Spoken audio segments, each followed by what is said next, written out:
The Ledge, an adventure story of friendship and survival on Mount Rainier. By Jim Davidson and Kevin Vaughan. Read by Jim Davidson.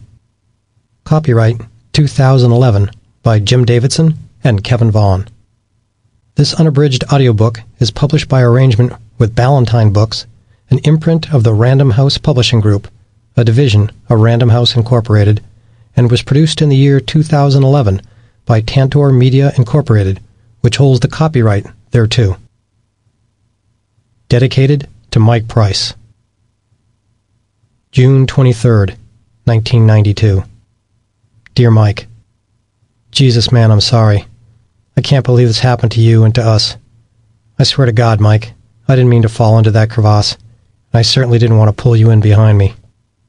Everyone tells me it was all an accident, and that it could have been the other way around just as easy. I suppose they're right. I really enjoyed our climb. God, weren't our bivouacs wild? We were like real alpine hardmen. As you said, this climb should make some great stories.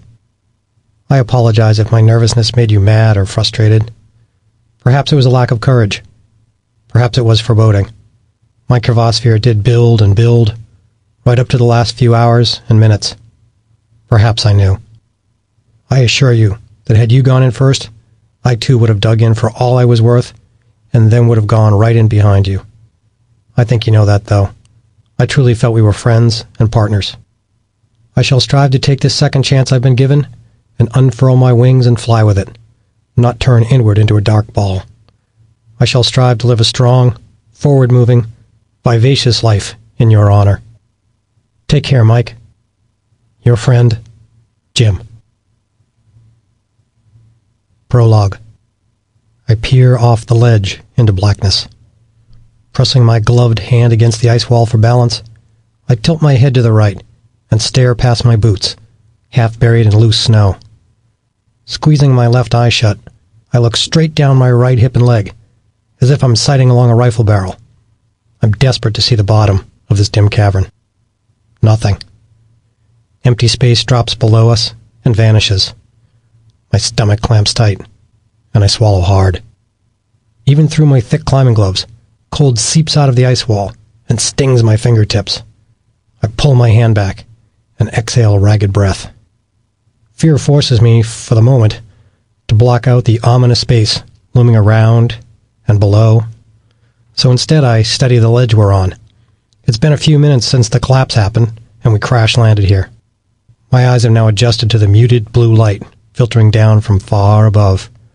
Our frozen shelf was about 7 feet long and 2 feet wide. Mike lies on the snow ledge lengthwise, his feet dangling a few inches over the far end. I'm standing next to him, with the toe of my left mountaineering boot touching his climbing harness. I step back to give him some room, but right away my shoulder bumps against the frozen wall behind me. When I reach forward, my hand hits the far ice wall before I can straighten my arm. A mild wave of claustrophobic tension ripples through my chest, but I push it away and shuffle about to find more space. But with Mike, his pack, and gear jumbled all across our small ledge, there's nowhere else for me to stand. One long strand of yellow climbing rope loops off the ledge just beyond Mike's head, so I bend over to reel it back in before it snags on something.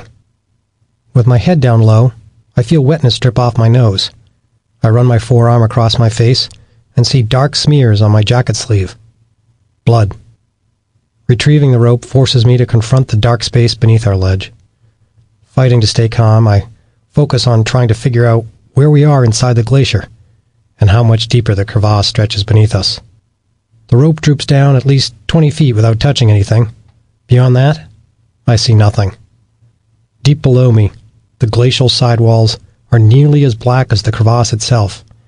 I can distinguish them only by the glint of weak light reflecting off the ice. The walls pinch closer until the gap between them is less than a foot across. I'm not going down there. To my right, the crevasse stretches laterally away from me as it tunnels more than 100 feet farther into the mountainside. It's like looking into a dark, narrow alley, just 2 feet across, squeezed between towering buildings. At the far end, our fissure burrows even deeper beneath the glacier, and the gloom fades to impenetrable black. I turn and look in the opposite direction, along the crevasse's long axis as it stretches down the mountain. Peering out over Mike, I figure the crevasse extends about 200 feet that way. I pull in a sharp breath and hear my hiss echo off the ice wall. This slot is enormous. Slowly, I face the awful truth. We're stuck on a tiny ledge, trapped alone inside this miles-long glacier. God only knows how far down we are. I haven't dared to look up yet. But there's no question about it. We're deep, deep inside. It happened so fast. 1 second we were descending the mountain, nearly finished with the most remarkable alpine climbing experience of our lives, just hours after summiting Mount Rainier. Then a step, a single, treacherous step, in the wrong spot. A snow bridge collapsed, and in a second I was falling, dragging Mike in behind me. Falling. And now this, trapped in a crevasse. I drop my head and stare at my green plastic boots. I'm shocked by the massive space below us, on both sides of us, above us. It feels as if the weight of all the air in the huge cavern is squashing me. By looking down and to the sides, I had hoped that I might find a simple exit. But now it's clear. The only way out is up. I steel myself to face that reality, to determine how far the distance to the glacier's surface really is. Leaning my forehead against the ice wall, I close my eyes, blow out a long breath, and try to find some calm. I need a minute before I can look. Rocking from one foot to the other, I hear the snow squeak beneath my boots. When I shift my arm, my Gore-Tex jacket crinkles against itself. Water drips on my sleeve, falling from somewhere high above me. Stoically, I straighten up tall and begin lifting my gaze. 20 feet above me, I see the sidewalls of ice flare away from each other as the crevasse gap expands to around 4 feet across, then maybe 6. My eyes travel up. 40 feet above me, I see the walls, now separated by about 8 feet, leaning back inward in an ever-steepening overhang. In the blue light closer to the surface, I can make out lumpy blobs of ice frozen to the sidewalls. My neck strains. About 60 feet above me, the left wall juts out, forming an overhanging ice roof that would be impossible to free climb. A sense of dread washes over me. Resting my right hand on the wall for support, I curl my upper body backward so I can finally stare straight up. Far above, back at the glacier surface, the entire crevasse is capped by a huge roof of snow. In some places up there, the snow bridge that spans this crevasse is thick enough to block all light, and from beneath, the bulbous ceiling appears black. In other places, the deceptive snow layer is so whisper-thin that soft light glows from its underbelly. My eyes lock on the most vital feature. Directly over my head rests a small, irregular circle of bright white light. It's sunlight spilling through the jagged hole that opened beneath my feet and swallowed us. The sky above the glacier is presumably still blue, but I can't see it. The intense light pouring in blinds me. That sunlit hole is the only way out of here, the only way back to life. And that hole is roughly 80 feet away, straight up. I hear a quivering voice. "Oh, we're in trouble," I say to Mike. "We're in big, big trouble." Chapter 1. The airplane's engine droned rhythmically, the only sound in an empty sky.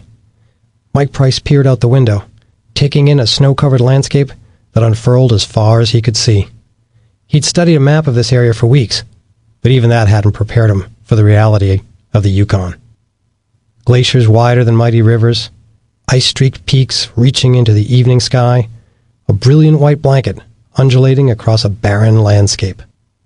It was June 11th, 1981, and Mike Price was on the cusp of one of the greatest adventures of his life. In the coming weeks, he and 3 friends would trek and ski 90 miles across this isolated stretch of uninhabitable expanse, lugging 80-pound packs, aiming for the summit of a desolate peak called Mount Kennedy. It was Mike's job to drop 2 plastic barrels of provisions along their route, and know with certainty that they'd be able to find them days later when they'd be out of food, isolated, alone. The plane swept in low over the snow, and Mike pushed one of the barrels out, watching as it crashed to the ground in a spray of powder. He marked the precise spot on the coffee table-sized map. A little later, deeper in the frozen wilderness, he dumped the second barrel and again marked the map. The hired bush pilot banked the plane and headed back to base camp. Later that night, in his tent, Mike cracked open a leather-bound journal, lifted a black ballpoint pen to page 46, and began writing. "Tomorrow we're off. For real." The magnificent desolation he'd seen out the plane's window riveted him. "I find it difficult to write. The visual experience simply does not translate to paper well. Awesome." To emphasize that entry, he took a blue pen and underlined the words. In the coming weeks, Mike would learn things about himself that would help shape his destiny, that would one day lead him to a snow-capped mountain near Seattle. During those long, muscle-numbing days in the Yukon, not only did he see things he'd never forget, but he was able to reaffirm in himself something he'd always known, something his parents had seen too when he boxed older, bigger boys as a kid, or when he'd loaded up his backpack and headed into the woods alone as a teenager. Mike Price was tough. He could survive hunger, weariness, and fear. Mike was 23 years old in the summer of 1981, a native of Pauls Valley, Oklahoma. The son of an air traffic controller, he'd already led an exciting nomadic life. Military school, college in Colorado and Montana, work in Wyoming, and lots of time in the mountains. Now the four friends, Mike, Andy Thamert, Bob Jameson, and Bob's brother Lee, were ready to reach for a dream that was as audacious as it was difficult. They planned to make their way across the ice and emptiness of the St. Elias Mountains in the Canadian Yukon, then climb Mount Kennedy, a steep, snow-crusted peak.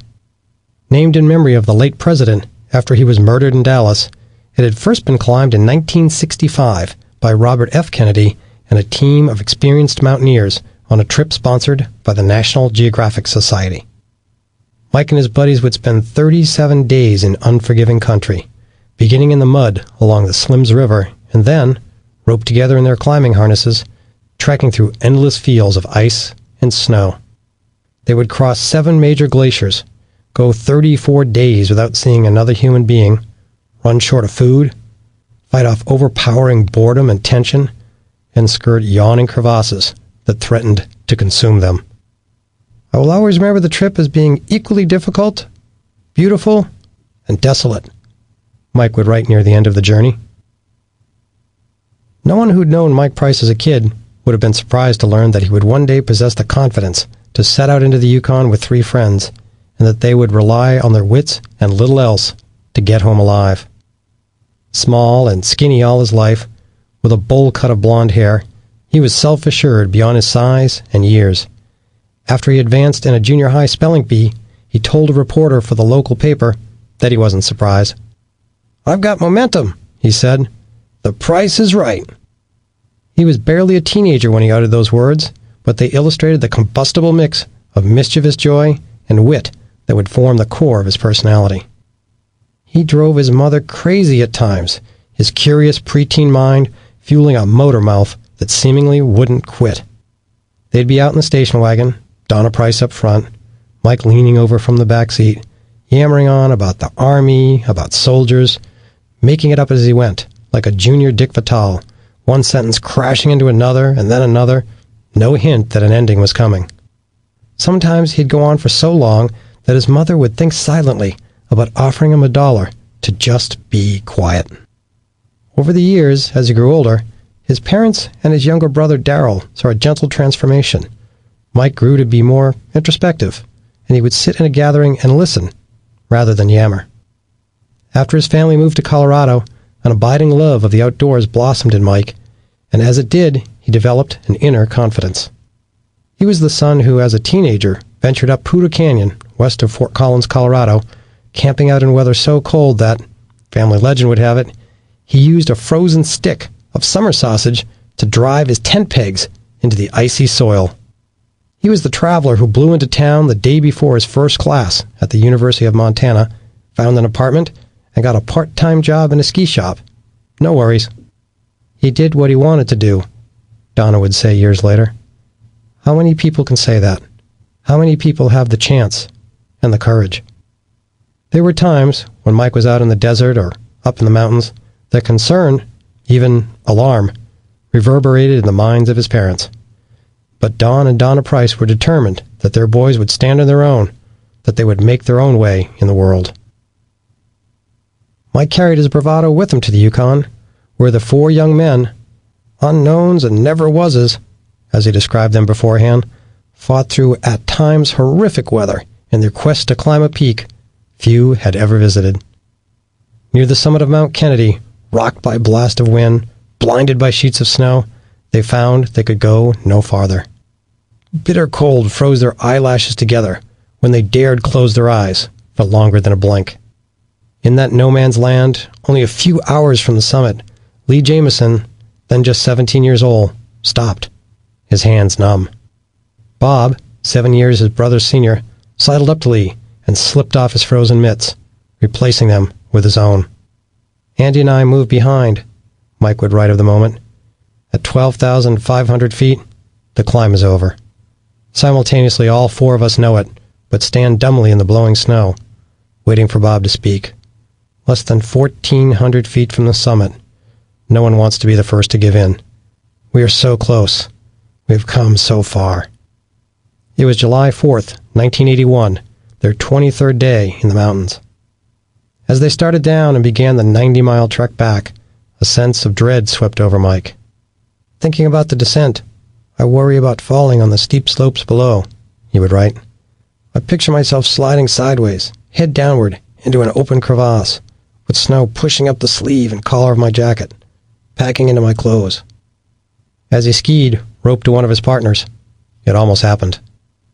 Bracing into a tight turn above a particularly ominous crevasse, I push my skis and nothing happens.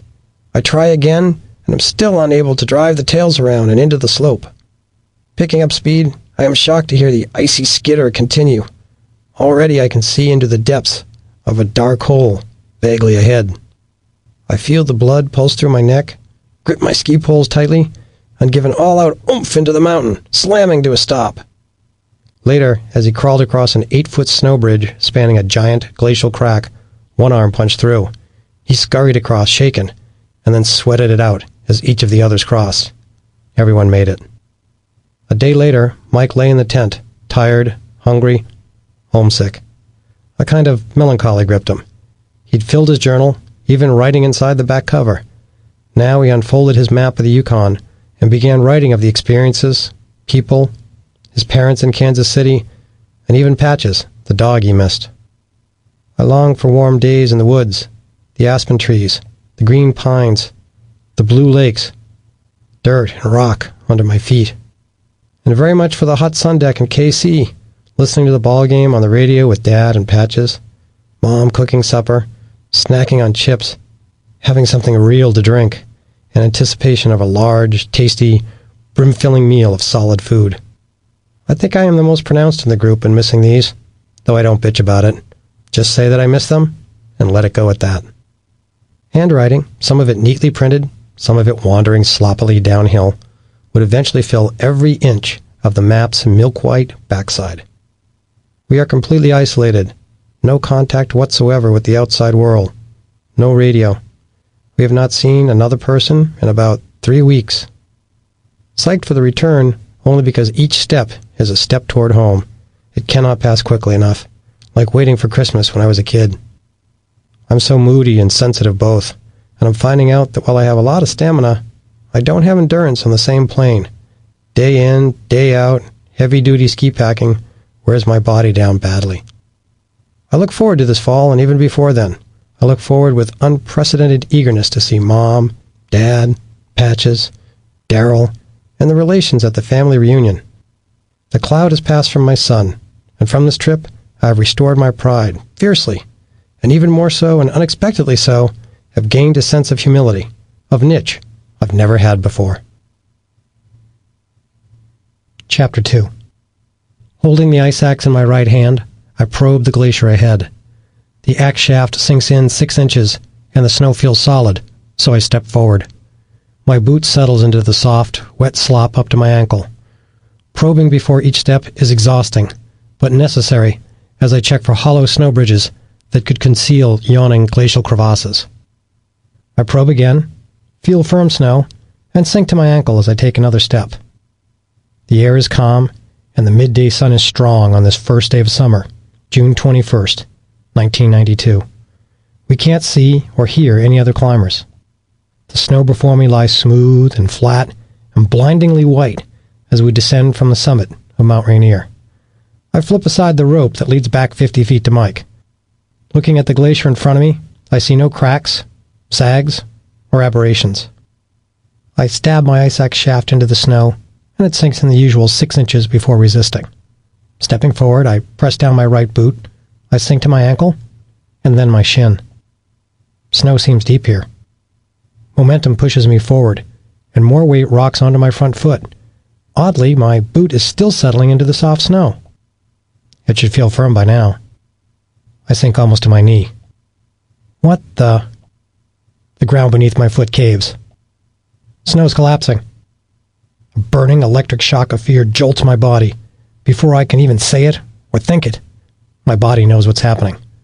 I'm on a snow bridge across a hidden crevasse, and it's giving way. I'm falling into the mountain. Instincts take over. As I scream a warning to Mike, "Falling!" My right leg locks to avoid stepping down any farther. But there's no stopping. Inertia carries me forward, and I sink faster into the snow, up past my knee. My scream sounds like a scared shout from the other end of an empty house, and the confused terror in my own voice sends a second wave of adrenaline burning through my veins. I dart my eyes sideways and think about scrambling to the solid ground behind me, but momentum and my backpack's weight drive me down face first. There's no turning back. My left leg also crashes through the weak snow bridge, and in a heartbeat, I'm in up to my thighs. I vaguely hope the wide bottom of my backpack will spread my falling weight across the weak snow and somehow stop me. Instead, with a muffled whoomph, the fragile bridge ruptures further, settling and sagging all around me. I drop faster into the ever-widening hole, and I instinctively thrust my left arm to the side. Through an open crack, I see blackness underneath. I'm going in. I'm slithering downward, my chest above the snow, my belly encased in the disintegrating snow bridge. In the void below, my legs churn madly. There's nothing but air under me now. Only the side walls of the snow hole dragging against me hold me up. Just a split second has passed, but my mind has slowed it all down. It's as if I'm watching a movie, and someone else is in it. Gotta stop. As I sink to my sternum, I slam my axe down hard. The pick bites deep into the snow surface in front of me. My right arm snaps ramrod straight. I grip the axe shaft even tighter, preparing for the impact, expecting the 220 pounds of me in the pack to rip my shoulder joint. I don't care. Anything's better than going into the crevasse. But the pick tears through the wet, granular snow in a spray of slush. There's no resistance. "Fall!" I scream. My one last attempt to warn Mike ends abruptly as my face smashes into the crevasse lip, ramming ice crystals up my nose, into my mouth. Just 1 or 2 seconds after the collapse of the snow bridge started, my helmeted head vanishes below the surface. Gravity yanks me from the warm world into the belly of the glacier, as though something evil has a deadly tentacle around my feet and is dragging me deeper. The monster has me. As my head passes through the snow bridge, blackness and menace envelop me, and crunchy snow grinds against my ears. Sharp ice crystals scrape skin off my nose and forehead. My shoulders feel pressed from the sides as they squeeze through the snow bridge. Then the battering and scraping and squeezing suddenly stop. For maybe half a second, I'm relieved. Then I get it. It's not that I've stopped falling. I've been spit out the bottom of the snow bridge. I frantically wave my arms and legs in the blackness, but feel nothing. I'm no longer touching anything. With no sensory input, for a split second, I feel magically suspended in midair. In reality, though, I'm accelerating down. In a vain attempt to stop, I swing my ice axe blindly in front of me as I fall. It swishes through the air. I can't reach either side of the crevasse. My gut warns me that I'm going for a big ride. I start guessing how far I'm falling. 10 feet. Mike's on his belly, digging in hard with his axe and boots. The fall should be short. When he gets hold, the rope will jerk taut and stop me. Any second now. I feel no reassuring yank of the rope. 20 feet. I try to swing my ice axe again, desperate to hook something, but my arm feels funny. The nylon leash has slipped off my wrist. My axe is gone. I can't stop myself now. 30 feet. I'm going too fast. Mike should have stopped me by now. Something's wrong. Barely controlled fear erupts into terror. I've been falling feet first, but now the high, centered weight of my pack rotates me sideways as I plummet. Instinctively, I jab my arm out into the darkness, groping for a place to grab hold. I can't see it, but I feel an ice wall, hard as concrete, race past my gloved fingers, the nylon screaming as it skims along. 40 feet. We're almost out of rope. 50 feet. If I'm really in 50 feet, that means Mike's been dragged almost to the crevasse lip. He's running out of space. Come on, Mike. Dig in. Dig in. Stop us. The rope tied to my waist harness jerks, and for a brief instant, I think Mike's done it, that his axe and boots finally caught hold, and he's arrested my fall. We're going to be okay. Then the rope goes slack, and I accelerate even more madly than before. Lost in my own fear, 50 feet below him, I can't hear or see Mike, but I suddenly feel his presence. I know he's here. I've dragged my friend into the crevasse with me. Without Mike as a counterweight digging in, we're both headed for the bottom. Roped together, we soar through the blackness. We've had it. Chapter 3. Dad wrapped the rope around his waist twice and briskly tied the knot without a word. I heard his voice in my mind anyway, repeating the mantra he taught me for tying a proper bowline. The rabbit comes out of the hole, around the tree, and back in the hole. I was 12 years old. The tawny, braided manila rope draped along the leg of his paint-splattered pants. He handed me his lifeline, and our fingers touched. His wide calluses made my hands seem pathetically soft. "Do you understand what you have to do?" he asked as we stood on the building's roof. "Yeah, I think I got it." "Good. I outweigh you, so back over the other side." The big storage shed hunkered in a remote corner of the Federal Natick Labs in Natick, Massachusetts. I slid my butt off the building's crest and moved downhill 2 feet. Struggling for purchase on the slick metal roof, I edged one boot against a panel seam and dug my other heel into a jagged rivet head. From below us, back down the ladder, I heard a steady, mechanical hum. The spray gun idled, ready for Dad to squeeze the trigger and shoot out a thick coat of protective tar onto the roof. Having me on the opposite side from Dad let me see him, but gave us some mechanical advantage in case he fell. The extra force required to drag me back up and over the roof's apex should slow us both enough so that I could probably stop him. It was my first time pulling ropes for anyone, and I was terrified. Dad was going to spray, and I had been recruited to hold his safety line. I knew that once he started, the big pneumatic pump would chug out viscous tar so fast that Dad would have to run back and forth to prevent a thick mess we would then have to clean up. With the tar flying and Dad scrambling, my job was to pull in the rope when he ran toward me and feed out slack when he scampered away. Taking the rope too slowly, and the excess would pile up and trip him. Feed out slack too slowly, and the line could jerk him off his feet. If Dad stumbled for any reason, I had to make sure he didn't plunge off the roof to the pavement 30 feet below. If I blew it, my dad was going to hit the ground. "You ready?" "I guess so." "There's no I guess so. You have to keep me on the roof." "I know, but what if I get tired or can't hang on?" "Wrap the rope around your arm or your leg. Bite it with your teeth. I don't care. Just hang on. Remember, there's no letting go." Trying to look brave, I nodded my head at Dad, and he nodded back. He pulled the trigger, the spray gun screamed like a jet, and high-pressure tar blasted out. Dad dashed down the sloped roof, and my arms flailed as I let out slack. When he got one step from the edge, he extended his reach and coated all the way to the drop-off. Then he scurried up the roof, spraying his way back toward the ridgeline. Loose rope piled around and on me as I yarded it in. We maintained this frantic pace for a few minutes before Dad released the trigger. He stopped near the roof crest, a jumbled cocoon of slack rope coiling around me. We both panted for a minute, inadvertently pulling the heavy petroleum vapors deep into our lungs. Dad broke the silence. "This baby pumps out some juice." "Boy, I'll say." "You doing all right?" "It's wild, but I got it." "Keep it up." He hit the trigger again, and the melee resumed. We had started at 6 a.m. to beat the July heat. Now it was 7 o'clock, and the warmth boiled off the metal roof and mixed with the muggy New England air. By mid-morning, we had the job almost half done. During a break, Dad checked the thermometer he had placed on the roof surface and blew out a low, long whistle. "It's maxed out past 120, he said. "Getting awful warm up here." "Maybe we can finish today, though," I interjected. "Should we just keep going?" He looked at the sun, then the thermometer again, then at me, thinking.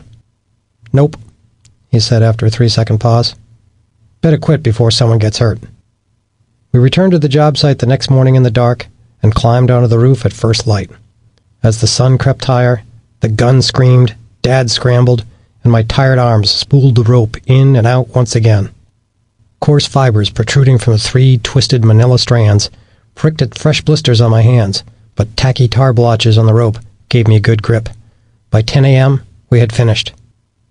That evening, when I took my regular seat at the dinner table, I was surprised to see my green paycheck centered, almost ceremonially, face down on my empty white plate. Puzzled, I flipped it over. Dad gave me a sideways glance while he sipped his scotch and water. The amount was double my normal pay. "There's a mistake. You paid me too much." "No mistake," he said. "Pulling my ropes, you did the work of a full painter, so you should get paid like a full painter from now on." Thrilled but stunned, I looked across the table at Mom. She said softly, "Your father said you worked hard. Take it. I didn't go off the roof, so you did your job right. You earned it." I lifted my milk and clinked glasses with Dad. "Attaboy, Jim." As far back as I can remember, I hung around my dad and uncle as they operated their painting business out of our barn. 2 stories tall, with white clapboard siding, it sat beside our century-old house in Concord, Massachusetts. Behind its massive sliding doors, several rough-hewn horse stalls converted to shelving overflowed with ladders, brushes, and hundreds of half-empty paint cans. The aging building leaned a little to the west, and there were a few dinner plate-sized holes in the wide plank flooring of the rope storage loft upstairs, but it served fine as a paint shop. I didn't appreciate at the time how hard their work was, and how vital. My dad had 4 kids, Uncle Bob had 5, and as co-owners of the business, they could lose their shirts or make a year's profit with a single job. I loved the ever-changing crowd of men arriving each morning, beater station wagons and rusty vans backing up, their occupants grabbing job orders, loading paint buckets. After an energetic scrum of preparation, the convoy would pull out. As a preschooler, I often asked to go to the job site too, and since I usually couldn't, Dad sometimes appeased me by handing me brushes and a bucket of water and telling me to paint the wooden bulkhead that led to our fieldstone cellar. Brushing the water on the green boards made their dark surfaces glisten, just as if they'd had a fresh coat. At age 9, I worked several 40-hour weeks during the summer for Lincoln Painting Company, scraping off old paint and cleaning brushes. Dad paid me 10 cents an hour. At age 10, I worked full-time for half the summer, as well as some weekends during the school year. Dad had taught me how to walk sloped roofs and how to spray paint by the time I was 12. On hundreds of jobs, I observed my father interacting with his partner, his customers, his crews. I watched and listened and learned. I can still hear his voice in my head. "Think it through before you commit. Make sure you know what you're doing. Better hit it early. You're tired today? Well, hired, tired, fired. Stick with it until you get the job done. Do it like you mean it." And more than that, I can feel in my bones the lessons I took away from all of it. That when you committed to foot a ladder, anchoring it while another man climbed high, you could never, ever leave your partner. Even if the ladder slid away and fell, you rode it to the ground, protecting him as best you could all the way. That when you pulled rope, keeping hold of another painter's safety line to prevent him from falling to the ground, you dedicated yourself to hanging on for all you were worth. If your partner took a tumble, you never let go of the rope, even if it yanked you off the building, too. Just before I pulled rope for Dad on an extra slippery roof, he said to me, "If I go off and hit the ground, you'd better be coming off the roof right behind me, still holding my rope." Once I was on a roof with our foreman Rocco Sarasso and a new hire. As a scrawny 12-year-old, I was too light to anchor Rocco, whose beer belly and thick-limbed Harley-riding physique brought him in at about 230 pounds, so the untested new guy was going to pull Rocco's rope. Even after Rocco drilled into him the importance of never letting go, the guy seemed non-committal. Rocco didn't trust him, so I didn't either. "Stick out your arm," Rocco ordered. When he did, Rocco tied the rope to the shocked man's wrist. When the newbie complained and reached for the knot, Rocco gave him the cold stare he had perfected back in his badass biker days, and warned, "Leave it on." "There," Rocco said after cinching the knot tighter. "Now I know you'll try hard." He did try hard that day, and he did okay, but he never came back. When Rocco told my father the next day why the new guy quit, I heard Dad reply, "Fine. If he's not going to stick with it, then we're better off without him." Dad and Uncle Bob did a lot of industrial painting for the federal government. In the summer of 1976, they won the bid to paint the Wyman Avenue Bridge, a primary access point for traffic entering the Portsmouth Naval Base. About 300 feet long and 2 lanes wide, the unassuming metal structure looks like most other highway spans. The job seemed straightforward. Sandblast the faded gray paint off the bridge's steel underpinnings, then spray 2 fresh coats back on. Nothing on the job went right. The bridge stood on the border between New Hampshire and Maine, where the Piscataqua River meets the sea, and saltwater mist filled the air. So we had to sandblast and paint in small, inefficient chunks, or risk the newly clean steel rusting and needing to be stripped all over again. On summer break after 8th grade, I joined Dad on the job site. I scraped metal handrails, shoveled sand, and tried lugging 100-pound sandbags. Because I outweighed the bulging brown paper bags by just 20 pounds, initially I could not move them very far. By the summer's end, I could carry them with ease. Each workday started when Dad and I pulled out of the driveway at 5:30 a.m., so we'd be the first ones on site by 7 o'clock. We were the last to leave at around 6 each evening, which got us home by 7:30 for a reheated dinner. Dad and Uncle Bob taught me about sandblasting, so Dad and I could work alone some weekends. He blasted, I tended the sand pot. Blasting at this scale required enough compressed air to pump a ton of sand every hour through 100 feet of thick hose, with enough force to instantly strip 3 layers of paint off steel. The racing air roared like a jet engine, and the surging blast hose writhed like a giant anaconda. Dad could hear nothing, say nothing, and see very little because of the protective canvas hood he wore, so I was his eyes and ears. My job was to watch him intently and adjust the blasting pot according to his demands. He taught me our company hand signals for more sand or less, for when he was all right, and for when he needed me to cut off the gushing machine immediately. Stopping the blaster on demand was the most important aspect of my pot tending job, as it only had 2 speeds, off and full tilt. When Dad waved his forearm in a sharp arc, I sprinted to the pot and hit the pressure relief valve. That cut the compressor flow and bled air pressure from the line. A safe shutoff was confirmed first by the hissing escape of air, and then by a reassuring clunk as the blasting pot's metal lid dropped loose from its seal, released by depressurization. 1 second later, the air-driven sand would cease shooting from the nozzle, giving Dad a rest. Without a committed pot tender, the blaster could be compelled to wrestle and direct the thrashing blast hose until the compressor eventually ran out of fuel. An insidious and dangerous part of the system was the connecting hose that routed pressurized air from the compressor over to the sand pot. This high-pressure air hose was skinny and flexible, like a beefy garden hose. Its 2 ends had forced-fit metal couplings. Occasionally, the huge pressures and mechanical vibrations caused the fitting to slip from the sand pot, which let loose an uncontrolled, whipping air hose. The air pressure was so great that the untethered hose swung, flopped, and gyrated in large erratic circles, anywhere from 2 to 20 feet in radius. As it danced wildly about, the metal coupling end whooshed through the air, arcing one way, then the other, in a blur. Such a loose hose obviously had to be stopped, then fixed. But therein lay the danger. To stop the hose, you had to stop the compressor. But to reach the compressor, the pot tender first had to capture the lashing air line without getting clobbered by the flying metal coupling.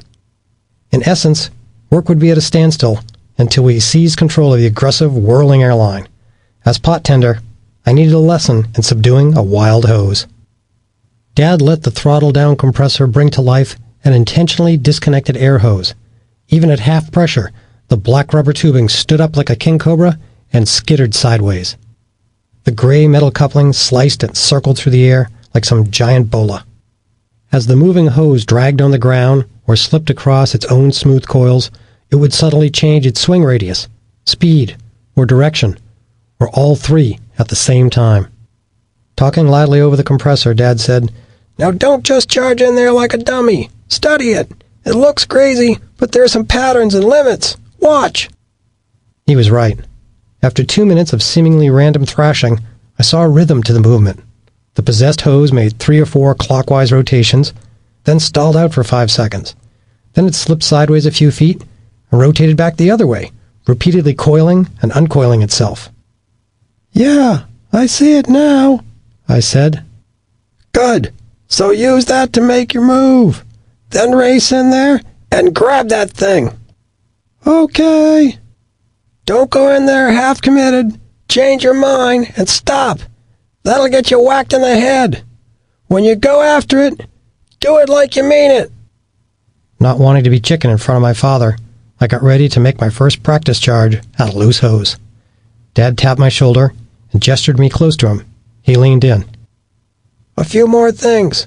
When you grab it, don't grab down the line from the coupling, because then those last few feet will really start swinging.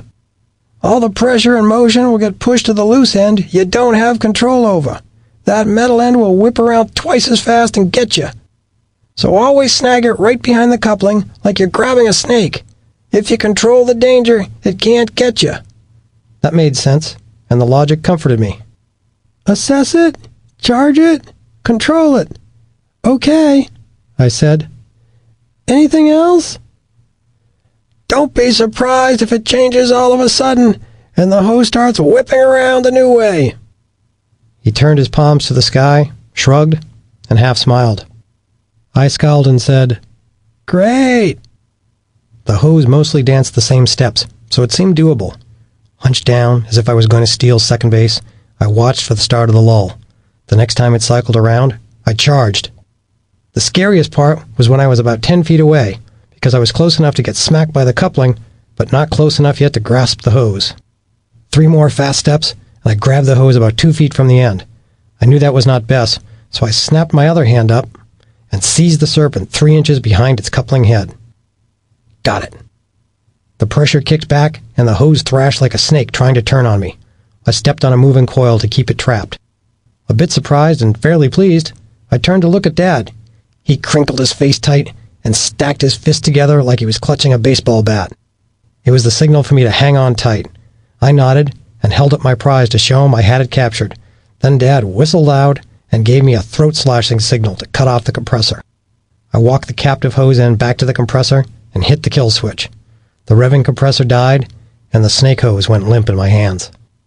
"Attaboy, you didn't hesitate." "Yeah, that wasn't too bad." "Remember, that was half pressure. At full pressure, the hose will be faster, and if it gets you, that coupling will hurt like hell." "Are we going to do a full pressure practice?" I asked hesitantly. "It would be nice to try, but it's not worth losing a tooth." "I've got a question. When I do it for real, should I wear my coat for protection, or take it off so I can move faster?" "It'll be up to you. I won't be standing there telling you exactly what to do. Remember what I taught you? Then do it like you mean it." Dad had a knack for landing unusual gigs. Over the years, we had painted cranes and churches, fire hydrants and radar dishes, even the gondola towers at the Cannon Mountain ski area in New Hampshire. But one job beat them all. We were to paint a high-voltage electrical switchyard located adjacent to an enormous power plant. I was 18 the year my dad took on that job. The inch-thick wires coming out of the generator building 50 yards away carried 230,000 volts and enough amperage to electrify a swath of eastern Massachusetts. All that power dumped right into the complex routing switchyard where we stood, the electrified air above buzzing as if swarmed by angry bees. Vertical steel beams supporting a welded lattice of smaller crossbars formed the switchyard's frame. The intricate structure was designed to support the wires and heavy equipment needed to distribute the electricity into a network of power lines fanning out across the county. To keep the voltage from electrifying the framework, a series of ceramic insulators shaped like oversized donuts isolated the sizzling wires from the steel. It took a string of 15 or 20 insulators to make the switchyard steel safe to touch. Even then, when you grabbed the steel to climb, stray voltage sometimes crawled across your skin like stinging ants. "All right, guys," Dad said. "Just a little more safety training, and then we'll call it quits." Dad turned us back over to the power company safety man, Frank, who had spent the day scowling and trying to scare us. It worked. We were terrified. During our day-long safety lecture at the switchyard in Fall River, Massachusetts, Frank had intermingled tips and techniques with horror stories of people losing limbs, dying, even literally exploding after mistakes made near the 230,000 volts. The steady hum of electricity above our heads underscored everything Frank told us.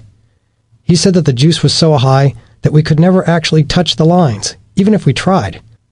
If one of us got within 3 feet of a live line, the massive voltage would leap out like lightning and destroy us. After this brief class, it would be our job to go up there and paint the steel framework, with the hot power lines buzzing and snapping 4 feet away. The power company would deactivate one switchyard square at a time for us, but the other sections around us had to remain fully charged. Every man was responsible for watching out for everyone else, Frank warned. Electricity always tries to run to the ground. If any one of us got zapped, the power racing down the steel frame we climbed would also electrocute every other man below him on the tower. Frank also demanded that we follow the orders of our ground crew. The ground crew would be Frank, another veteran lineman, Dad, and Dad's foreman Rocco, who had been working with us for 17 years. If any of us tower climbers strayed out of the safe zone or got too close to the wires, a ground man would blow a whistle. "When you hear the whistle," Frank bellowed, "do not turn around. Do not move sideways. Do not lift your arm. Don't even get a hard-on. Just freeze. We'll talk you down. A few years ago, one guy was getting too close to the wires, and I blew the whistle to warn him. Unfortunately, his buddy, who was actually in a safe spot to start with, didn't freeze. He thought I'd blown the whistle at him, so he turned around to go the other way. He walked right into a hot zone." Frank paused. "He's dead." We were silent. The sun was down, and daylight receded from the muggy air. Frank's voice boomed across the yard. "Okay, gather up." 8 of us assembled near a corner of the switchyard. "I have one more thing to show you," he hollered. Frank pulled on cumbersome insulating gloves, while his assistant unlocked a steel cage that secured a large switch. Frank pointed 30 feet above our heads and asked, "See that big copper switch rod up there?" We all craned our necks. I spied a copper rod about 4 feet long and 2 inches in diameter. Frank leaned toward us with a sneer on his face, his 2 mangy eyebrows merging into one bristling hedgerow of gray hair. "If you don't listen to me, this is what will happen to you," he snarled, grabbing the control switch with 2 hands and yanking down on it hard. The copper switch rod above our heads moved in an arc, a 30-foot-tall power switch sweeping towards its cradle. Before the switch could connect, a hot white bolt of jagged, crackling electricity shot out of the switch rod, lighting up the night air. When the rod settled into the receiving seat, a crisp click of metal preceded one last angry pop of electricity. The hum above us grew louder. I thought about what my body would look like if that voltage tore through me. Frightened, but not wanting to look so, I glanced sideways at the older painters around me. Wide-eyed and blank-faced, they stared up, silent. "Class dismissed," Frank said simply, then walked away. We painted the switchyard through August, and no one got hurt. The dangerous work had helped me grow in immeasurable ways by fueling an inner confidence and by igniting a passion for challenges that made me stronger. A year after we painted the switchyard, the same power company offered Dad another electrical system painting job. Lincoln Painting Company was one of the few firms willing to take on such risky jobs. So for the summer of 1982, we climbed and painted high-voltage transmission line towers.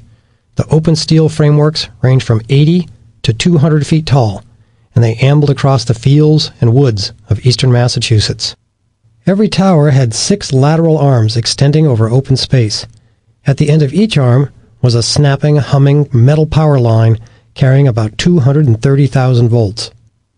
Compared to the switchyard, the height of the towers greatly increased the consequences of a fall. Instead of getting badly hurt from a 30-foot switchyard fall, if one of us plummeted 80 to 200 feet from a tower, it would certainly be fatal. High on the steel towers, with the wind whistling around us and a void beneath us, we shoot away fear by bandying about dismissive phrases like, "After a 40-foot fall, the outcome's the same, so don't worry about the height."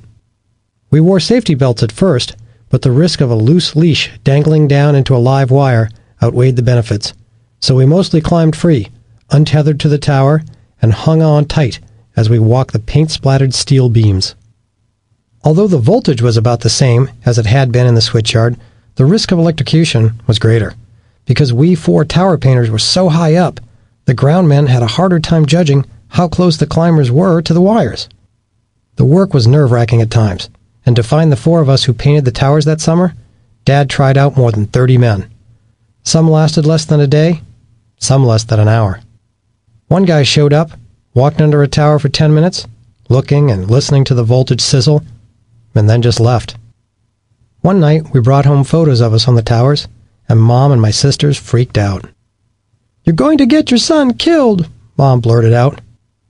"Oh, come on now, Gene," Dad started to reply, but Mom pushed back from the dinner table and stormed out of the kitchen.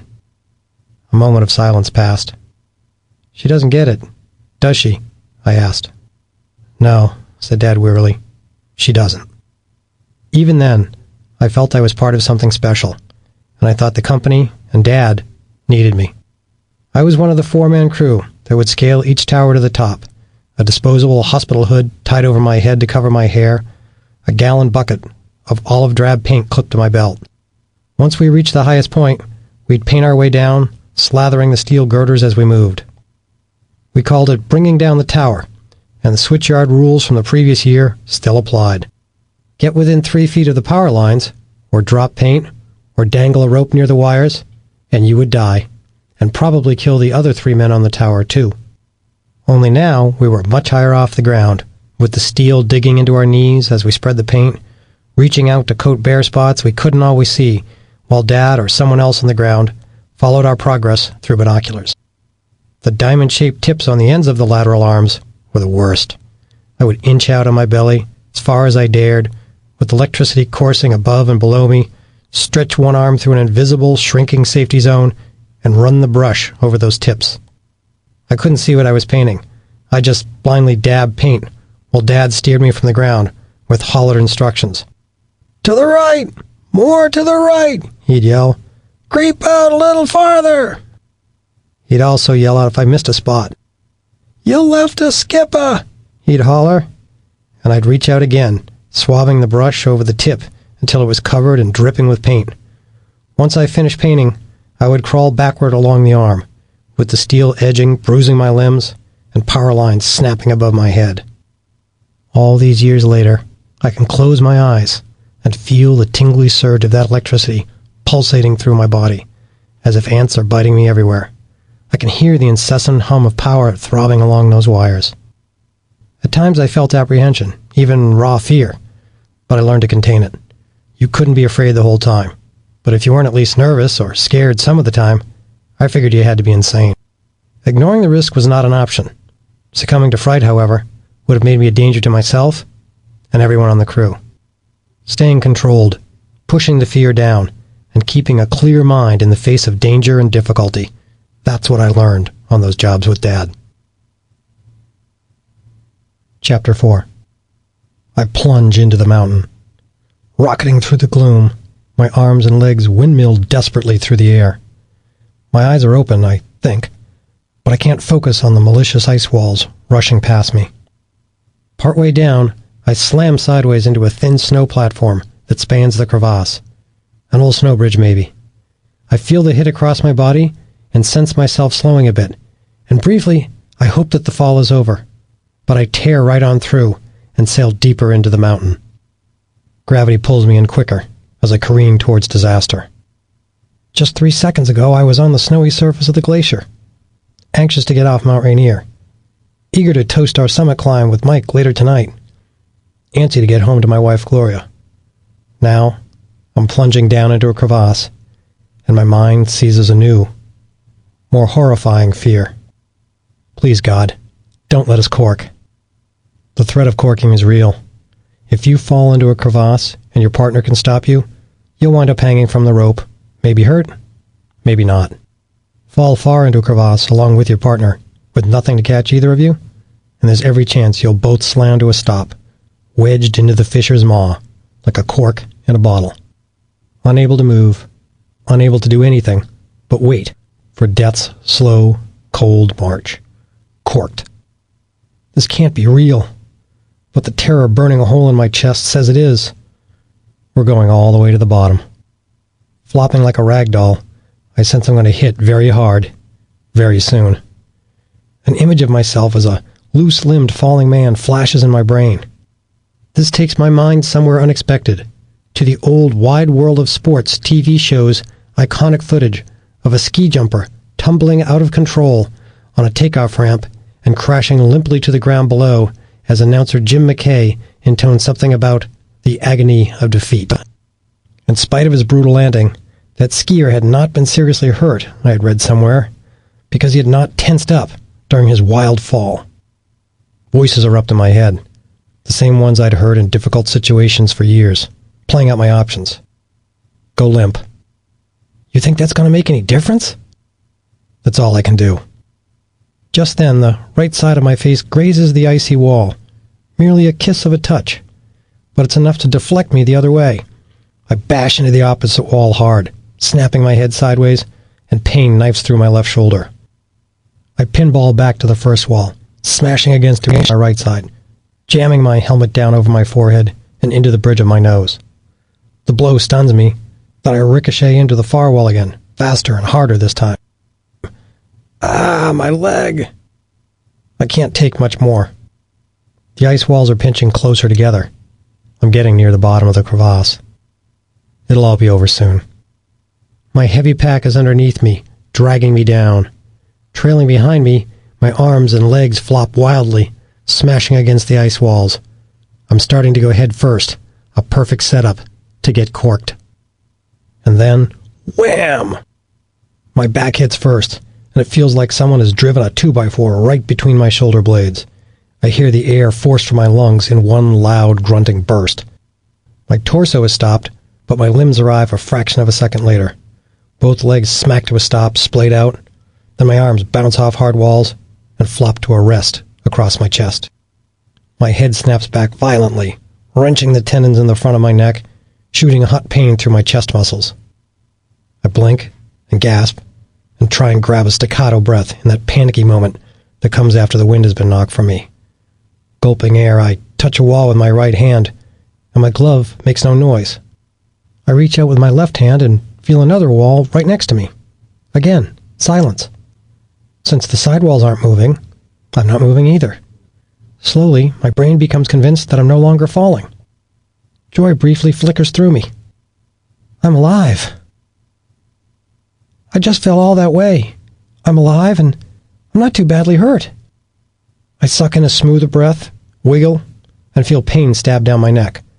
I'm on my back with my feet a little lower than my head, and I'm looking straight up through the near darkness toward a small point of light far above me. The crevasse walls are about 2 feet wide here, just inches from my shoulder. Bewildered, for an instant I don't understand why I stopped. I can only assume I landed on a snow pile on the crevasse bottom. I see moving darkness, a confusing image as the pinprick of light far above my head vanishes and reappears, almost as if some unseen being is waving a dark curtain in front of a distant spotlight. Then something about the size of a grapefruit lands on my belly. Whoomp! A handful of wet, clumpy snow. The pinhole of light flickers again, and a double handful of sloppy snow hits me in the face. The light blinks once more, and another load of slush splashes down onto me. It's falling faster and harder, like someone up there is dumping slushy snow and ice down the crevasse onto me. Whoomp, whoomp, whoomp. Arriving faster now, the snow pours in like concrete rushing down a chute, filling over my shins, my thighs. I stared dully at the pile growing on me. Like a lone voice trying to rouse a stuporous crowd, some small corner of my brain urges me to respond. My sluggish mind finally realizes that the light above me sputters off when falling snow blocks my view. The light flickers rapidly. More snow's coming. The momentary relief I felt when I realized I had survived the fall vanishes as fear rushes in. I try sitting up, but my shoulders are... More desperate now, I attempt to force myself upright and feel my stomach muscles burn with the effort. The harder I try curling my body up, the deeper I feel the pack straps cut into my shoulders and hold me back. I can't get up. I'm trapped. You're going to get buried. Dig! I throw my hands up in front of me and dog paddle as fast as I can, pawing at the falling snow, shoving it away in a race for survival. The slop splats onto me ever faster, and I feel its building weight pressed down on my belly. My thrashing arms feel weak, and a tinge of hopelessness rises within me. You're losing. Dig faster. Keep that snow off you. I flail my arms like some crazy cartoon character whose limbs spin perpetually but don't really accomplish anything. Snow covers my inclined body from my chest down to my toes. My legs feel heavy and compressed. Keep your face clear. Now it's really pouring in. Far above my head, the hole we punched through the sun-rotted snow bridge has made it even weaker. The bridge, I realize, is disintegrating and collapsing in on me. The cascading slop rumbles in my ears as it sprays in around me. The light far above me goes dark and doesn't switch back on. Something big's coming. Cover up. In that instant, I throw both my hands over my face and turn my head slightly to the right. Survival tips from old avalanche classes race through my mind, so I open my mouth to grab one last breath before I'm covered. I gulp in the air, but I'm too slow closing my lips, so the incoming snow packs grainy, wet crystals into my mouth.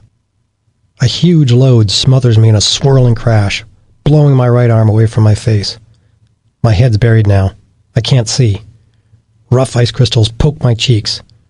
Still pouring in, the wet debris builds up above my ears, and sounds become muffled. I hear more snow landing on the pile that grows thicker upon my head. No deeper, just stop, please. The sound of each impact is softer than the last, and I know the top surface of the snow is moving farther away as I get buried deeper. No more. That's enough. Stop. Chapter 5. By the mid-1980s, Mike Price had found a kindred spirit in Everett Ruiz, a young Californian who ventured into a still Wild West in the early 1930s, wandering and thinking, writing and painting.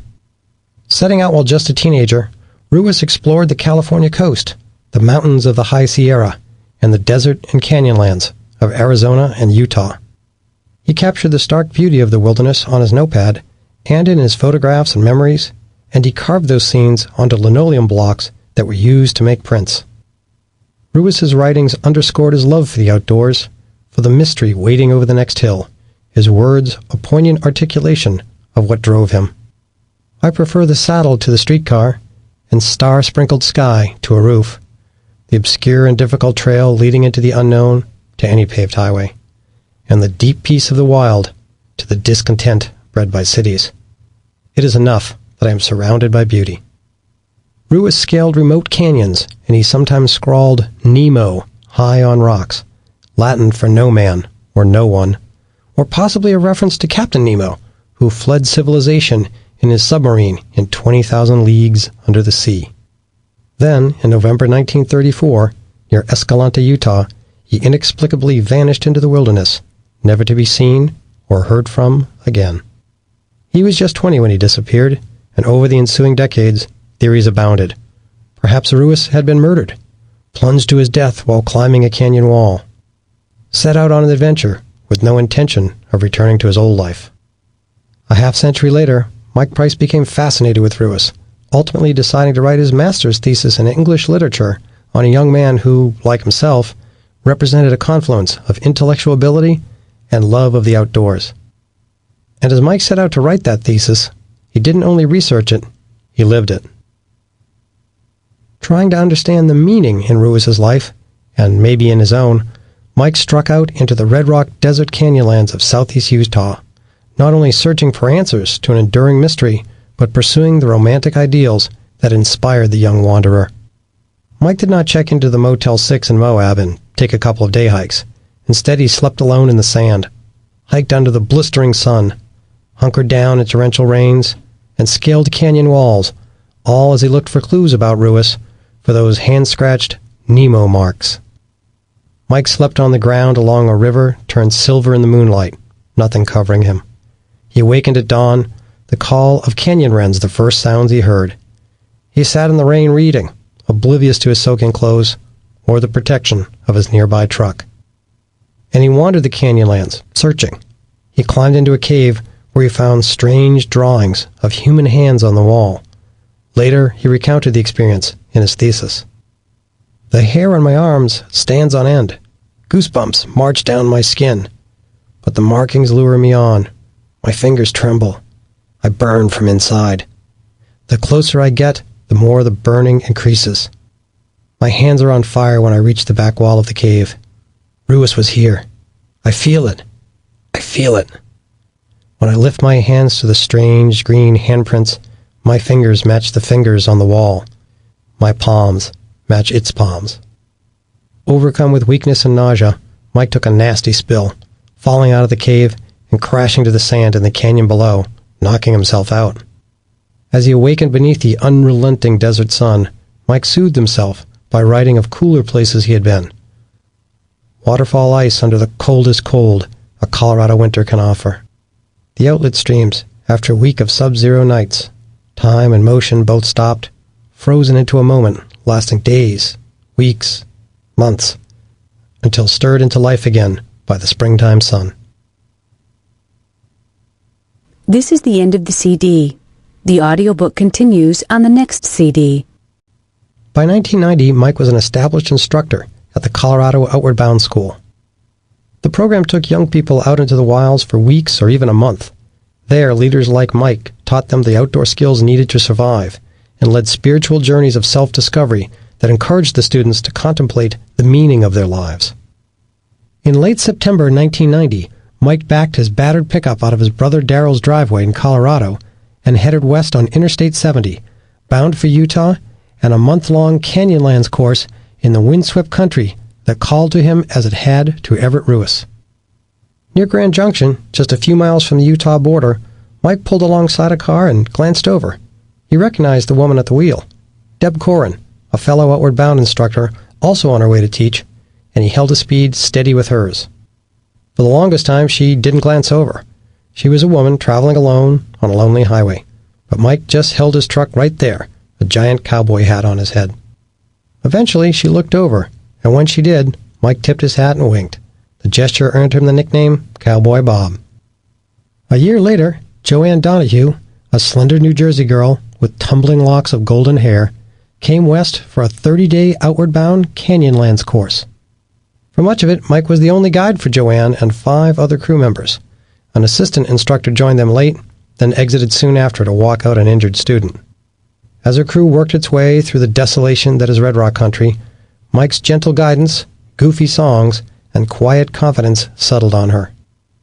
Each night she lay in her sleeping bag with a pen and her journal. Much of what she wrote was about her being 23 and living a great adventure. But day after day, at some point, her thoughts turned to Mike and how he was able to make her believe in herself in a way that helped her get through one of the most challenging experiences of her life. I popped up and made this incredible climb up over this hump. The wind was actually shearing me off of it. Mike was running around, bounding back and forth on this moon-like landscape, taking pictures.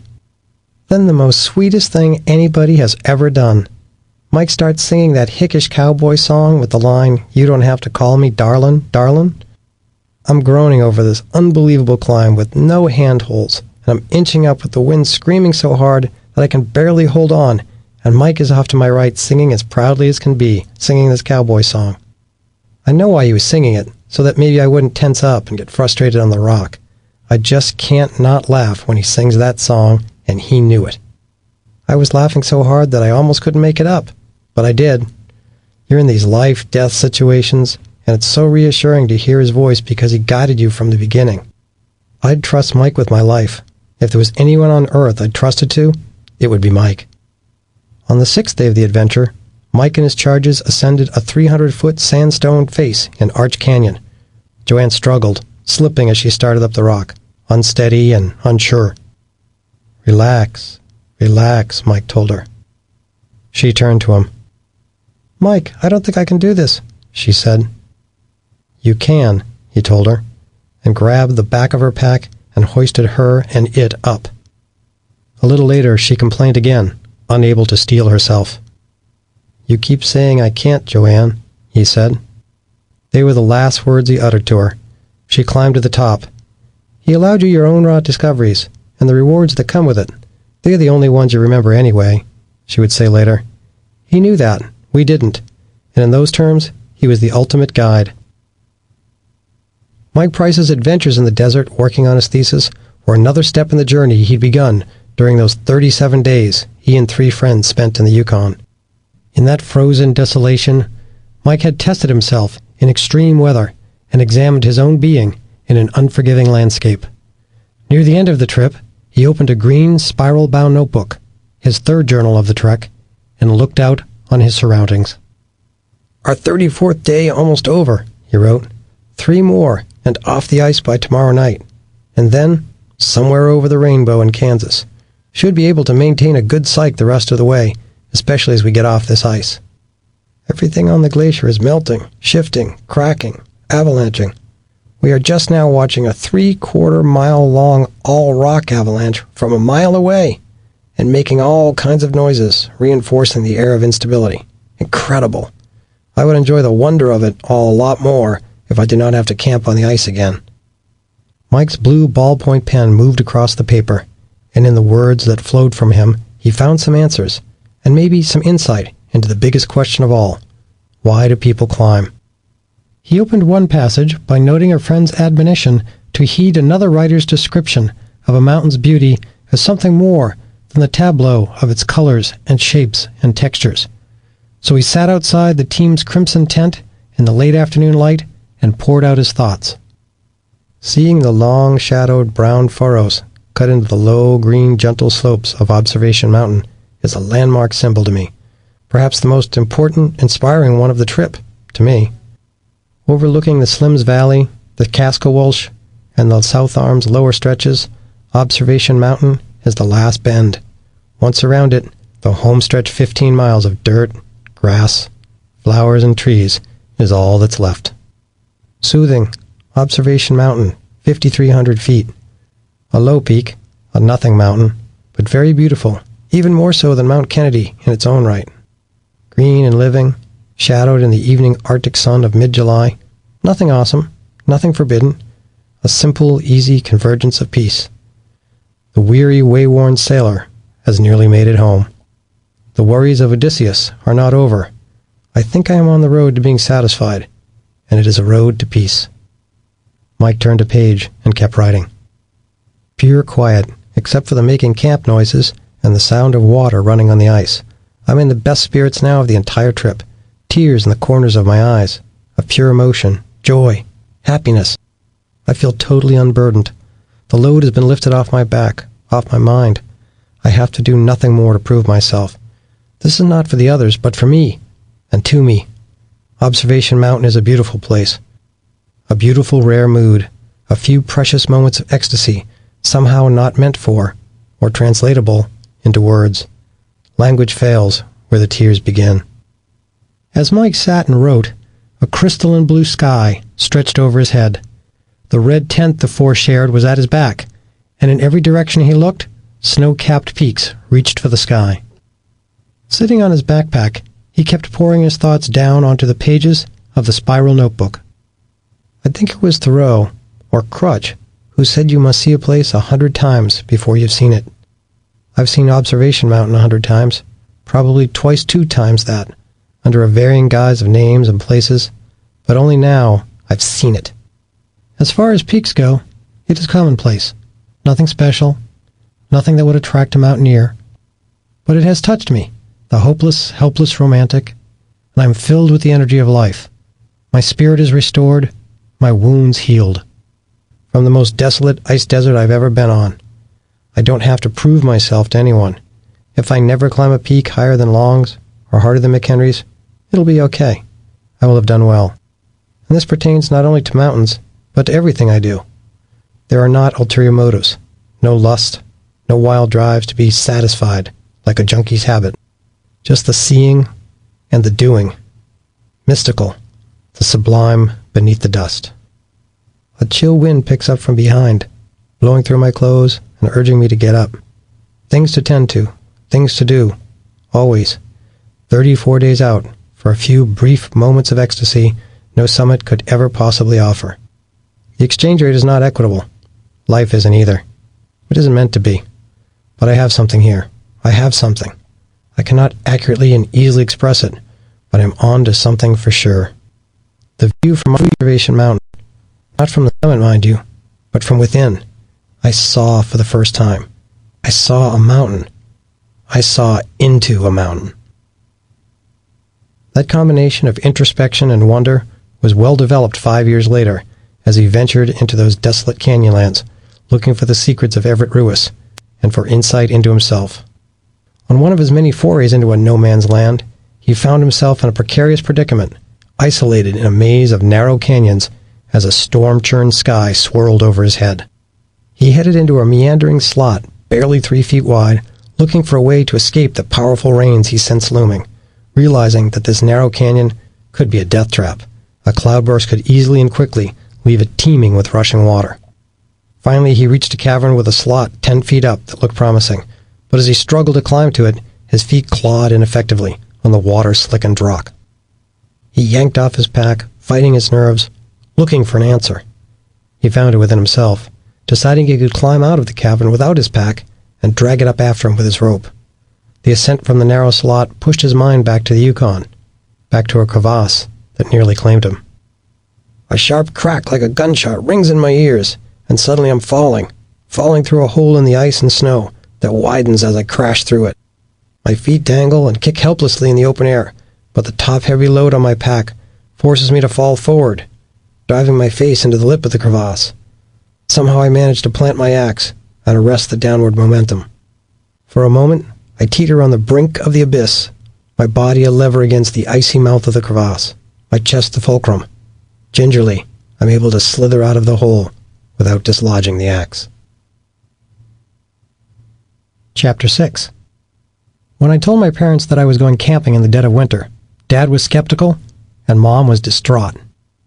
It was just after Christmas in 1980, and I had 5 weeks off between semesters at the University of Massachusetts, but hardly any money.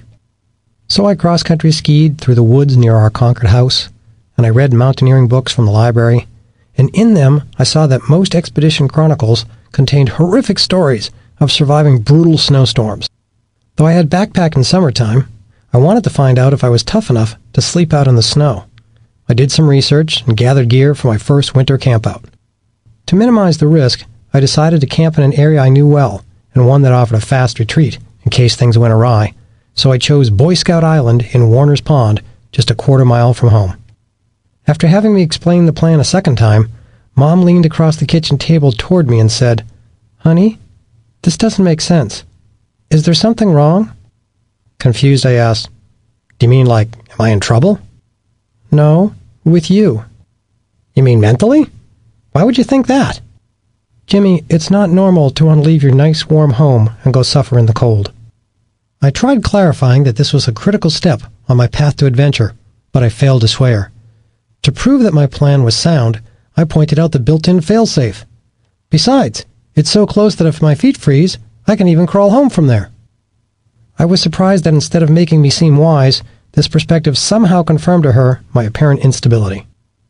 Despite Mom's concern, on the afternoon of January 27th, 1981, I marched out of the yard wearing the only backpack our family owned, my sister's bright yellow pack with the Girl Scout logo emblazoned across the top flap. Though embarrassed by the feminine label, I doubted I would run into any buddies from the neighborhood. Following the old credo, "Wet wool is warm," I'd stuffed my ill-fitting pack with itchy wool clothes, along with a summer sleeping bag and a hammock. To toughen myself faster, I'd eschewed a tent. By firelight that night, I dutifully scribbled in my first journal. I already suppered on franks, beans, and canned potatoes with baked apple for dessert. After storing the morning firewood in a waterproof stuff sack, I crawled into my hammock and thin sleeping bag. Within 10 minutes, I made my first wilderness survival discovery. Hammocks are miserable in winter. The strings underneath compressed and nullified the sleeping bag's meager insulation. Chilled air from the frozen pond blew all around me. Shivers kept me awake. An hour later, I heard a measured crunching in the woods. My imagination ran wild. And then I reeled it back in, confident that nothing scarier than a raccoon lived on the island. But the footsteps grew louder and were coming right at me. Just as I became certain they were large, human, and probably from an escaped murderer, I heard, "Jim!" It was Dad. His showing up at my campsite in the dark was surprising enough, but his appearance that frigid night was truly stunning, as Dad hated the cold. A lot. With his old black Bakelite flashlight in hand, he zeroed in on my return shouts and walked up to my camp. Waving his work thermos, he asked, "You want some hot cocoa?" "Sure. You came over here just for that?" Your mother was worried, so I'm here to check on you." He arched his eyebrows and scrunched his mouth close in mock disdain. "How about some more wood on this fire?" he asked. I slid out of the sleeping bag, tugged on stiff boots, and stoked the blaze. As the heat and light built, Dad flipped back the fake fur hood of his snorkel jacket. He held his hands over the snapping flames while I sipped hot chocolate. "Well, thanks for checking on me," I said. He reached deep into a parka pocket and pulled out a fist-size object. "Here, Joanne sent these," he said, handing me a baggie. My sister had baked her gooey chocolate chip cookies. As I wolfed one down, he reached into another pocket and pulled out 2 cans of Budweiser. He popped the top on one, handed it to me, then opened his. We clinked cans. He knew I drank beer in college, but since I was still 8 months under the legal limit, I was surprised. "So how's it going?" "Okay, I guess. My boots are frozen, and the hammock's cold." "You gonna stay?" I paused before answering. "If I'm gonna learn this stuff, guess I better stick it out. Besides, I said I was going to, so I think I should." "Uh-huh. What do you think, Dad?" "I think you're right." With orange light dancing on our faces, we stood near the heat and sipped our beers. We discussed the nighttime temperatures and the thickness of the pond's ice. Then we found the North Star and pointed out the constellation Orion, just as we always did when we stargazed together. He shoved the empty cans into his pocket. "I'll tell your mother you're doing fine." "Okay, see you in the morning, and thanks for coming out." He nodded once in response, and then smiled and said loudly, "Have fun, baby." After listening to his steps grow distant, I crawled back into the pathetic sleeping bag and hunkered down. I pondered why he hadn't tried to talk me into leaving. I guess he thought that me staying warm was less important than me staying. I kicked my climbing boot into the snow and stepped upslope. Stabbing the rented ice axe into the snow gave me something to lean on, so I bent over, panting, watching my breath form mini clouds of ice fog. The climbing guide waited patiently 10 feet higher. He was the first guide I had ever met, and he seemed just as I'd imagined one would be. Fit, rugged, confident. My college buddy Randy Hopping was 20 feet below me, struggling, like me, to find the elusive, smooth rhythm that the guide had coached us to use. While our skills were lacking, for 19-year-olds we had at least shown pretty good judgment in recognizing that we needed a guide for our first snow climb. Randy had earned his Eagle Scout rank back in high school, but he was no mountaineer. I knew how to take care of myself outdoors, but steep winter climbing was a big step up for both of us. Randy's suggestion in 1982 that we attempt a winter ascent of Mount Washington had both thrilled and scared me. Anyone who read the weather section of the Boston Globe got a daily update on Washington's deadly potential. The fortress-like weather station atop the 6,288-foot summit regularly reported winds in excess of 100 miles per hour, and for 3/4 of a century, Mount Washington had held the world record for wind speed, 231 miles per hour, measured back in 1934. As we ascended the Lion's Head route, Mount Washington barely flexed its weather muscles. The temperature was 15 degrees, with breezes fluttering at a paltry 25 miles per hour, as good as it gets in March on this infamous New Hampshire peak. The guide had warned us several times that if the weather deteriorated, he would pull the plug. Tired but overflowing with enthusiasm, I hoped we would make the top. Higher on the slope, the effects of the Arctic environment and savage jet stream winds left the short, gnarled trees so beaten down that they sprawled across the ground like knee-high creeping vines. Crumholts, the guide called it. Another 200 yards of snow hiking, and I found myself above the tree line for the first time. Gazing a mile across the rolling flanks of the mountain's upper shoulder, I saw nothing but boulders, snow, and wind-blasted bare spots. A strong gust came out of the northwest, shoving us back. Instinctively, I leaned forward, dropped my head, and drove my shoulder into the wind. The gust left as fast as it came. When I lifted my head, my tense cheeks ached. It wasn't from cold wind, though. I was smiling. What a wild, Spartan, invigorating world I'd found myself in. Stark wilderness surrounded me, and the opportunity to experience a rare place, the frozen summit of Mount Washington, was tantalizingly close. Another wall of wind slammed us, and I kept my head up to face it straight on. I thrust my arms straight out to the sides, the metal ice axe clutched in my right hand. When the wind pushed this time, I leaned into it, not pushing back, but embracing the gust, cackling with laughter, whooping joyfully. The mighty weather gods were kind that winter day, and we reached the highest point in New England. One day I would look back on this moment and realize that it encapsulated all that it means to climb, to push yourself in a way that you might not normally imagine as possible. That if your stamina, skill, and luck were sound, you would get to stand on top. That if you weakened, or your resolve faltered, or conditions worsened, the summit would elude you. I came to understand that respecting the landscape around me, and knowing the landscape within me, were both key. If I was to wisely balance desire, risk, and self-preservation, I would have to expand my external skills and deepen my internal knowledge. I would have to learn who I was, who my companions were, and what we were capable of achieving. The challenge was harsh, the outcome uncertain, and the growth potential unlimited. I realized that with climbing, I had found something that nourished my soul and could forge me into a better version of myself. 4 months later, I was back in New Hampshire, taking the next small step on my journey to becoming a climber. Though still a poor college student, I had saved enough through tower painting to take a rock climbing course in the White Mountains. 2 of us stood there, untested beginners, waiting for our instructor, Kurt Winkler, to decide which of us would belay him as he ascended a granite wall. Probably because I had told him earlier about my tower painting work, he chose me. Kurt had already set a bottom anchor at the base of the cliff, wrapping nylon webbing around a stout tree. So with a locking snap-link carabiner, I clipped my harness into the anchor to secure myself. With our guide tied to one end of the rope, and me to the other, we were connected, but I still had to put him on belay. I grabbed the rope close to Kurt's end, wrapped it around my waist for friction, then positioned my stronger right arm and hand as the brake. Then I held the rope in my brake hand to anchor him fast. As he climbed, I would feed out slack slowly, ready to tighten my grip and catch him if he slipped. I'm not going to fall on this. I've done it 100 times. But if I do, I'll yell, "Falling!" Then what do you do, Jim? I squeezed the brake hand hard and wrapped the rope even tighter around my waist, I said, pantomiming the actions, and I never let go.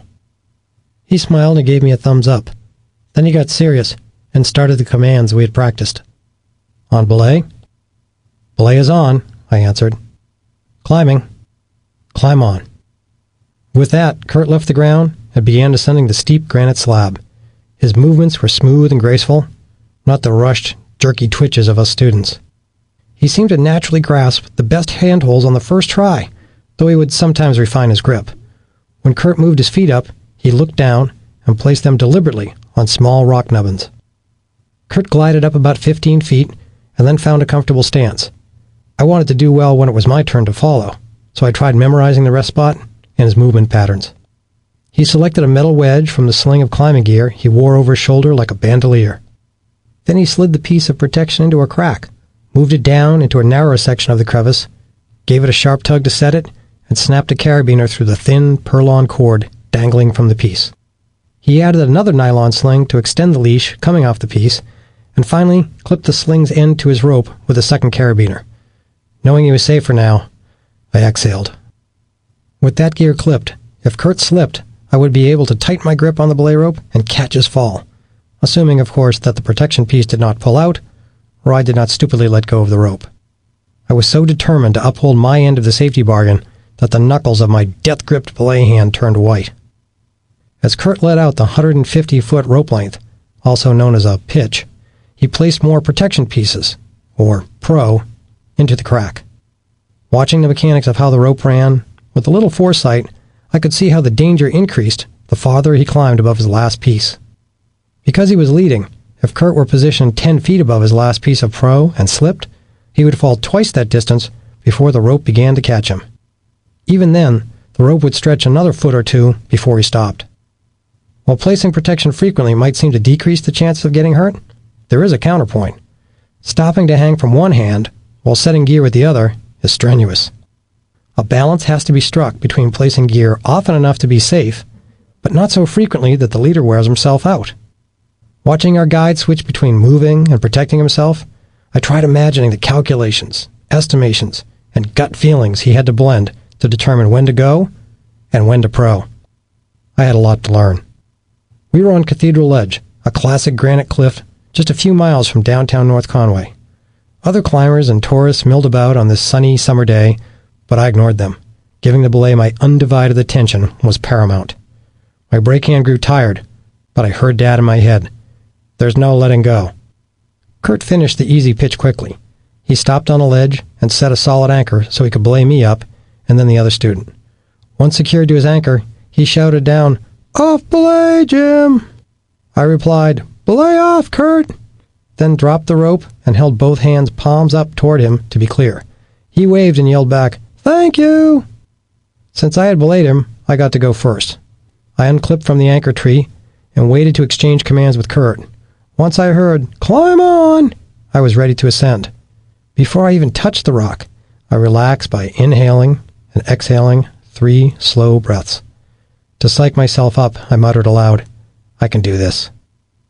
I stepped one stride across the forest floor and laid my palm on an obvious round knob, high and right. My left hand skimmed the face, finding a second hold. Remembering Kurt's example, I looked down at my feet. I raised one foot onto a small, flat lip, then the other, and I was ascending the white and black granite.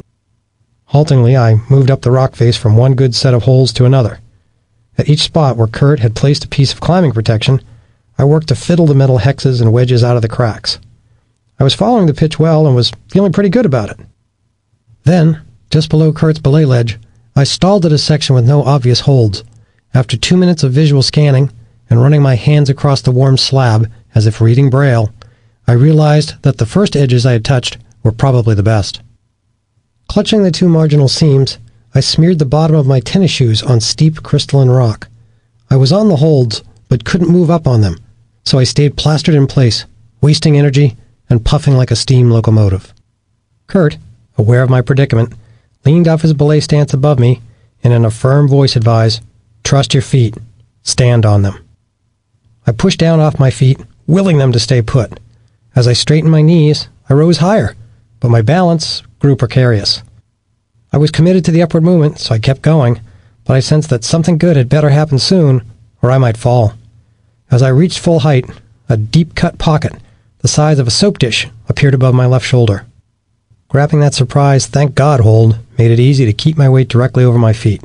There was no way I would fall. The rock had provided what I needed. I blurted out, "Yeah!" I scrambled the short distance to Kurt and pulled onto a flat belay ledge. Kurt clipped me into the anchor pieces set in the crack and then took me off belay while I soaked in the view. Partway down the pitch, I saw the tops of leafy green trees. The kern mantle rope I had trailed stretched farther down to the other student, waiting nervously at the cliff bottom. Above us rose several more pitches of salt and pepper speckled rock, the way to the top. Standing on a ledge halfway up a cliff face, I felt almost as if I were hovering on a flying carpet. The magic that had powered us up here came from the skill, the will, and the effort we'd put in. Although my journey up the lower face had lasted but 20 minutes, along the way I had experienced doubt and confidence, fear and elation. Climbing's intensity seemed to compress the full range of human experience into brief stretches of time. The demands and rewards of ascending were so forceful that I was fully engaged. The focused attention it required of body, mind, and spirit was clarifying, and afterward, calming. My love for climbing was moving beyond just an appreciation for the pretty places it took me. Life seemed more intense and gratifying when I was engaged in the challenges of climbing higher. Persevering through doubt and overcoming scary problems nurtured my sense of determination. In September 1982, I went west. I stepped onto the train in downtown Boston wearing my backpack and stepped off a world away at Glacier National Park, Montana. Officially, I was on my way to Montana State University to spend my junior year there on the National Student Exchange Program. In essence, though, I was off to seek adventure in the Rocky Mountains. After 2 weeks of hiking in Glacier and Yellowstone National Parks, I arrived in Bozeman, ready to start at MSU. Having already changed my major from engineering to geology, I signed up for environmental geology classes. I chose a light academic load so that I could also fit in courses with an outdoor bent like snow avalanche dynamics, wilderness first aid, and cross-country skiing. The climbing classes and 80-mile backpacking trip I had taken back in New England had served their purposes, preparing me for bigger adventures in the Rockies. I took an advanced rock climbing class that went to several different cliffs near Bozeman. It was there that I learned the fundamental aspects of aid climbing, in which you rely heavily on the gear to ascend to very difficult terrain. After the snow fell, I took an ice climbing class, scaling frozen waterfalls with spiky metal crampons on my boots and ice axes in my hands. I was spending all my spare time and money climbing. Along the way, I met 3 experienced mountaineers, Joe Berlin, Tom Engelson, and Jim Sains, and the 4 of us climbed as a team throughout the winter. The adventures provided me with exercise, recreation, and a revitalizing energy. The exhilaration I felt confirmed that I had been right to move west and become a climber. And something happened that I had not planned on. I fell in love. At the welcome meeting for newly arrived exchange students, we went around a circle rattling off our names and home states. I realized that I was in a room of like-minded people. All of us had chosen to temporarily move to a very different state where we knew almost no one, with the intention of expanding ourselves. During the introductions, I was captivated by a brown-haired girl named Gloria Neesham. During several more icebreaker events for exchange students, I kept gravitating to Gloria, who was from Bowling Green State University in Ohio. On a whitewater rafting trip, we chatted. Under the guise of getting exposed to Montana culture, I talked her into taking Western swing dancing classes with me. That first date led to another, then another. Soon, we were in love. By the spring of 1983, we had been together for half a year, but with the second quarter completed at MSU, we needed to return to our homes in Ohio and Massachusetts. We made plans for me to visit her in 2 months. Seeing her off at the airport, I handed Gloria a single rose, and she walked onto the plane. I wasn't eager to end my partnership with my 3 ice climbing buddies either, so we planned our own reunion. Before leaving Montana, we committed to an ascent of Mount Rainier in Washington in June 1983, just 3 months away. My 7 months in Montana had formed new and permanent foundations for my life. I had fallen in love with Gloria, found my vocation in environmental geology, and embraced my avocation of climbing. But for the time being, I needed to return home to save money by living at my parents' house and painting for Dad.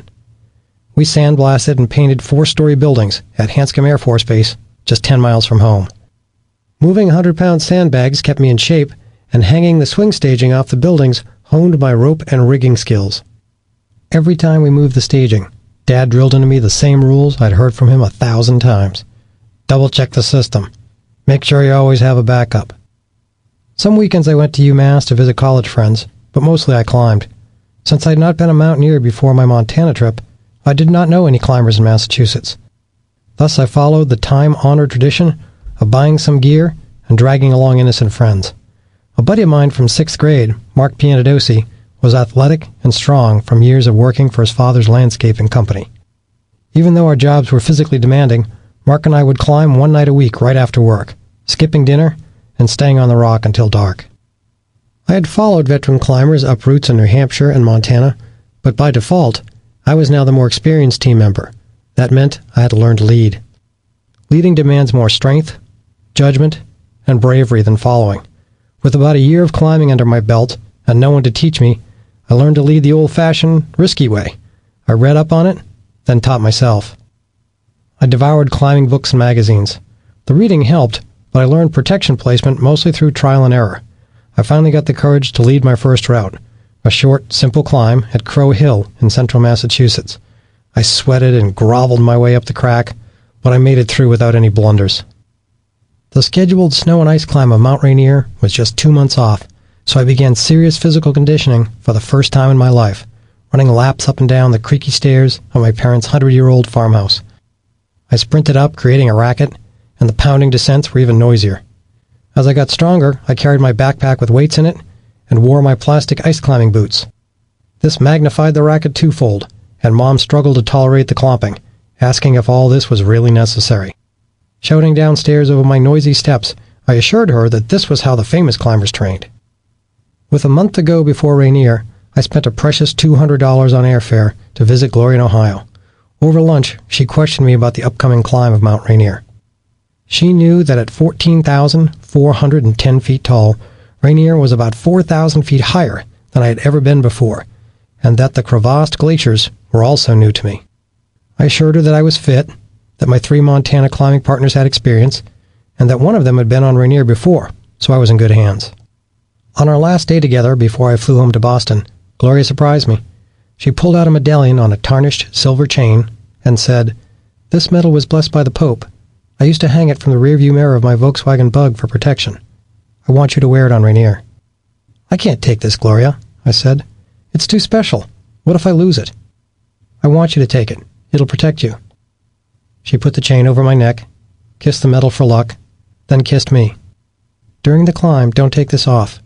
Wear it the whole time until you're off the mountain safe, and you can call me." Feeling the dime-sized circular metal bumping against my skin, I pressed it against my chest. "Thank you, Glo. I'll be careful with it, and I will be careful on Rainier."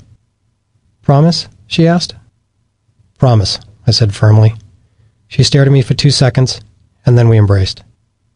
On the plane the next day, I absent-mindedly fiddled with the medal hanging beneath my shirt. Worried about losing it, I decided that once I got home, I'd take it off and save wearing it just for the mountain. Rainier was going to be a big climb, and I could use all the good luck and watching over I could get. "I don't think this is the right way," Tom shouted over the wind. "I don't know either," I yelled. "We can't stay here, though." Thick clouds enveloped Tom, Jim, and me, dispersing the light from our headlamps. The rope coil at my feet grew smaller as our teammate in the lead, Joe, scrambled further down into a gully of crumbly volcanic rock. When the slack disappeared, I followed him down the debris chute. Each step I took moved shovelfuls of loose rock around. With him straight below me, I knew that any stones I kicked off would get funneled right at Joe, so I treaded as gently as possible. After I slithered down about 20 feet, I spied his headlamp beam below me.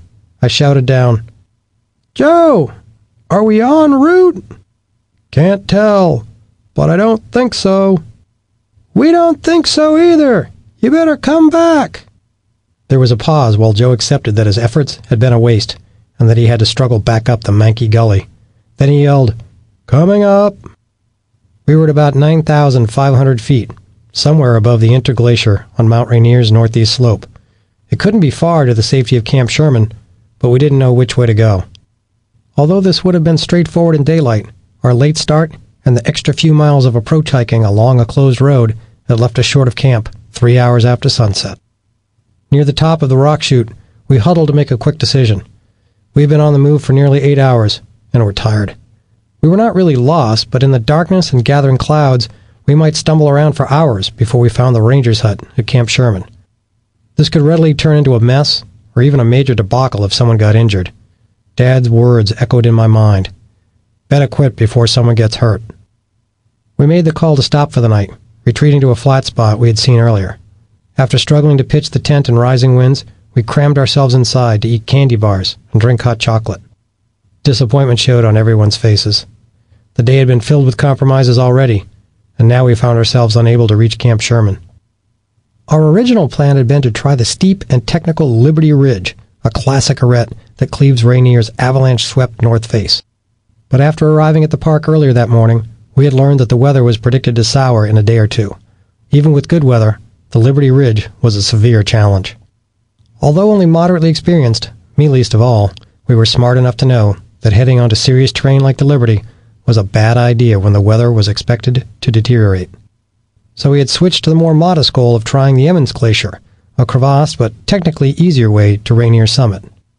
Scaling back to the Emmons-Winthrop route had been the right move, but even that left our chances of summiting in doubt. If the weather cleared in the morning, we would be in a reasonable position to make a strenuous one-day push to the top.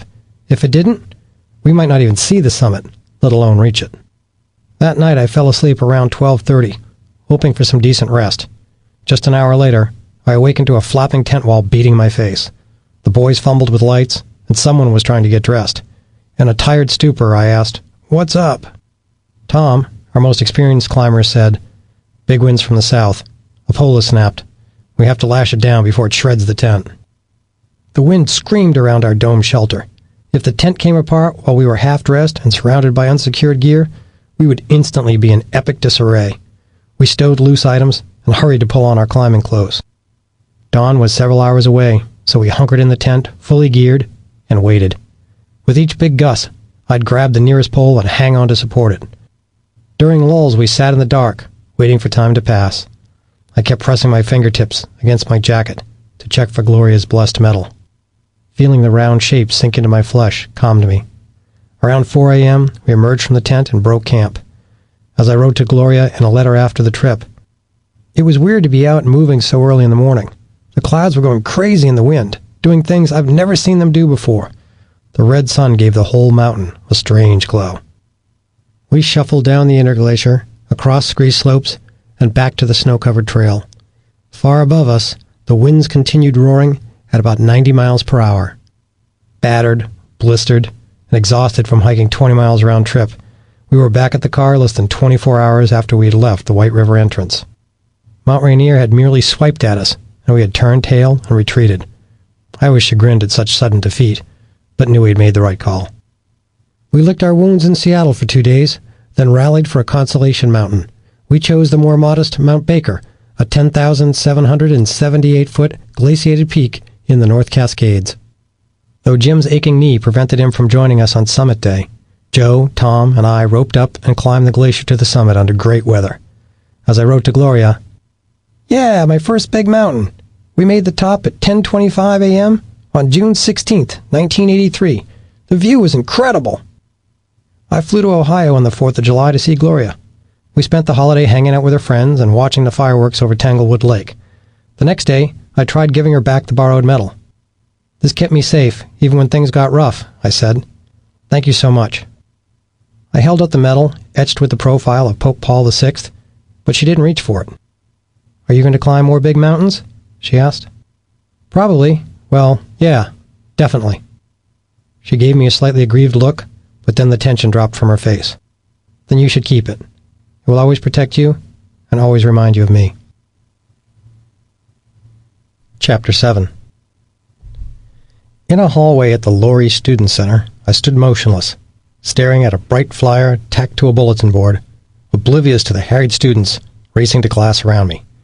The photocopied announcement read, "Experiential Learning Program 1986, Aconcagua Expedition, 22,834 feet. Aconcagua in Argentina is the highest peak in the southern hemisphere, and the Colorado State University outdoor program needed climbers to join the team. This could be my first expedition. I'd just arrived in Fort Collins to pursue a master's degree in environmental geology. Things had fallen into place quickly for me at CSU, a sprawling campus with a commanding view of the Colorado Rockies. I'd been selected for a research assistant position under a National Science Foundation grant, which meant not only a $683 monthly salary, but a tuition waiver. This changed my fortunes from nearly broke graduate student who wasn't sure his paltry savings would last through a second semester, to eager climber with a spare $2,000 who could contemplate a 32-day expedition to South America. I felt ready to grab this challenge. The last 5 years had been a time of intense mountaineering for me, from several seasons of winter mountaineering in New England to alpine rock and ice climbs in Wyoming and Colorado. Briefly, I wondered if this expedition was a reasonable expenditure, given that I still had 2 long years of grad school in front of me. But those thoughts faded as logic, instinct, and desire all led to the inescapable conclusion that going on this climb aligned with how I wanted to live. The chance to experience high altitude, join a committed team, and travel to the remote Andes was too much to pass up. The expedition's co-leaders, Darrell Miller and Pat Rastel, interviewed me, and 2 days later I was on the team. After a busy fall spent studying and getting into shape, Christmas Day found us sweltering on the roof of the Hotel Creon in Mendoza, Argentina, as we sampled possible foods for our expedition. Canned squid, packed in its own ink, made a melancholy substitute for the holiday feast I imagined my extended family enjoying back home in Massachusetts. After several days of preparation and bus rides, we started our 2-day hike toward base camp. I had been above 14,000 feet only twice before, and altitude sickness racked me as the 6 of us worked our way up the mountain. On my first trip to Camp 1, a subtle headache flared into a pounding skull pressure by the time we dumped our equipment at the 17,750-foot campsite. Day by day, headache by headache, we plodded our way up and around the west and north sides of Aconcagua, with me usually slogging behind my better acclimated teammates. Though we had intended to scale the more difficult Polish Glacier, a reconnaissance climb to 20,500 feet led us to abandon that plan for the non-technical Ruta Normal, or normal route. The route change and storm delays lengthened our sufferfest. Biting cold and 50-mile-an-hour winds ended our first summit attempt at 21,300 feet. "The mountain is winning," I wrote in my journal. A slog back down to our food depot for more supplies let us extend our oxygen-deprived stay to a 10th night in a row above 17,700 feet. When weak sunlight hit us on the 18th morning on the mountain, we rallied for a final summit attempt. Though wearisome, our multiple laps up and down Aconcagua's slopes had left us fit and acclimated. We moved well to 21,800 feet, passing several slower groups as clouds choked toward the mountain from the direction of Chile. The last 1,000 feet to the roof of South America ascends La Canaleta, a steep gully of loose rock. Starting this section, I needed a 5-breath rest every 25 steps. An hour later, I slowed to 1/5 that rate, gasping a 1-breath rest every halting step. I buried my sickness and exhaustion by focusing instead on drawing strength from spiritual connections with friends and family. 200 feet from the top, I sought positive energy by mentally naming a loved one with each desperate breath I sucked from the thin air. I felt like they were all practically screaming in my ears and pleading with me to continue, I wrote in my journal. With 100 feet to go, I saw my partners on the summit. Pat let out an encouraging whoop. I breathlessly yelled back, "Damn it, I'm gonna make it," and we both cheered. The last painful steps somehow seemed fun. Hugs from my elated teammates greeted me on top.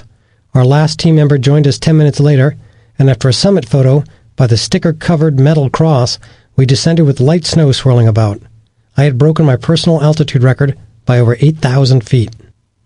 But the trip was notable for another reason, for it was through one of my teammates that I met a wiry young outdoorsman with a mop of unkempt sandy hair and a quiet demeanor. His name was Mike Price. Mike had wanted to join the Aconcagua trip, but he simply couldn't afford it. Still, when we departed for Argentina, he had gamely volunteered to drive us to the Denver airport. Amid a pile of gear-filled duffel bags, Mike and I had shaken hands goodbye. Grinning, he had wished us well, then driven off, madly beeping the van's horn as he went. That I'd eventually ended up at CSU was not a surprise, for it was a natural extension of the life I had built over the previous 3 years. When I'd returned to the University of Massachusetts Amherst in the fall of 1983, I had turned all my energies to geology and climbing. At 21, I had already identified the focus points of my life. I climbed with college friends whenever I could, learning the skills I would need for bigger, more challenging peaks. I found out I could endure sub-zero temperatures during a 22-hour summit traverse across Maine's remote Mount Katahdin. I learned the value of diligent map work after a navigational mix-up forced us to march 18 miles toward Oregon's middle sister with little drinking water. That mistake left us so dehydrated that we drank skanky pond water laced with swimming insects. Still, we summited the snowy volcanic peak the next day. I explored the White Mountains of New Hampshire, taking in the adage that if you can deal with the harsh conditions of Mount Washington in winter, you can handle the weather on any peak in the world. Though my young ego hoped it was true, I had my doubts. I sensed that greater peaks must hold greater challenges, and so they must be the best places to learn more about the mountains and myself. And I wanted to find out. I longed for higher, harder peaks, and began scheming ways to include such mountains in my life.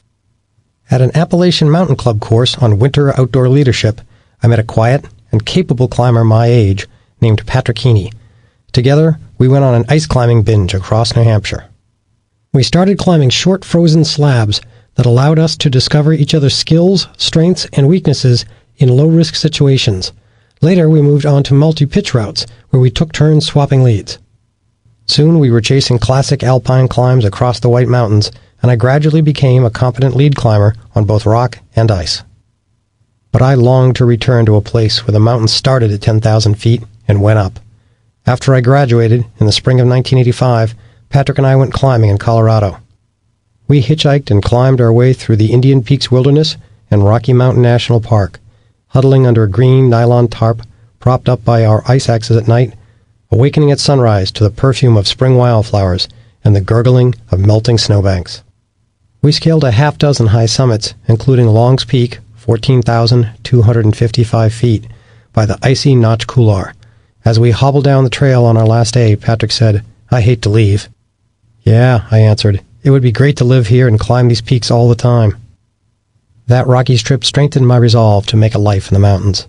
The physical exertions and mental fortitude that the mountains demanded forced me to face fear, manage doubt, and take action, even in the face of uncertainty. In short, the self-imposed challenge of climbing made me more resilient. People find self-reflection and self-improvement in a variety of ways, through running or music, therapy or bonsai. For me, the moving meditation of mountain climbing yielded these benefits, along with the bonuses of visiting remote places and experiencing wild beauty. After a year in Massachusetts working as an environmental geologist, climbing, and spending time with Gloria, I was accepted into graduate school at Colorado State University in Fort Collins. Gloria and I excitedly made plans to move to the Rockies together, and in August 1986, we settled into a simple apartment about a mile from campus. Within weeks, I'd secured the grant-funded job, the tuition waiver, and a spot on the Aconcagua team, and I had a new friend, Mike Price. One Friday afternoon, my Aconcagua teammates Scott Anderson, Mike, and I met up at a geology department beer party. Scott and I discovered that we hailed from adjacent towns in Massachusetts, he from Lexington, me from Concord. When Mike heard that, he asked me what I thought of the classic Concord-based book Walden by Henry David Thoreau. Though I had only superficial comments about the book, Mike got a kick out of the fact that as a kid, I had taken swimming lessons at Walden Pond. A second-year grad student in English, Mike loved literature about wilderness, nature, and philosophy. Mike stood 2 inches taller than me at 5'9", but was about 30 pounds lighter. Though he was not the most outspoken guy, his unassuming exterior hid an energetic fireball of a young man. I was impressed that Mike worked as an outdoor instructor and had been on a wild expedition deep into the glaciated wilderness of Canada. While graduate school kept us both too busy to climb much, Mike and I socialized together and became good friends over the next 18 months. We knew that we wanted to climb together, so as soon as I wrapped up my master's degree, Mike and I hit the crags. The spring air chilled our skin, but the rock was warm enough to climb. We set out on a moderate route in El Dorado Canyon, a popular climbing area near Boulder. The route included the Bastille Crack, a 5-pitch ascent up a steep buttress of red conglomerate sandstone that sits right along a dirt road. Mike was the better climber, so he led the first pitch, with its short, tricky section that required shifting from one crack over to the next. I followed him, and then I took the next pitch. We switched leads until we reached the top, about 300 feet above the canyon floor. This fine day of climbing confirmed that we move well together. Our climbing partnership had begun. 2 months later, Mike was busy, so I went to California to climb in Yosemite National Park with my old Appalachian Mountain Club buddy Patrick. Early one morning, we watched the rising sun paint Yosemite Valley's soaring rock walls deep orange, then gentle gold. By the time they settled into a granite-white hue, we were huffing up the approach trail to Middle Cathedral Rock for our climb up the East Buttress. The fifth pitch of this 1,000-foot wall is the crux section, the hardest part of the route. This route's crux can be free climbed with difficulty, or it can be aid climbed using an existing series of 8 drilled-in bolts. Aid climbing involves hanging from gear to assist with the ascent. Free climbing means advancing by one's hands and feet with gear present only as protection in case of a fall. Almost all the climbing we had done over the years had been free climbing. The only aid climbing I had ever done was 50 feet of practice 6 years earlier in Montana. Aid climbing requires complex gear, rope, and knot systems that collectively allow a climber to move up. Many pieces of specialty equipment are needed for proper aid climbing, including aiders, which are flexible webbing steps, and ascenders, sliding mechanical rope clamps that allow a climber to raise himself up a dangling rope. We didn't have any special aid gear, so Patrick aid climbed the short bolt ladder in a quick and dirty style by clipping gear to the next highest bolt and then pulling down on the dangling sling. I followed in a jury-rigged fashion, yanking on gear Patrick had left clipped to the bolts for me, and standing in nylon webbing loops that served as barely functional substitutes for real aiders. This allowed me to swarm my way up the nearly blank section while Patrick belayed me from above. With a mess of gear dangling from my neck, I soon flopped onto his belay ledge like a netted tuna hauled onto a boat deck. "Graceless, but effective," Patrick said. I smiled, nodded, and panted. Since aid climbing relied so heavily on gear, I had thought it wouldn't be hard. In fact, hoisting myself up the 30-foot section with no ascenders or aiders wore me out in just minutes. I now understood how tiring aid climbing could really be. Environmental geology jobs were plentiful in 1988, and though I already had a good offer in Fort Collins, I applied for a position as a corporate hydrogeologist with Shell Oil. The work would entail studying and remediating fuel leaks from underground storage tanks. It was a high-profile position overseeing subsurface cleanup projects across 18 states. I was thrilled when Shell offered me this dream position. There was only one problem. The job was in Houston, Texas. I did not want to live in flat, humid Texas, and I didn't want to move away from Gloria. But in the end, the Shell opportunity was too great to reject. I accepted the position with an unsettling mixture of professional glee and personal dread. Our loose plan was for me to go there at summer's end and start work. I would fly often to see Gloria in Colorado, where she was a sales manager, and in a few months we would decide if she should join me in Texas. Before I left for Houston, Gloria and I embarked on a big tour of western national parks. In the northwest, we stayed for several days at Mount Rainier. The snow-covered volcano loomed above our campsite. One morning we hiked a trail on the mountain's southern flank to the Paradise Glacier Ice Cave. The ice tunnel burrowed under the glacier, and the oval entrance was 30 feet wide and 20 feet tall, squashed by the massive weight of ice overlying the cave's mouth. Having studied glacial geology, I knew this was a melt channel formed by a subglacial river. Although I tried convincing Gloria to join me on the premise that no ice collapse was likely to happen during the few minutes that we would be in the cave, she refused to enter. Nervous but excited to actually experience such a rare geologic cavern, I scampered 30 feet inside the tunnel.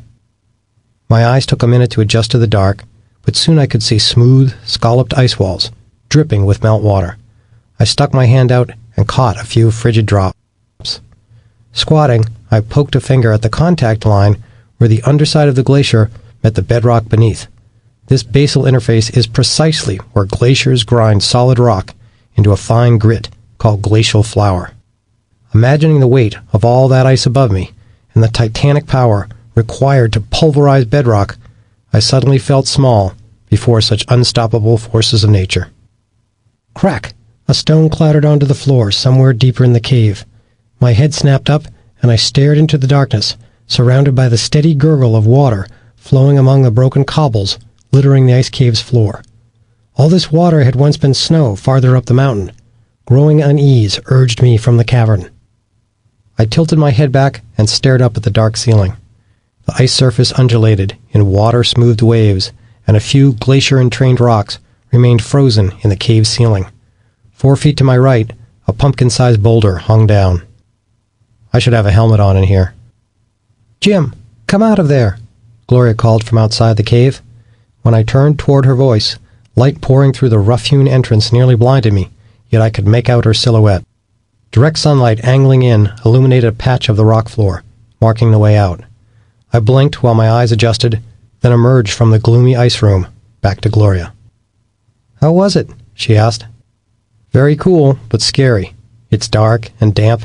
It's pretty creepy being underneath the glacier." A few weeks later I was in Houston, miserable. The environmental job at Shell was great, everything I hoped for, but my personal life was non-existent. When I tried to hike in a state park, the sun and the bugs drove me back. When I ran, I grew so nauseated from the heat that I sagged against a chain-link fence like a puking drunk. Gloria, my friends, and the mountains were all back in Colorado. I would have to make do with frequent Rocky Mountain visits attached to my many business trips. I settled into a pattern of flying to Denver every other Friday and returning to Houston after 48 hours. A month later, Gloria and I officially got engaged. We agreed to a long-distance engagement so that I could finish out at least a year with Shell. We trudged through the next 13 months, me flying to Denver about 20 times, and both of us traveling to Ohio twice to plan our wedding. I didn't see Mike or my other Fort Collins friends much.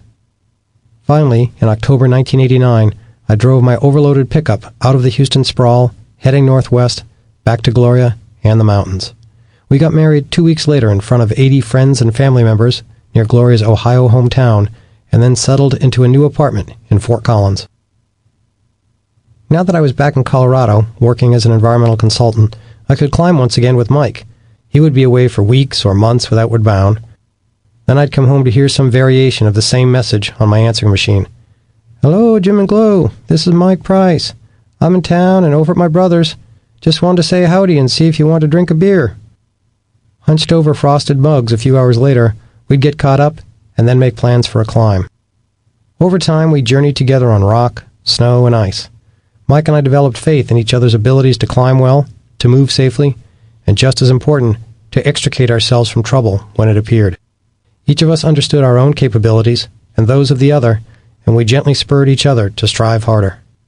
By urging me beyond my comfort range and supporting me when I was out there, Mike helped me slowly push back the boundaries I used to define myself. This made me grow more capable, both on the rock and off. With his higher skill level, I'm not sure that I helped him improve much as a climber, but I was capable enough that he did not have to instruct me or watch me for mistakes. Spending 8 months a year herding and fretting over his novice students wore on Mike. He once told me that he enjoyed climbing with me because he did not have to worry. "Even when I can't see or hear you," he told me, "I know you'll do the right thing and make it through." His extensive wilderness time also meant Mike was always in better climbing shape than I was. My career as a hydrogeologist kept me office-bound, and that left me with slightly lesser skills and conditioning than Mike. That didn't seem to bother him, though, so I tried not to let it bother me. Because I could not be as good a climber as Mike, I worked hard to be a good partner.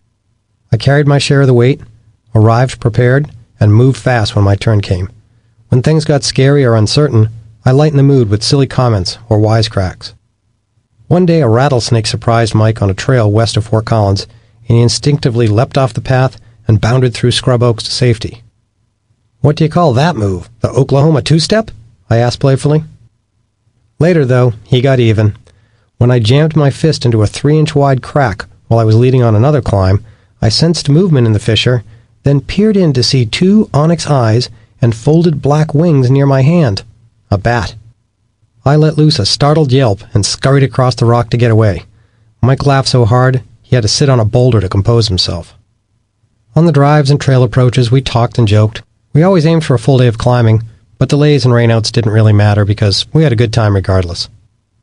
We climbed extensively on lumpy ridges, granite spires in Rocky Mountain National Park. We scaled frozen waterfalls, and we skied in the pristine backcountry, whooping and hollering as we dropped down through lustrous powder fields in the shadow of the Continental Divide. One warm July morning, we headed to Lumpy Ridge for the 3rd day that week, set on rock climbing in an area called the Bookend. As Mike steered his midnight blue pickup the last mile up the dirt approach road, I read aloud from the guidebook and pointed out landmarks to help us find the right cliff. We pulled into the gravel parking lot, Mike glancing up at the crags, while I intently studied the guidebook. Suddenly, the book slapped my forehead, the floorboard bucking and grinding beneath my feet as we slammed to a stop. Looking up at the cliff instead of out the windshield, Mike had driven right onto a basketball-sized boulder at the parking lot's edge. Startled, I looked up, wide-eyed. Mike seized the moment. "Well," he drawled nonchalantly, "that ought to be close enough." We moved well together that day, swinging leads, gracefully flowing up the rock. A day later, determined to keep our momentum, we hit El Dorado Canyon outside Boulder. The drive south to Boulder always provides a great view west over the mountains, and we noted a few puffy clouds looming on the horizon. The usual. After parking in Eldo, we hiked the short approach to Ant Hill Direct, a fine climb with steep rock and exhilarating exposure. The route goes straight up the biggest face in the canyon and requires a fairly complex descent. Mike led the first two strenuous pitches. As I followed the second pitch, a hard wind picked up from the west, and the temperature plunged about 15 degrees in minutes. Trying to hustle, Mike handed me the gear rack, and I started leading the third pitch. As I traversed left, the wind screamed down the canyon, and my confidence sputtered. While traversing, a good leader places rock gear in a crack to protect both climbers from a dangerous, swinging fall. While I struggled to set protection, the wind roared so loud that when I looked at Mike, just 20 feet to my right, I saw his mouth moving, but heard no words over the din. We were halfway up, with the hardest climbing behind us. The wandering nature of the rock face we'd already climbed made rappelling off from there an uncertain prospect. We might wind up in the middle of the face, away from the crack system, stuck with no rappel anchor options. Mike and I each looked up and down the cliff, quickly considering whether to push on or bail off. I pointed down to indicate the rappel option and waggled an open hand to indicate the iffiness of bailing from there.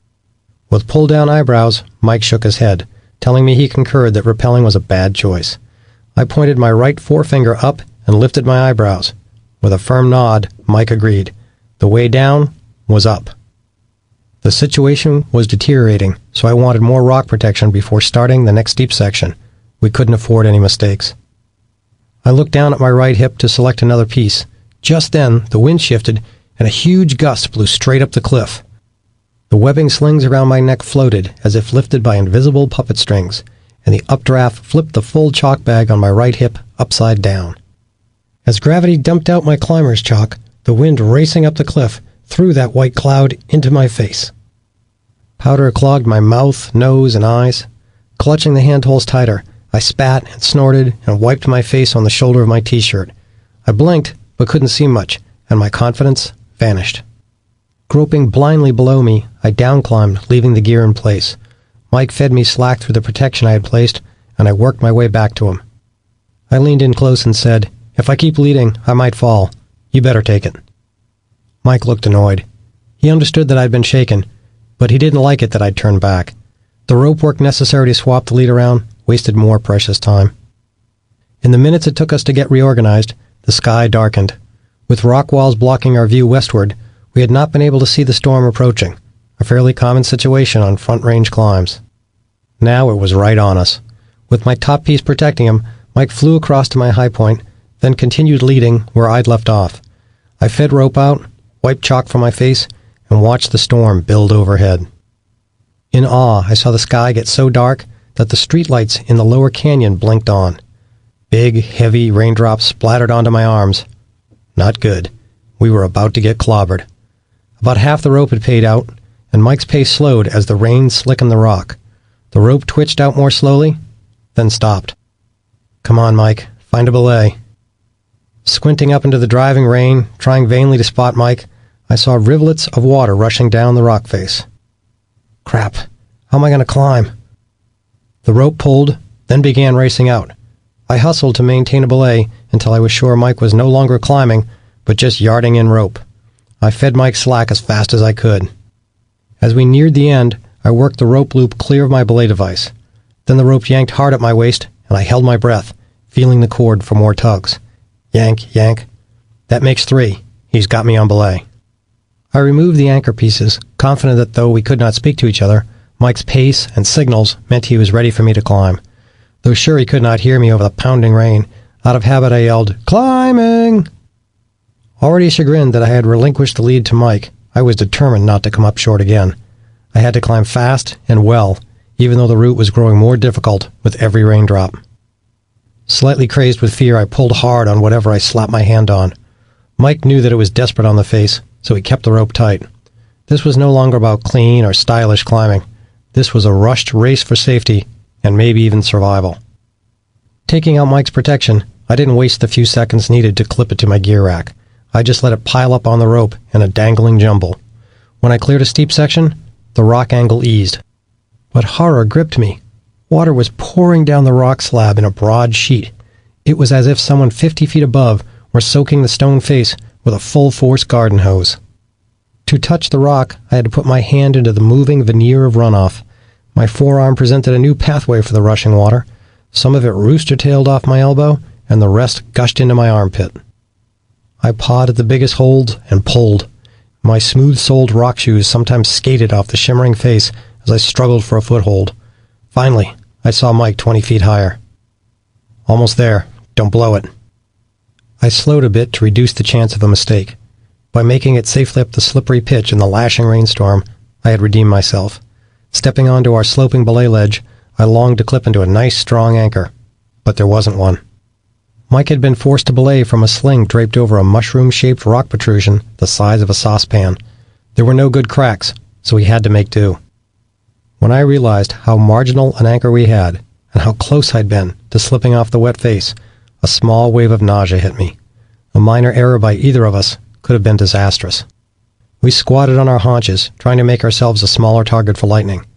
Thunder echoed back and forth across the canyon. We hunkered together, holding our one-day pack over our heads as meager protection from the heavy rainfall. "Mike, that was an unbelievable lead with this weather," I said. "Awesome, man." "I don't know how you followed in the gushing water. I was scared that you might whip off. Way to go." "Thanks. Now if it'll just slow enough to let us off of here." We were about 150 feet below the top. The rock ahead looked easier, but we had to wait out the rain. Flat-bottomed thunderclouds scampered past the canyon and onto the eastern plains beyond, taking the rainfall with them. The wind settled into shifting gusts, which dried the rock face but chilled us. One of us swiped the rock every 10 minutes, checking to see how it was drying. 2 hours passed before we thought it was dry enough to climb. Mike shivered and seemed a bit withdrawn. For once, my extra body fat served me well. I was not hypothermic, like my skinny partner. Seeking the easiest way off, I led us up and to the left. The angled direction of our escape route forced us to climb 3 pitches before we reached ground flat enough so that we could unrope and begin the tedious descent. Rappelling short cliffs and fighting thick brush, we finally reached the truck in the dark, utterly spent. Though the day had been more scary and less fun than we'd planned, we had held it together. Climbing, whether on rock, ice, or snow, is a carefully orchestrated dance between partners. It requires teammates with skill, patience, determination, and strength, both mental and physical. It requires partners who can work together, even when the mountain blocks their view of each other, or when howling wind and driving rain sweep away shouted instructions.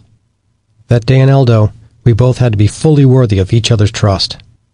Each of us knew that the other was, in the highest praise one mountaineer can give another, solid. Our partnership was cemented. This is the end of the CD. The audiobook continues on the next CD. Chapter 8. In the late fall of 1991, Mike Price hits town after leading another outward-bound course in the canyon lands of Utah. Just him and 6 young men and women out climbing and backpacking in the solitude of the Red Rock country. Mike spends about 200 days a year in the desert or mountains, and he blows into Fort Collins between trips for 3 or 4 days, crashing at his brother's place just a few blocks from my house. We settle in at the end of the CB and Potts bar with stories to tell and plans to make. By now we've been buddies for 5 years. I pay for 2 pints of 90-shilling draft. Mike lifts the icy mug, stares at the amber liquid, and says, "Ah, my favorite type of beer. Free." Whenever we get together, Mike recounts his latest trip. I relish his tales. It's a chance to vicariously taste the life of an unencumbered wilderness teacher. Tonight he's in his usual city clothes, checkered western shirt with shiny snap buttons, battered jeans, scuffed cowboy boots. His shoulders curve forward, a reminder of the scoliosis he endured as a kid. He's as even-keeled as ever. For him, life is an adventure that should be taken with equal parts seriousness and laughter, reflection and relish. Mike describes his comical instructions to his field crew, his advice to them if they encounter another group on the desert trail, which might represent competition for a coveted camping spot near water. "Tell them," he had said, "that we are a prisoner outreach program from the hospital of the criminally insane. People leave in a big hurry." Most of these sessions are one-sided. Mike recounting his latest wilderness escapade, me with nothing similar to share. I hike and climb and ski with passion, but my work as a self-employed environmental geologist keeps me otherwise all too busy. And while Mike is single, I am married to Gloria. All that means that I struggle to rack up 1/5 the mountain time Mike does. But I'd recently logged some trail miles, and this time I have a story to share. A few weeks earlier, Gloria and I set out to hike Long's Peak. 5 hours after leaving the trailhead, at about 9,400 feet, we descended 4,000 feet along rocky trails and rugged boulder fields. We were close to the summit when a horrifying scene unfolded in a place called the Narrows, a 100-foot-long ledge only a few feet wide. Just ahead of us, another hiker stumbled off that ledge, cartwheeling 70 feet down the mountain and landing seriously injured among a pile of rocks. We were among a dozen volunteers who kept the patient alive in the first critical hours. In the end, I spent 18 hours with him, staying to help some National Park Service rangers and a few other die-hard volunteer rescuers carry him on a metal stretcher through the night, buffeted by sub-freezing temperatures and 80-mile-per-hour winds. When loose rocks clattered toward us in the dark, the rangers shouted for us to lean over the patient to protect him. At dawn the next day, we handed him off to a second rescue team, and 6 hours later, they got the young man onto a helicopter and to the hospital. I was thrilled that he survived, but the rescue strained my body to its limits. I lost 10 pounds in 24 hours, and tested my technical climbing and rope skills during our night-long effort to lower the man over 1,000 feet of craggy mountainside. "Nice job, Jim," Mike says. "You guys put yourself on the line and got him down. You earned some stripes on that one." Mike raises his beer and toast and we tap mugs, but soon our focus shifts. We'd talked for years about climbing something big. All serious climbers think, at least fleetingly, about Nepal, but at this point the Himalayas seem out of our league and beyond our budget. We've talked about the Grand Teton and other places too, but one mountain, Rainier in Washington State, keeps creeping into our conversations. This night, in the cacophony of a college town bar, we decide what I think we've both known deep inside for a while, that we will go there. The postcard-perfect mountain, its volcanic slopes covered with glaciers, attracts thousands of climbers a year, the bulk of them headed for the top via the Disappointment Cleaver route or the Emmons Winthrop route. It is as unforgiving as it is beautiful. An average of 2 or 3 people lose their lives on the mountain each year, and in 1981, it was the scene of the country's worst climbing disaster when an avalanche swept 11 people into a crevasse. We recognize that there are dangers, but we accept them. For us, earning rewards in adventure and personal growth means challenging ourselves with bigger mountains and sometimes bigger risk. As we talk, our determination solidifies. Rainier it will be. And we aren't going to climb a standard route. We're going to push ourselves on an elegant but challenging ascent up the north side of the mountain, up the Liberty Ridge. 6 months later, during our final preparations, I call the National Park Service ranger stations on Rainier 3 or 4 times, checking snow conditions, ice coverage, and avalanche danger. I learned that it has been a low snow year, and that the crevasses on the Emmons and Carbon glaciers are not too bad, and that it has been unseasonably warm. In one call, I speak with Mike Gauthier, one of Rainier's climbing rangers, who tells me that the avalanche danger is nil, and that the upper parts of the Liberty Ridge are covered in hard water ice. If you're ready, he says, for technical ice, and we are, it may not be too bad, but he also says that snow bridges are melting rapidly, exposing crevasses. "It looks like July around here," he says as I scribble down the information. Crevasses. Clinging to Mount Rainier's flanks are 26 glaciers, giant rivers of ice slowly creeping downhill, replenished by the snow that pummels the summit all winter long. In a 12-month span in the early 1970s, 1,122 inches of snow fell on Rainier. At the time, this set a U.S. record. Rainier's glaciers are complex geological formations, hundreds of feet thick, layer upon layer of ice of varying consistencies and thicknesses that can stretch for miles. The Emmons Glacier alone is comprised of an estimated 23.8 billion cubic feet of ice. Glaciers pack an unrelenting force, carving valleys and pulverizing boulders the size of houses. Thousands of years after they have receded, they will have left unmistakable imprints on the land. The movement of glaciers is a simple matter of gravity. Once enough snow accumulates and hardens to ice, the combination of mountain slope and the gravitational force exerted on the ice layer begins pulling the mass downhill. Free water beneath the ice accelerates some parts of the glacier, while a rough bedrock base slows movement in other areas. The glacier's different flow rates and directions open up tension cracks in the ice, called crevasses. The top 150 feet or so of a glacier is under less pressure than the deepest layers, and so the shallow ice is more rigid, and more prone to fracturing under the enormous tension that builds up as the frozen mass unsteadily works its way downhill. Those ever-changing cracks can open slowly and later be concealed by snow and ice that freezes over the top of the slit. The process repeats itself innumerable times and is so insidious that a snow bridge a few feet thick can conceal a giant, yawning crevasse 10 feet across and 120 feet deep. We have to prepare for the worst, so a couple of days before our flight, Mike shows up at the home Gloria and I share. On the lawn, we uncoil a 165-foot length of Mike's 8.8 millimeter climbing rope, the perfect kind for tackling glaciers. We are going to practice a crevasse rescue system that one of us on top of the glacier could use to extricate the other from a slot. Though we have both done it before, we want to practice setting up a Z-pulley system. The arrangement rests on a simple principle. Dividing one long rope into 3 smaller sections, all threaded through pulleys, greatly increases one man's leverage and lifting power. When rigged properly, the 3 sections of the rope form a giant Z. We practice for a simple reason.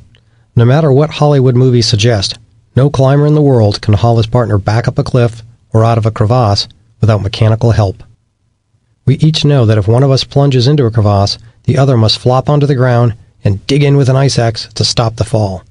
Then the climber atop the glacier will have a real chance to pull the other out with a Z-pulley lifting system. So out there on the shaggy grass, we practice our backup system, just like Dad always taught me. On the mountain, our anchors will have to be ice screws and metal-bladed snow flukes buried securely in the glacier. But here in my yard, we use a black walnut tree and the deck railing. 17 months ago, Mike spent a season in Antarctica, where he was on the McMurdo Sound search and rescue team that pulled 2 men and their load of dynamite from an enormous crevasse after their bulldozer crashed through a snow bridge. Since he knows the details better, he leads me as we put together a Z-pulley.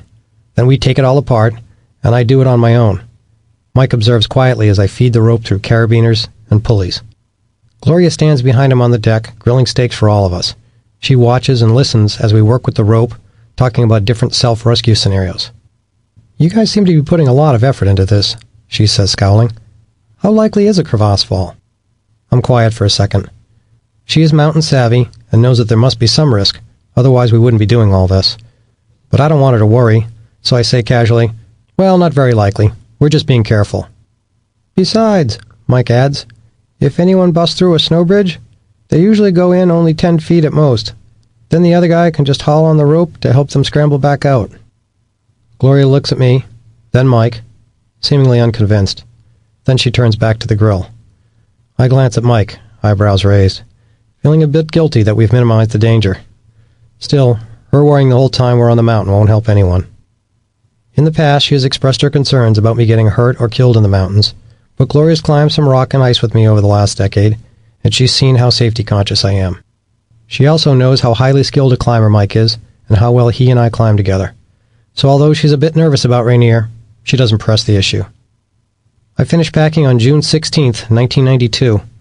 Then Gloria and I meet Mike at a local bookstore for a lecture by Royal Robbins, a Yosemite Valley rock climbing legend.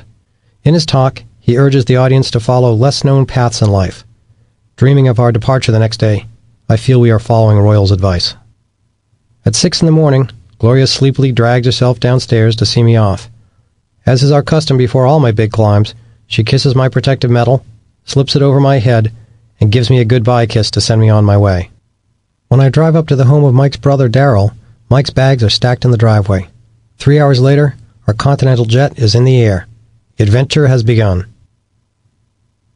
On a photograph of Rainier's north face, the line up Liberty Ridge is, in the language of climbers, elegant, a distinct route up and up toward the snow-shrouded summit. The cleaver-like ridge juts out between 2 great walls. On one side is the Willis Wall, 4,000 feet of steep volcanic rock, interbedded with crumbling ledges of ash, mud, snow, and ice, much of it poised to fall away. On the other side of Liberty Ridge stands Liberty Wall, imposing at 3,000 feet, and with a terrifying reputation for even more frequent ice cliff collapses and rock falls. Above both walls and the ridge sits Liberty Cap, an ice field hundreds of feet thick, wrapping a sub-summit of the volcanic mountain. The edge of that ice cap is in constant change, cleaving off building-sized slabs that rumble down the walls in explosions of rock and ice. These collapses sometimes trigger cascading avalanches that can sweep out a mile across the Carbon Glacier. We know climbing Liberty Ridge will not be easy. We will ascend 5,000 feet during a 5-mile approach through a forest and across 2 glaciers just to reach the foot of the ridge. Then there's Liberty Ridge itself. It will demand another vertical mile of muscle-numbing work, roped together, each of us hauling a pack loaded with 50 pounds of gear and supplies. There will be slow-motion glacial ice flows clogged with ice blocks the size of trucks, a knife-edge ascent up a ridge averaging about 45 degrees, and a couple hours of melting ice for drinking water each day. It will mean probably 4 days of hard work and lots of simul-climbing, where to move faster we'll be roped together and climb simultaneously, neither of us belaying the other. When we simul-climb, we'll be fully committed to each other, and we'll have to be completely confident that neither of us will fall, as a mistake could yank both of us off the mountain. But we're experienced, and we're ready. I am 29, Mike's 34. My climbing journey stretches a decade, and Mike's nearly 15 years. And after the last of our gear tumbles from the baggage conveyor, we drive away from the Seattle-Tacoma International Airport in a red rental sedan and head for Mount Rainier National Park. Even from 90 miles away in Seattle, Rainier's hulking mass dominates the skyline. The classic volcanic cone is gouged by huge glaciers that chop the mountain into alternating swaths of ice and crumbling rock. Though scores of big, beautiful peaks populate the Pacific Northwest, locals refer to Rainier simply as the mountain. We pull into White River Ranger Station just about 8 miles northeast of Rainier Summit. It's Wednesday afternoon, June 17th. Seeing the rustic building among the giant conifers triggers my memories of having been here 9 Junes before. Mike and I check with rangers about the conditions on the mountain, the weather forecast, and recent climbs. We fill out little index cards listing our names and addresses, the route we plan to take, and emergency contact information for our families. I jot down Gloria's name and our home number. My unmarried wanderlust friend lists his parents in Oklahoma. An hour later, in the White River campground, we dump out all our gear, talking about what to take and what to leave. A blending of risk assessment and climbing confidence and gut instinct. Some of it is easy. We figure to be out 4 days, maybe 5, so we set out enough food for that period. Oatmeal and bagels, granola, nuts and raisins, macaroni and cheese, quick cooking noodles. We grab Gatorade powder and iodine tablets to purify our water. A lightweight backpacking stove, fuel, helmets, headlamps, sleeping bags, and pads. We decide to leave the tent behind. It looks as though the weather is going to cooperate. Tossing the tent into the rental car's trunk instead of our packs means 7 fewer pounds we'll lug up the mountain. But figuring out which climbing hardware to take is more difficult. Too much, and the packs will be too heavy for us to move fast, and the potential danger will rise. Too little gear, and we won't be able to protect ourselves sufficiently, so the risk will increase. We settle on 2 camming units, spring-loaded contraptions about the size of a baby's fist, for rock cracks, about 20 carabiners, 2 snow flukes, which look like shovel blades, and 7 ice screws, each one a hollow tube about 8 inches long with a sharp tip and a thread up the outside of the shaft. As the sun slowly descends in the western sky, we take in the grandeur of Rainier. We see Liberty Ridge, and at its apex, nearly 10,000 feet higher than we are now, a huge frozen slope gleaming in the fading light. Whenever I climb, I experience moments when fear tries to grab me, and each time I fight to remain relaxed and move fluidly, not jerking my hands and feet from perch to perch. I tell myself to stay calm, to ignore my heart pounding harder, and to fight the compulsion to draw short, fast breaths. Sometimes my head becomes a battleground as 2 personas, a frightened self-doubter who is all emotion, and a confident cheerleader who is all logic, bicker for control. Although I hear other voices when things get hairy, those of my dad, of old climbing buddies, it is most often this battle that grips me. It seems different for Mike. No matter how difficult or risky the situation gets, he stays calm, a reassuring presence when things are toughest. Mike will sense me struggling and will say, "Come on, Jim, you can do it," and I'll know then that I can't let him down. We rise early. It's time to go climbing. After shoveling down instant oatmeal, we set out from the campground wearing shorts and t-shirts and carrying packs brimming with gear. Sunlight filters through the woods in splotches as we follow a broad hiking trail for 3 miles, gaining 1,600 feet of altitude. The dirt path eventually wanders out of the forest, and then, at an elevation of around 5,500 feet, the trees thin and we enter a grassy meadow. Ice hundreds of feet thick once covered this area in Glacier Basin, but now it is a rugged open valley of rocks, sand, and dust, birthed by a volcano and transformed by moving ice. The main trail angles south a short distance to the smooth, milky surface of the tiny interglacier, the toe of the Emmons-Winthrop route. We'll be coming down that way in about 4 days, depending upon how the climb goes. The pleasant sunshine makes the upper edge of the interglacier look far less scary and dangerous than it felt during that driving nighttime windstorm almost a decade earlier.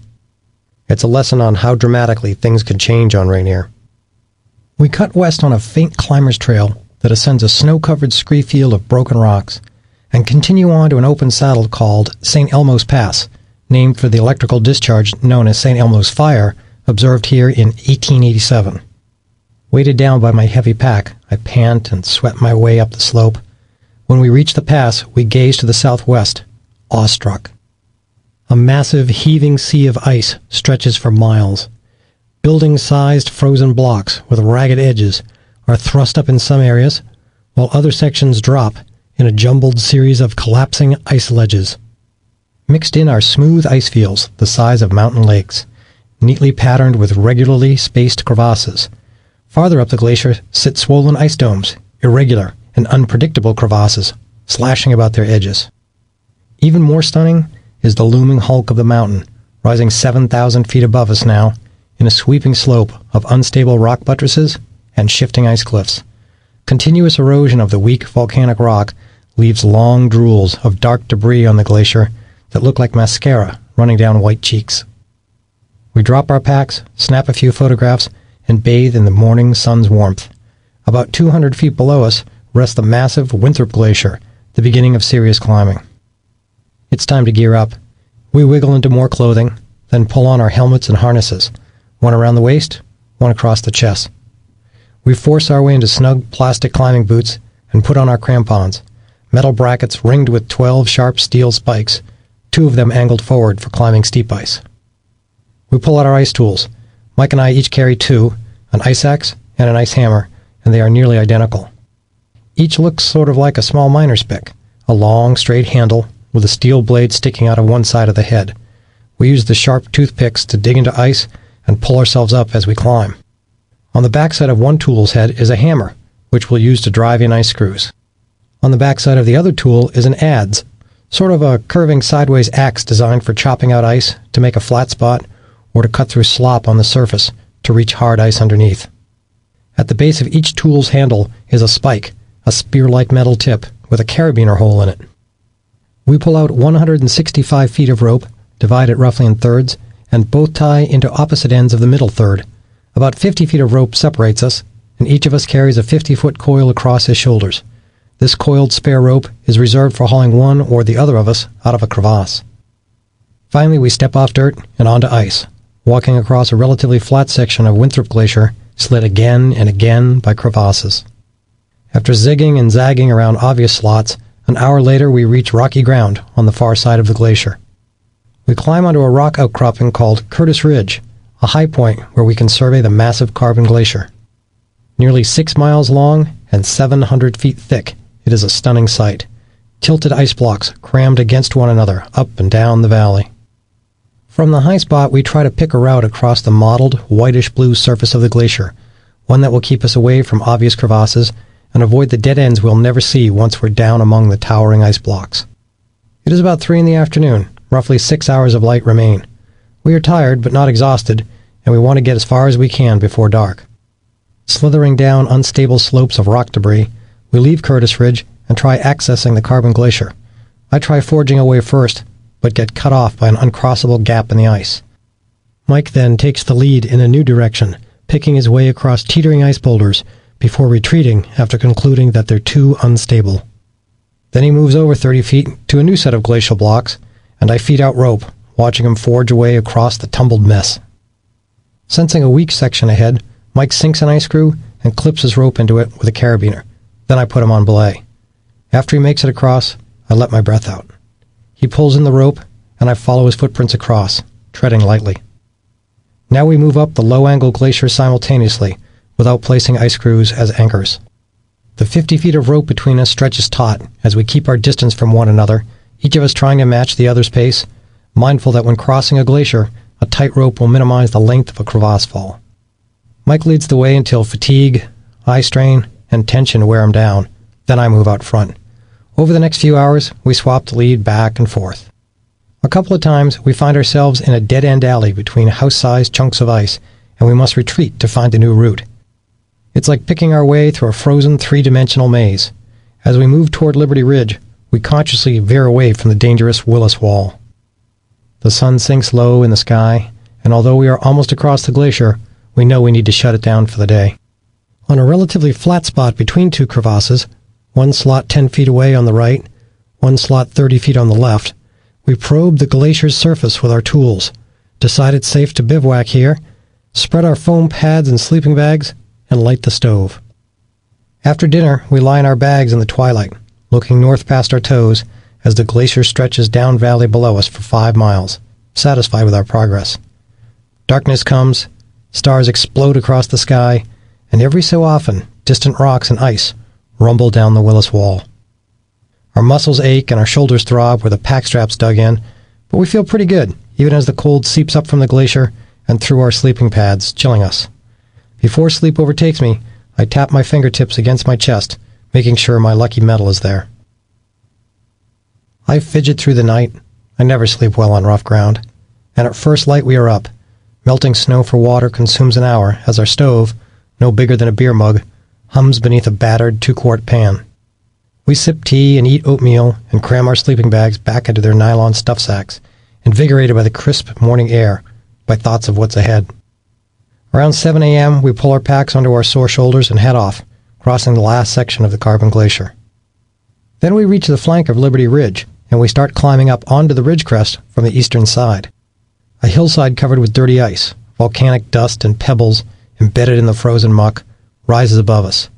Mike leads, raising his ice axe as he sets out, stopping a little way up and forcing an ice screw into the hillside.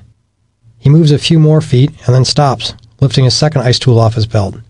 Watching Mike alternately swing both tools, I know it's getting tougher now. Mike climbs a little higher, rams another screw into junk that's more frozen mud than ice. He turns back to look at me. "Don't fall," Mike yells. "Understood," I holler back. His words unsettle me. It must be pretty shaky up there. The rope tightens at my waist, urging me up, and I kick my crampons in and swing my tools and follow Mike's trail. We are simul-climbing, and it is scary. This ridge is really a mudsicle, not the dense water ice where we feel most safe, where the sharpened tips of our crampons and axes bite firmly. 20 feet higher, Mike stops again. "Do not fall," he shouts, and the anxiety coursing through me ticks up a couple notches. "Understood," I answer. We make it another 50 feet before Mike stops again. By now I have angled over to the right and jammed my body into a little ice cave where the ice meets the rock. Simul-climbing is too risky here. I toss a long nylon sling over a boulder for a quick anchor and put Mike on belay. "You're on belay now," I shout. "Thanks." "You want to keep going, or you want to come down?" I yell. "I better come down," Mike hollers back. A few minutes later, we decide to back off this section of the ridge. We've lost an hour, and we'll have to retreat and work our way around the ridge and approach it from the distant western side. Losing some more time, though, is better than risking a big fall. It is probably somewhere in that frozen, muddy hillside that we break a tooth off the tip of one of the ice screws. We still have 7 screws, but now only 6 are fully functional. It is already late morning, and we feel a twinge of disappointment about the wasted time as we cut downhill around the toe of the ridge and ascend the western side of Liberty Ridge, heading for a spot called Thumb Rock. The snow is better on this shady side of the ridge, and we simul-climb again, sinking screws into the occasional ice patch for protection, moving in tandem as we zigzag our way up, swapping the lead. The afternoon sun bakes the mountain, and the heat sometimes causes rocks to break free from the ice and tumble.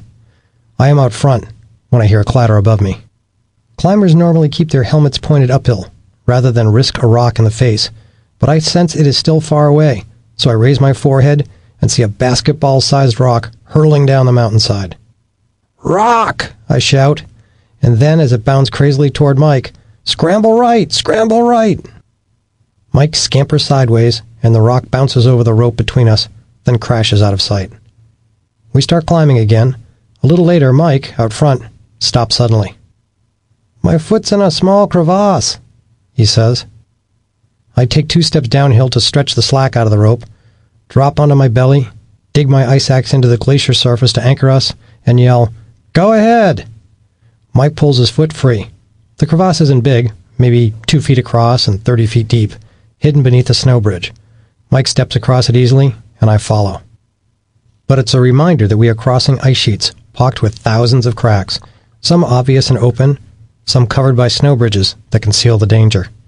As we climb, we constantly scan the glacier's surface, looking for a swale or a telltale sprinkling of dust settled in a low spot, clues to a sinking snow bridge. Early in the afternoon, we reach Thumb Rock, where a lot of climbers attempting the Liberty Ridge route camp on their second night. Mike and I survey the clear sky and decide to push on. We still have 7 hours of daylight. I lead us up a short, steep gully during the hottest part of the day. The sun-softened snow sucks at our feet with each step. It's like walking in shin-deep oatmeal, and the risk of an avalanche is growing. We need the temperature to drop and the snow to freeze up again, so we stop and wait. The stove thrums like a miniature jet engine, reducing chunks of ice to water, and we share soup and tea, resting for a couple of hours. At this point, high on the protective shoulder of Liberty Ridge, we are safe, but close enough to the Willis Wall to watch an incredible series of debris falls. We stare, mesmerized, at the explosions of falling ice, some so powerful that they trigger secondary avalanches, which rumble and roar as they rain down the lower wall. Balancing a half-full soup bowl on my knee, I watch a black boulder. Who knows at this distance if it is the size of a refrigerator, a van, or a house? Bounce off a ledge and plummet 500 feet before crashing onto the Carbon Glacier far below us. As the sun swings around to the western side of Rainier, the mountaintop puts us into shadow and the temperature drops. The snow firms up, and by around 5 o'clock, we are moving again, starting a sort of second shift to the day. We cross a rock buttress, and I place the spring-loaded retractable cams into a rotten crack as I lead. Peering around a corner, I'm surprised by a sheet of ice more than 500 feet wide, stretched up as far as I can see. That ice sheet lies at about 45 degrees, with a few steeper sections. It is the shimmering slope we'd seen from the campground the first night.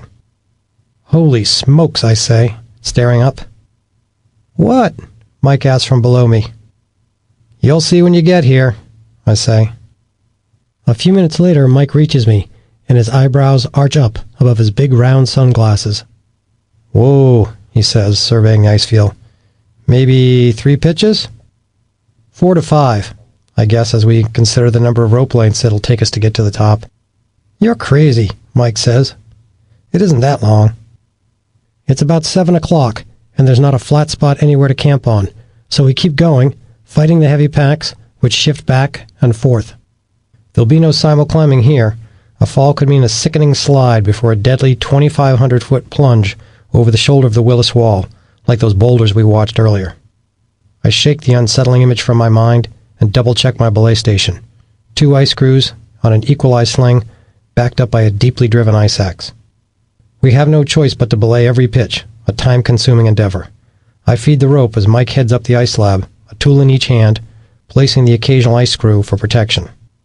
After he reaches the end of the rope, he sets an anchor and slowly pulls the lifeline back in as I climb to him. I lead the next pitch. It is hard, glaze ice, and my crampons and picks bite into it solidly. About every 30 feet, I look for a low-angle ramp to stand on while I crank in an ice screw, hooking the pick of my hammer through the screw's eye hole and using the ice tool as a lever. It is awkward and tiring work. After clipping our rope to the screw with 2 carabiners and a nylon sling, I feel my tight shoulders relax and my heart rate slow a bit. I'm safer now, the potential falls shorter.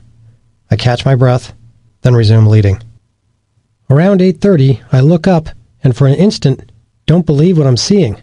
A single climber with no rope making his way down toward us. He moves slowly, backing down the steep, frozen mountainside, kicking in his crampons, and swinging his axes one at a time. As he draws closer, I move about 3 feet to one side. I'm afraid that if the guy falls, he might slide down and knock me over like a bowling pin. "Hi, how's it going?" he asks after reaching me. "Good," I answer. "How about you?" "Tired." "Where are you coming from?" I ask. "The top." "The top of the mountain?" "No, just the top of the Liberty Cap."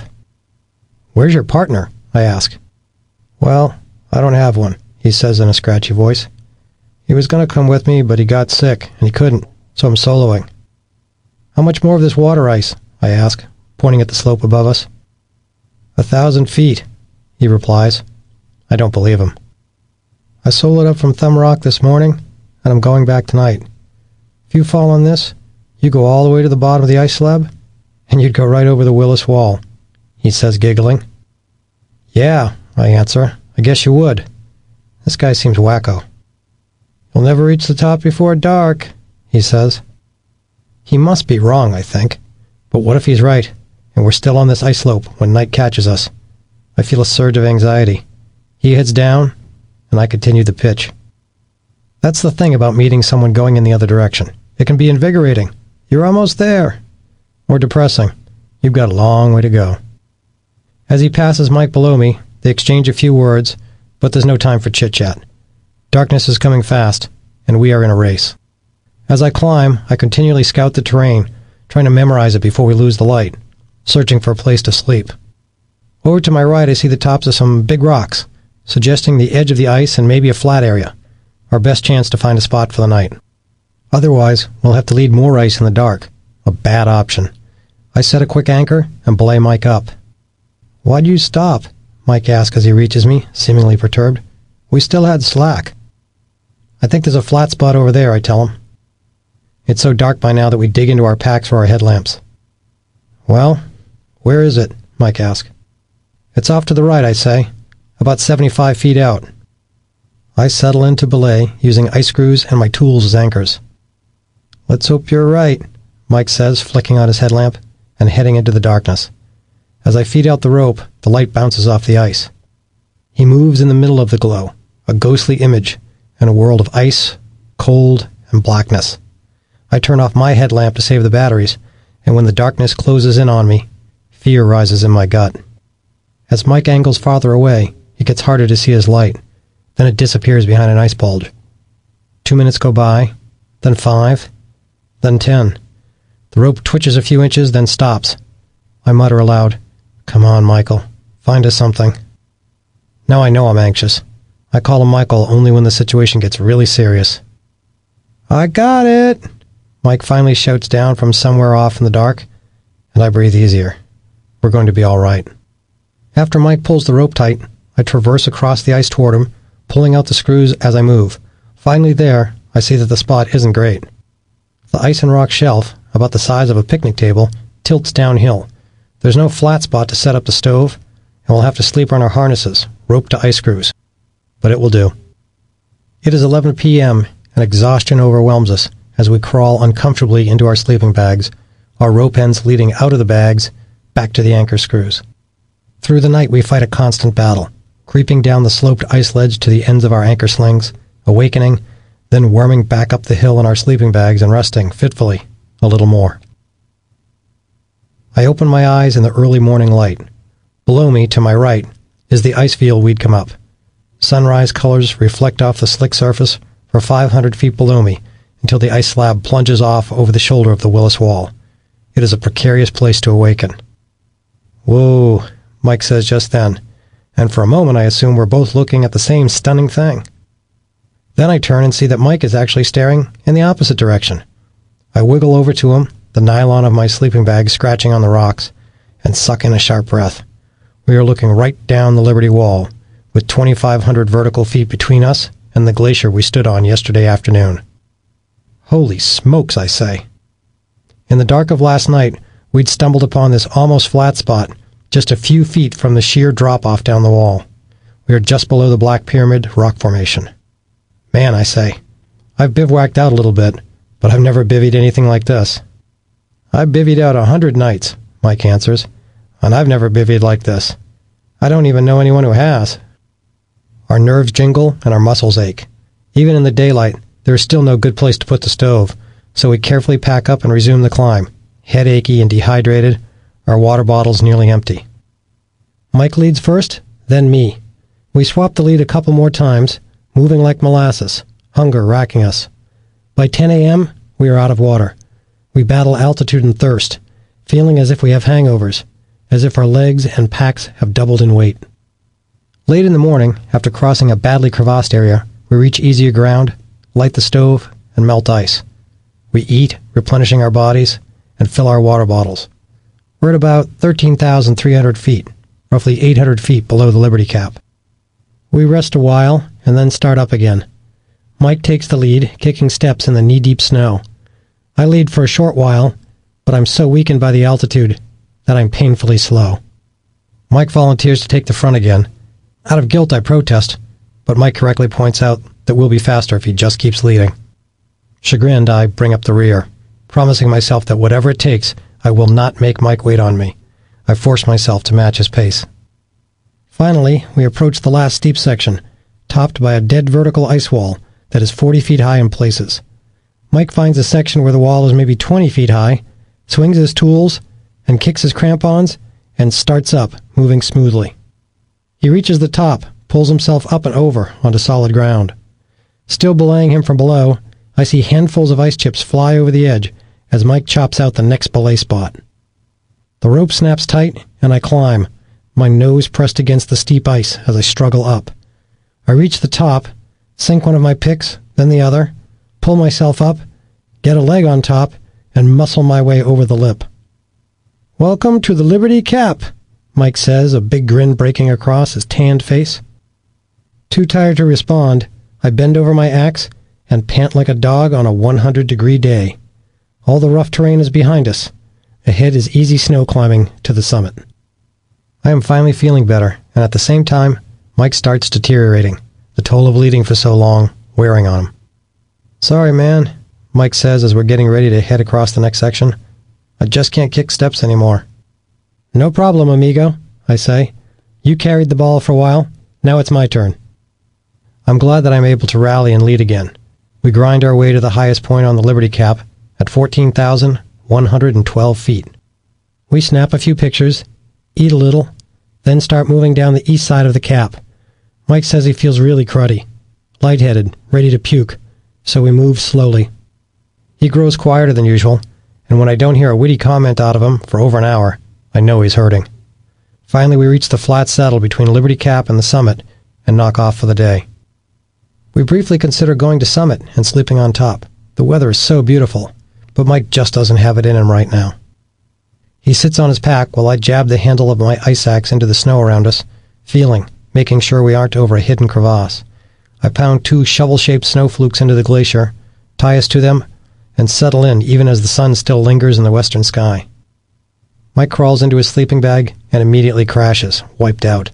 I feel pretty good, so I stay awake. It is the kind of partnership we enjoy. When I struggle, Mike picks me up, takes the lead. Now Mike needs a little help, and I go to work with the stove, melting snow. An hour later, Mike wakes up, starts eating and drinking, and begins to feel better. By the time we shimmy into our sleeping bags for the night, Mike is joking again. We are back in business.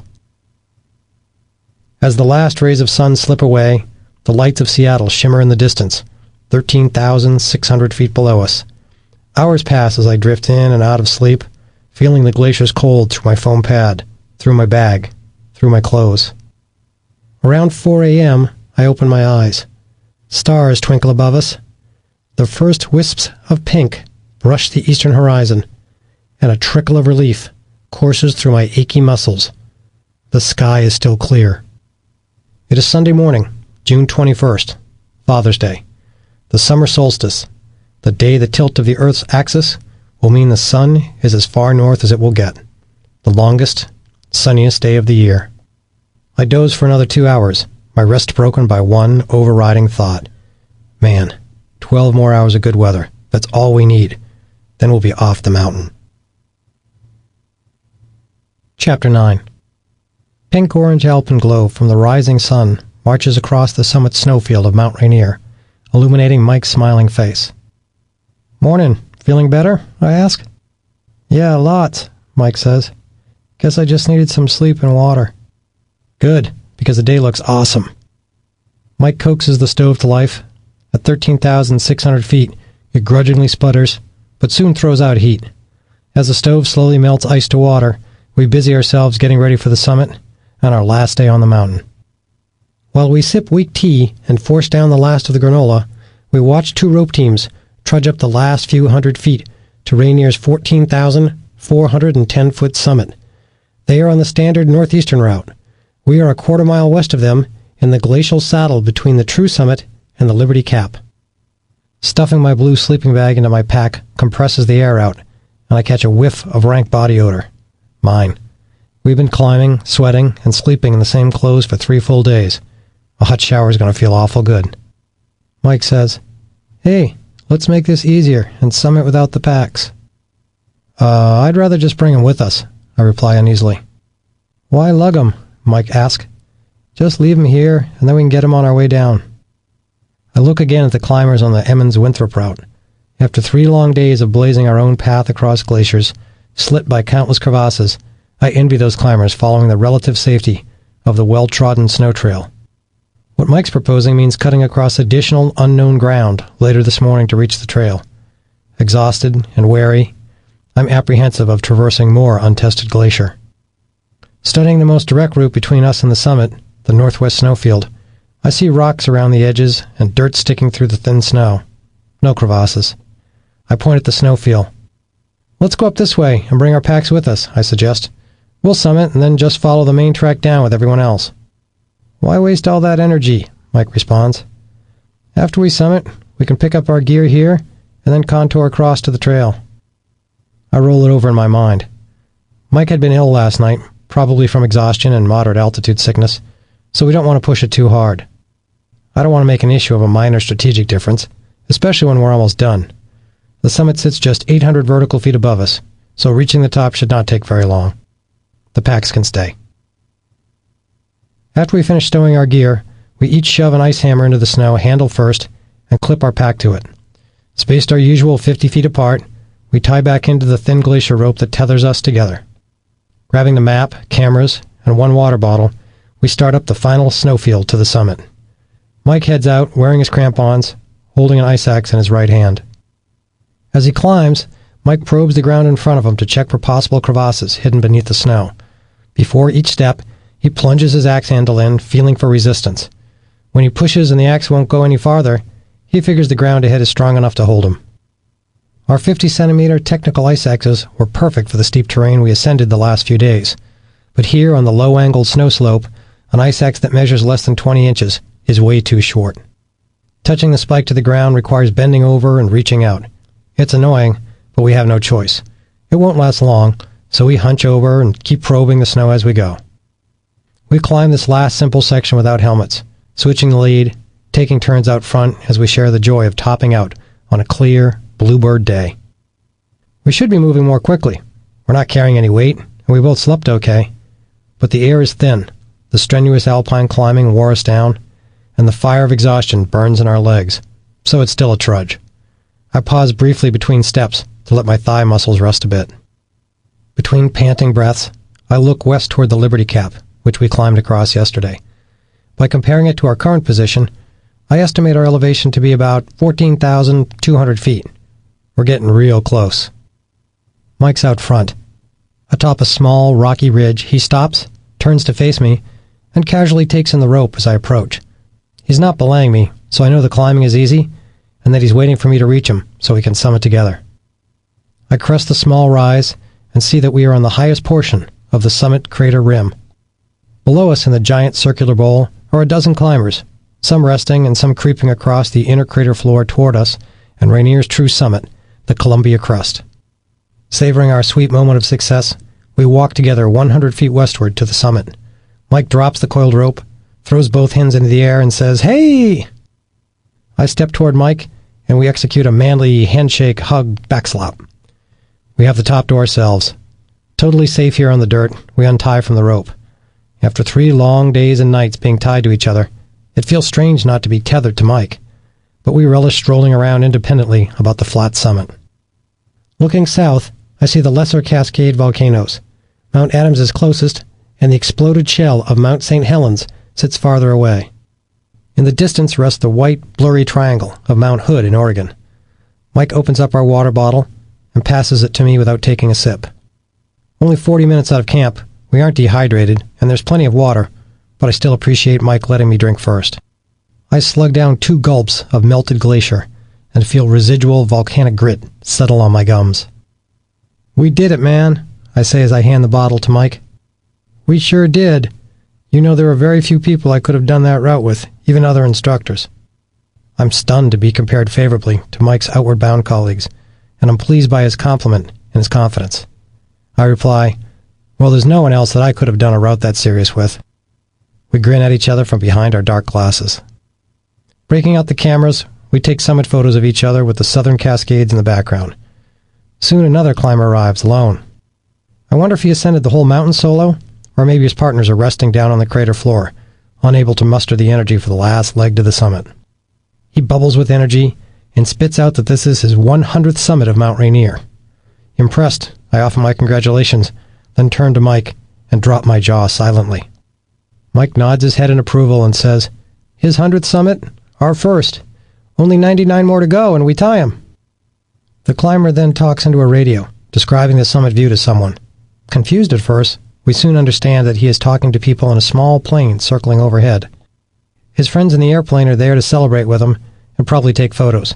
It dawns on me that our presence may be detracting from his big moment, so we shuffle off the summit a dozen yards.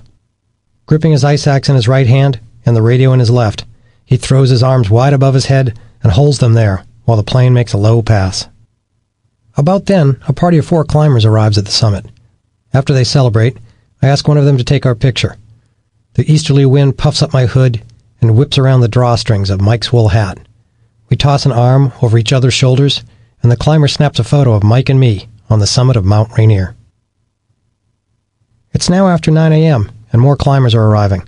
I'm surprised to see so many mountaineers, then remember that it's Sunday, June 21st. I think of my dad, 2,500 miles away, and silently wish him a happy Father's Day. About a dozen people tag the top, take photos, and leave, with most of them retreating south to the standard Disappointment Cleaver route. A few head back down the northeast side of Rainier to descend the Winthrop and Emmons Glaciers. Time for us to get going, too. We rope up again and head back down the northwest slope of the summit cone, alone. Following our solid tracks in the snow, we reach our packs in less than 30 minutes and prepare to traverse eastward so that we can join the standard route on the Winthrop and Emmons. The Emmons itself is nearly 5 miles long, and together these 2 glaciers form the biggest mass of ice in the United States outside of Alaska. With the solstice sun now high in the sky, we are sweaty, so we strip off our pile jackets, put our shell jackets back on, and then squirm into our chest harnesses. Staring eastward across the upper Winthrop Glacier, I see curved crevasses and ice blocks the size of vans thrust up out of the snow. I say, "Let's play heads up here, okay?" "You seem nervous as a cat. What's up?" Mike asks. "I'm okay. I just don't like the looks of this." Mike studies the untracked terrain lying between us and the established snow trail off in the distance. "We've been through a lot worse in the last few days," he says. "We'll be fine."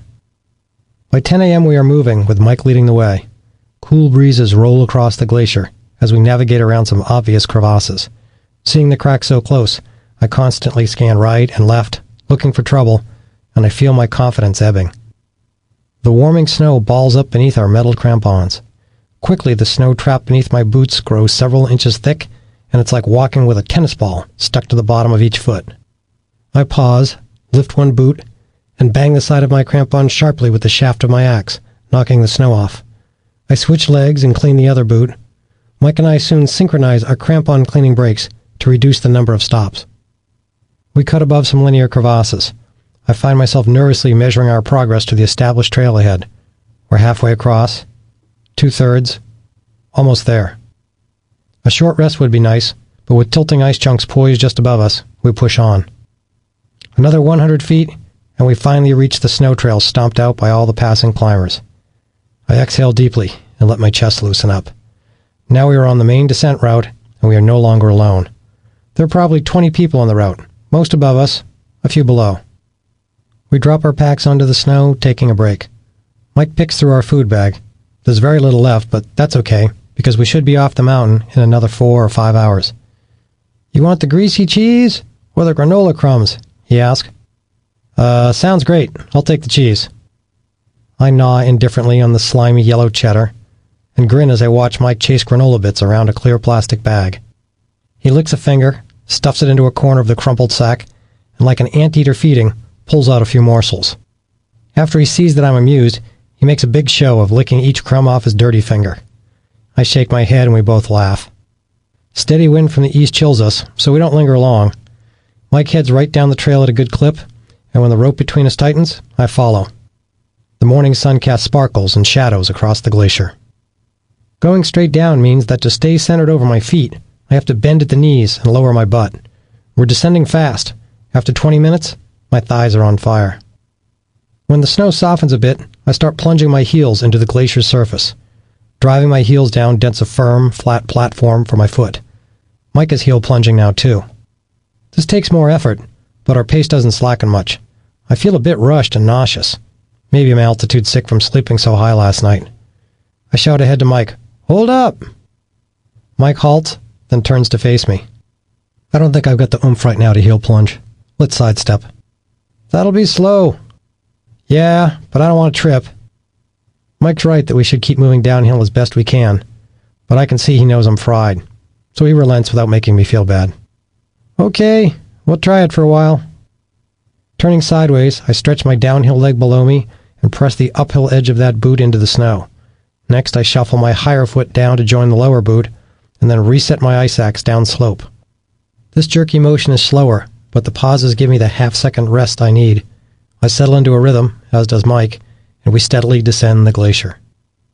We drop another few hundred feet, and 3 climbers with day packs pass us. We watch them descend ahead of us and curve to the right. The trail down the glacier is an impromptu path of footprints, stomped solid by scores of climbers.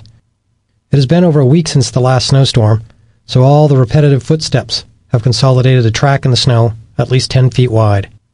In some sections, meandering climbers have packed it out almost 20 feet across.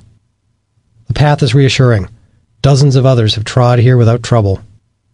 When the trail cuts abruptly in a new direction, sometimes the cause is obvious, like an open crevasse, a sagging snow bridge, or a teetering ice buttress. Other times the reason for the sudden direction change is not clear.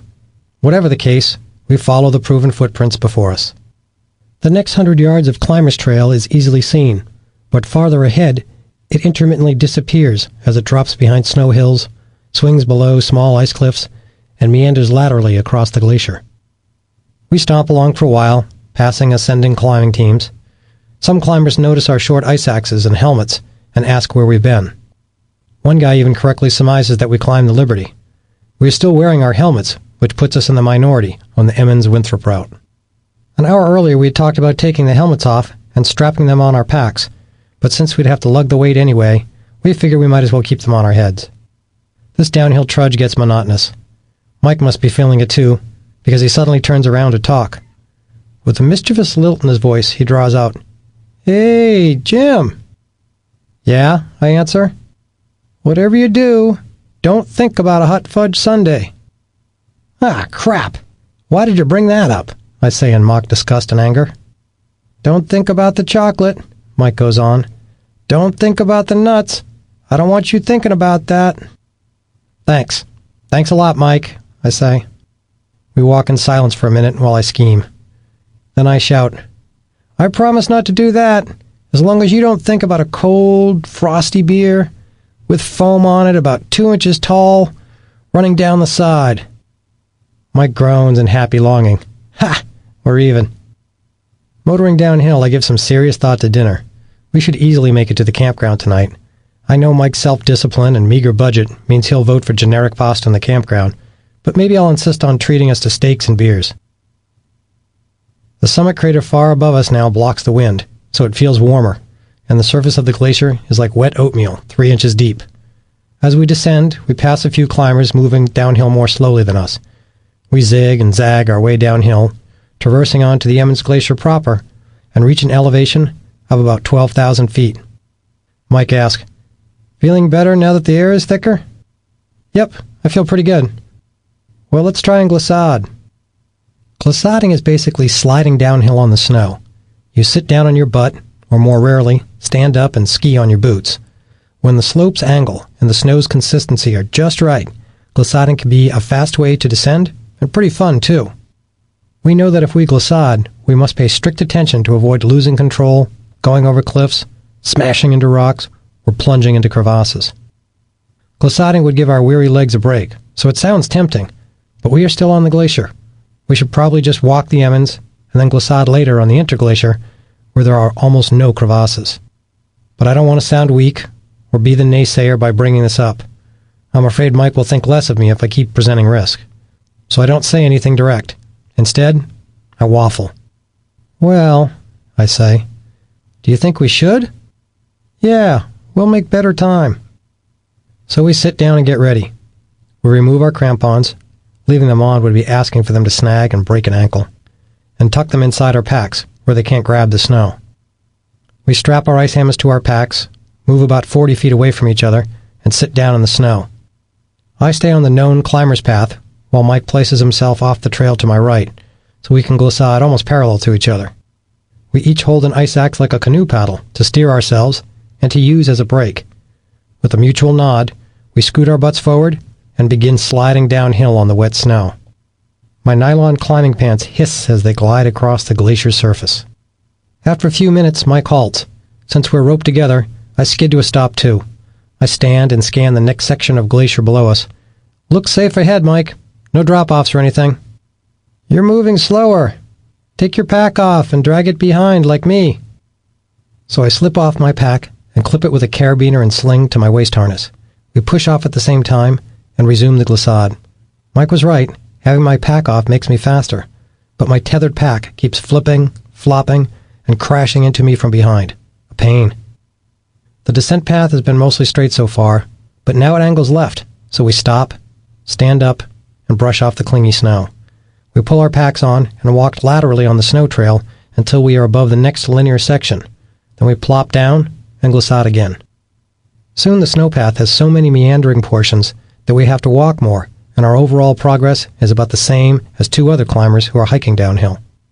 We pass them glissading, and they pass us each time we stop. Because we have our crampons off, when we walk laterally we're less secure and less speedy than the other climbers, so the two of them keep catching up with us, then waiting behind us. Mike is leading now, and as the follower, I grow sick of feeling pressed by the other team's front climber, who walks right on my heels. Mike, I yell, hold up! I let them go by me, which means Mike must also. I trade friendly nods with the rear climber as he passes me.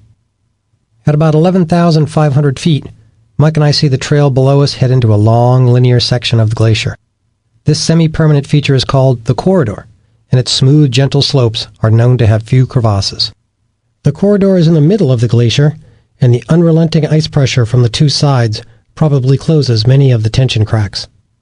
I can see that the trail runs fairly straight down the slope's fall line to about 10,000 feet. That should give us fast, easy access to the glacier's end at Camp Sherman, located at 9,460 feet, where a little hump-backed hut of a ranger station is tucked in against jutting volcanic rocks. The two climbers who just passed us stop to eat and fiddle with their gear. We walk past them yet again and line ourselves up at the upper entrance to the corridor. Jumbled garage-sized blocks of glacial ice, separated by cracks and sagging holes, line both sides of this alley. Danger hovers on either side, but the clear path down the middle seems inviting. Across the whole landscape lies a deep blanket of snow. It doesn't look like we can quite make a straight single run all the way down, but we will be able to slide downhill for quite a ways before having to move eastward so we can resume our descent. I take the lead spot on the rope and step off the trail to the left. This allows Mike to stay on the wide communal trail to my right and slightly above me. With the push of our ice axes, we are once again sliding downhill on our butts. I sit up as tall as I can and lift my head to look out for any danger. About every 100 feet, we stop by digging the bluntly pointed spikes of our ice axe shafts into the snow. Then one of us stands to scout the trail ahead, make sure it is safe, and adjust our route if necessary. During one stop, I stand, then turn back and look over my left shoulder. We're several hundred feet below where we left those two other climbers. A snow-covered ice hummock lies between us and them now, so we can no longer see each other.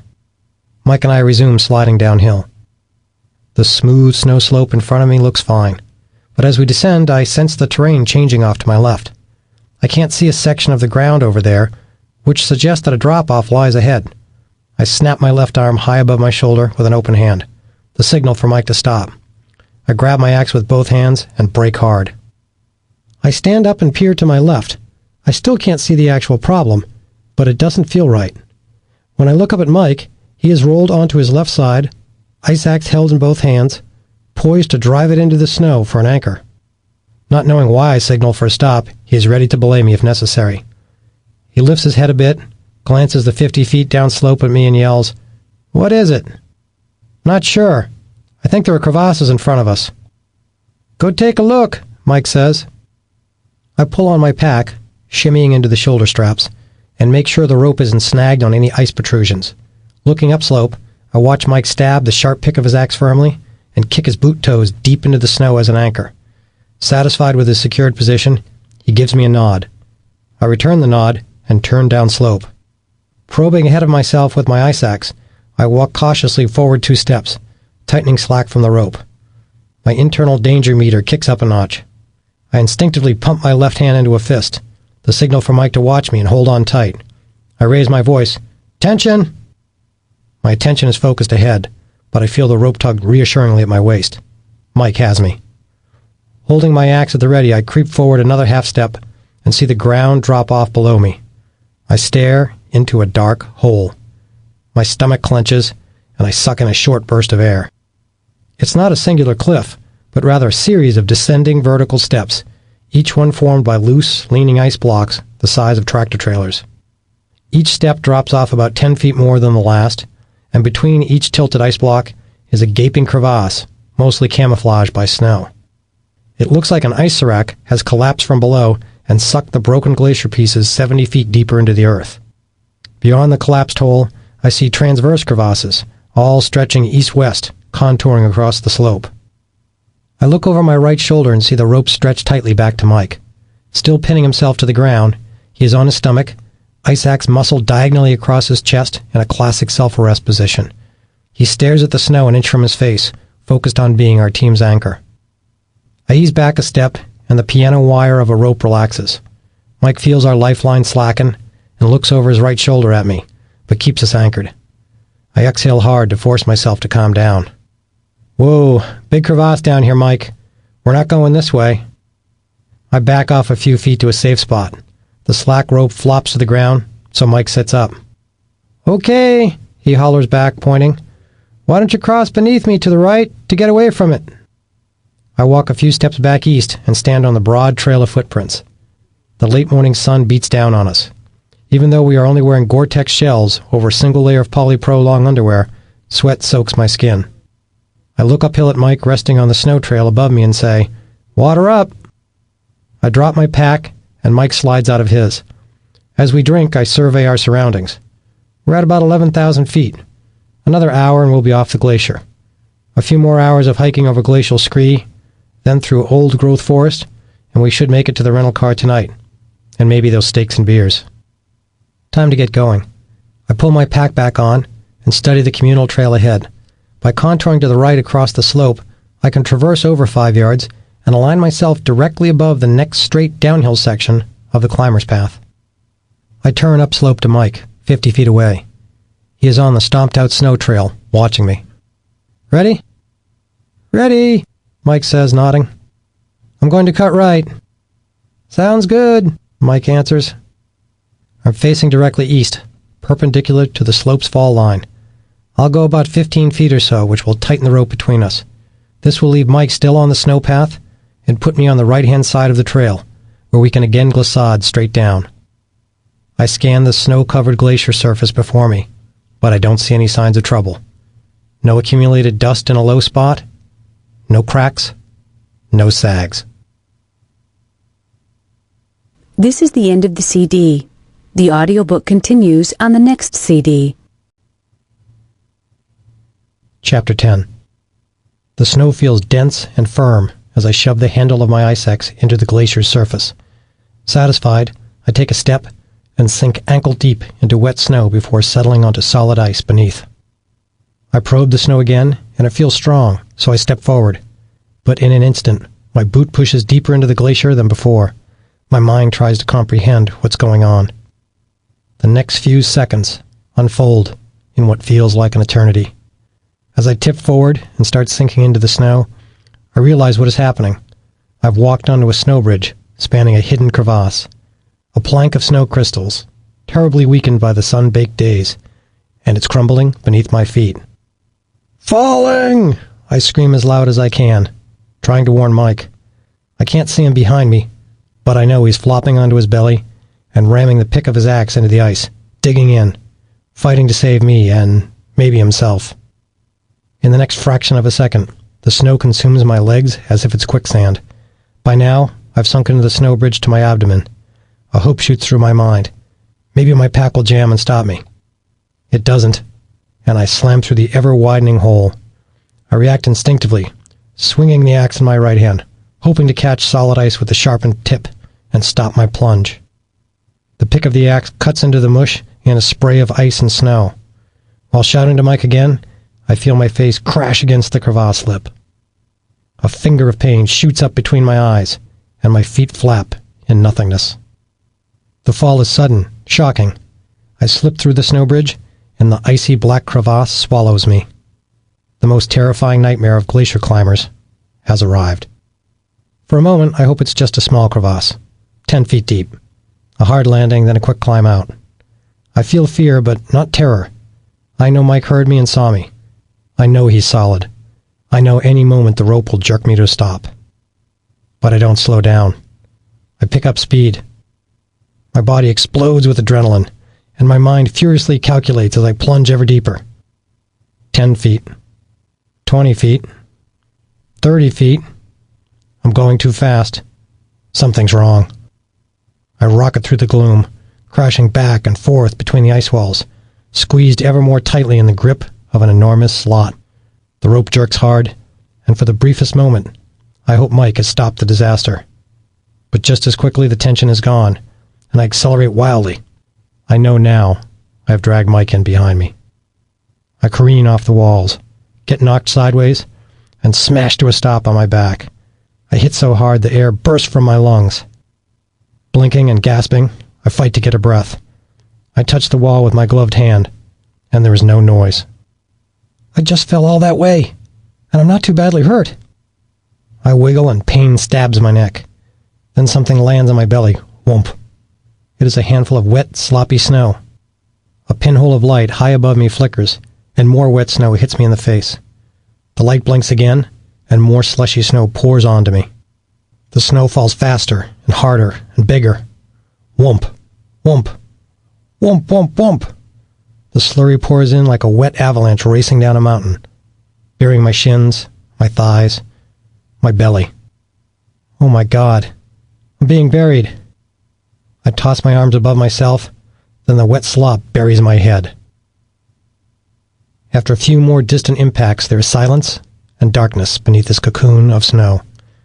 I wonder whether it's quiet now because the snow has ceased falling, or because I am buried so deep that I can no longer hear what's happening on top of the thick snowpack. The silence terrifies me. I open my eyes, at least I think I do, but blackness envelops me. To make sure they're actually open, I blink a few times, and I feel sharp snow crystals scratch my eyelids. I see nothing. I'm buried alive. Terror surges from my gut. I exhale heavily through my mouth and nose and feel the air flow out, then bounce right back onto my face.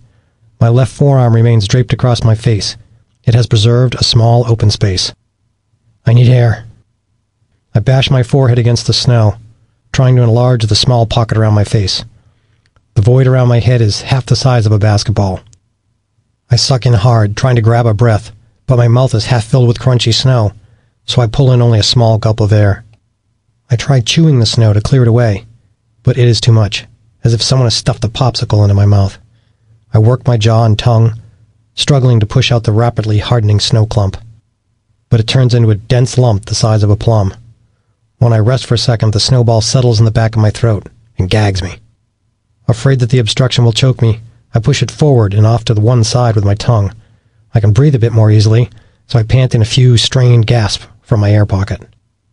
I know from avalanche classes that I must get out of the snow fast, or I will die here. But I can't sit up. The wet slop sucks heavily at my arms and legs and chest. A great weight pins down my legs and torso. My pack, corked fast between the walls of the crevasse, anchors my shoulders, pinning me. Full-blown panic sets in. I push with all my might, but I can't move. It feels as though I'm being held down by 1,000 cold, wet hands. Try again.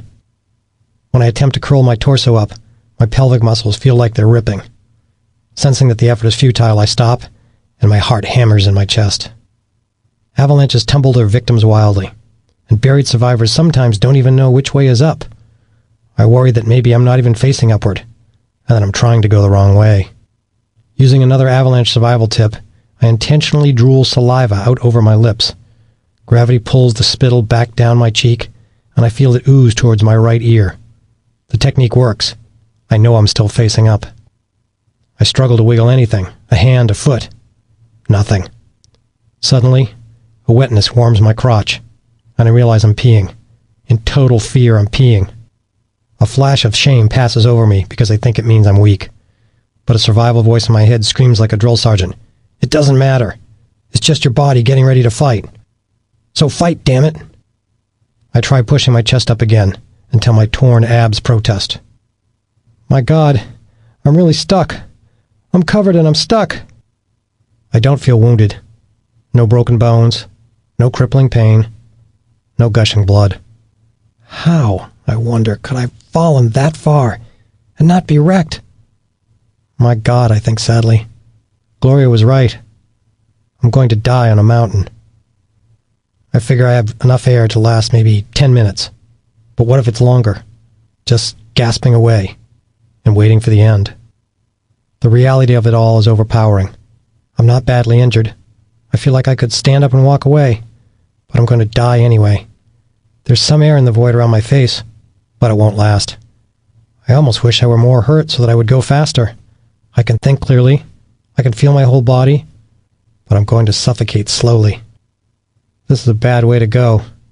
I wish I'd been killed in the fall. Death will come in 10 minutes if I'm lucky. Maybe 20 minutes if I'm not. It doesn't seem fair. I push again. Still, nothing. Get out before it freezes. Sit up. Get out. I can't breathe. I pant for air, but my exhaled breaths bounce off the icy surface lining my small airspace and flow back across my wet face. I'm running out of air. Maybe this is it. I try to accept that my life may end here, alone. With loving parents and a great wife, I've had a good life. I tell myself to remain calm, to face what happens, not in terror. I've never lived that way, but in peace. Ride it out. Ride it out as best you can, all the way to the end, the same way you've lived your life. But I don't want to die. I want to live. Letting my mind drift away in fear makes me lose focus on keeping the snowball safely off to one side of my mouth. The slippery chunk slides farther back and blocks my airway for an instant. Reflexive gagging shoots another surge of adrenaline through my veins, and a pulse of fight back into my heart. I remember an old adage from the martial arts classes I took years ago, before I became a climber. Focus your power.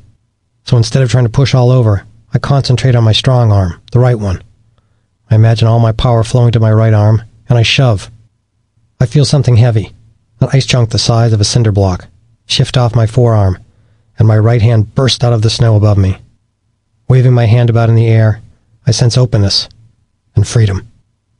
I desperately grope around with that hand, sweeping the surface, and I can hear crunching through the snow above my head. My fingers brush against our rope. When I realize I can push aside the loose snow on my face, I frantically start thrashing at the mush, shoving handfuls of it away. The air I'm breathing grows stale. I can't breathe. Hurry up. Faster. Faster. I'm digging, making progress. Stay calm.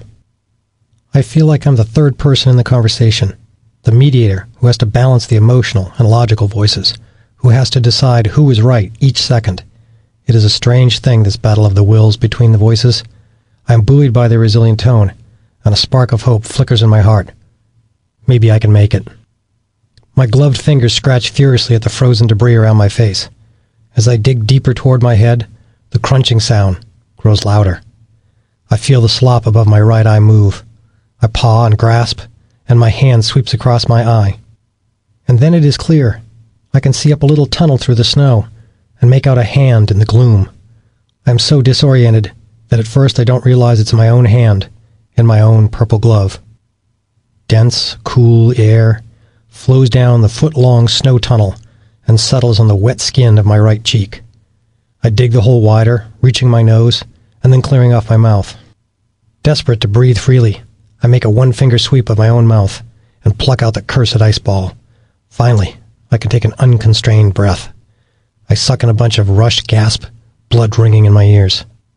My eyes dart back and forth as if I'm a cornered animal. My heart slams hard and rapid against my sternum. Bring it down. Bring it down. The grip of fear is tightening. I try calming myself. I'm not going to suffocate. I can last an hour under here, but I've got to get out of the snow before it sets up, and I'm stuck for good. Fumbling around, I grab handfuls of snow, tossing them behind me one after another, as quickly as I can. I'm in a race, and if I lose, I die. Mike! I scream. Probably only a few minutes have passed since I plunged through that snow bridge, dragging Mike into the crevasse behind me. In the terrifying moments that followed, I was so occupied with trying to gulp in air that I hadn't thought clearly about my partner, my friend. Wondering where he is, I figured that since he fell in after me, he's got to be on top of the snow. Michael! I yell again. Thrashing around with my right arm, I hit his plastic climbing boot, knocking it sideways in front of the tunnel above my face.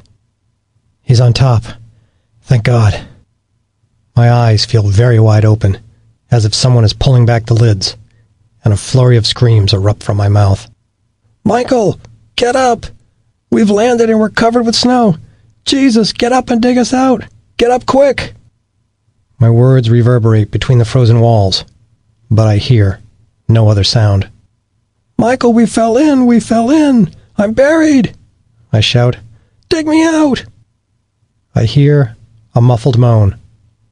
I think for an instant it's muted because the snow is jammed up next to my ears. So I call out again.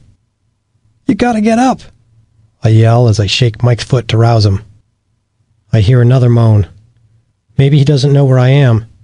Still buried to my chin, I wave my free arm wildly until it bumps into Mike's calf. Mike, I'm right here! I yell in desperation. Michael, get up! Dig us out before it freezes up! For a moment I believe Mike is merely stunned, but his leg doesn't move. Then I realize he's probably hurt. Bad. He can't hear me, or he doesn't understand what I'm saying, or he can't move. He can't dig himself out, or me. I have to get out myself, and I have to help Mike. I feel an incredible weight settle over me, the burden of sole responsibility for our survival. I moan as the emotional side of my brain comprehends what my logical side has already realized. Furiously pushing the snow with my right hand, I widen the hole around my face. A minute passes, and I uncover my neck. I'm making some progress, but an inner critic in my mind lashes out. You're digging too slow. You're never going to get out. Mike's breathing is slow, labored. My first aid training kicks in, and I remember that words of encouragement can sustain someone badly hurt. I can't get to you yet, Mike, but I'm trying, I yell. I've got to dig out. I'm coming.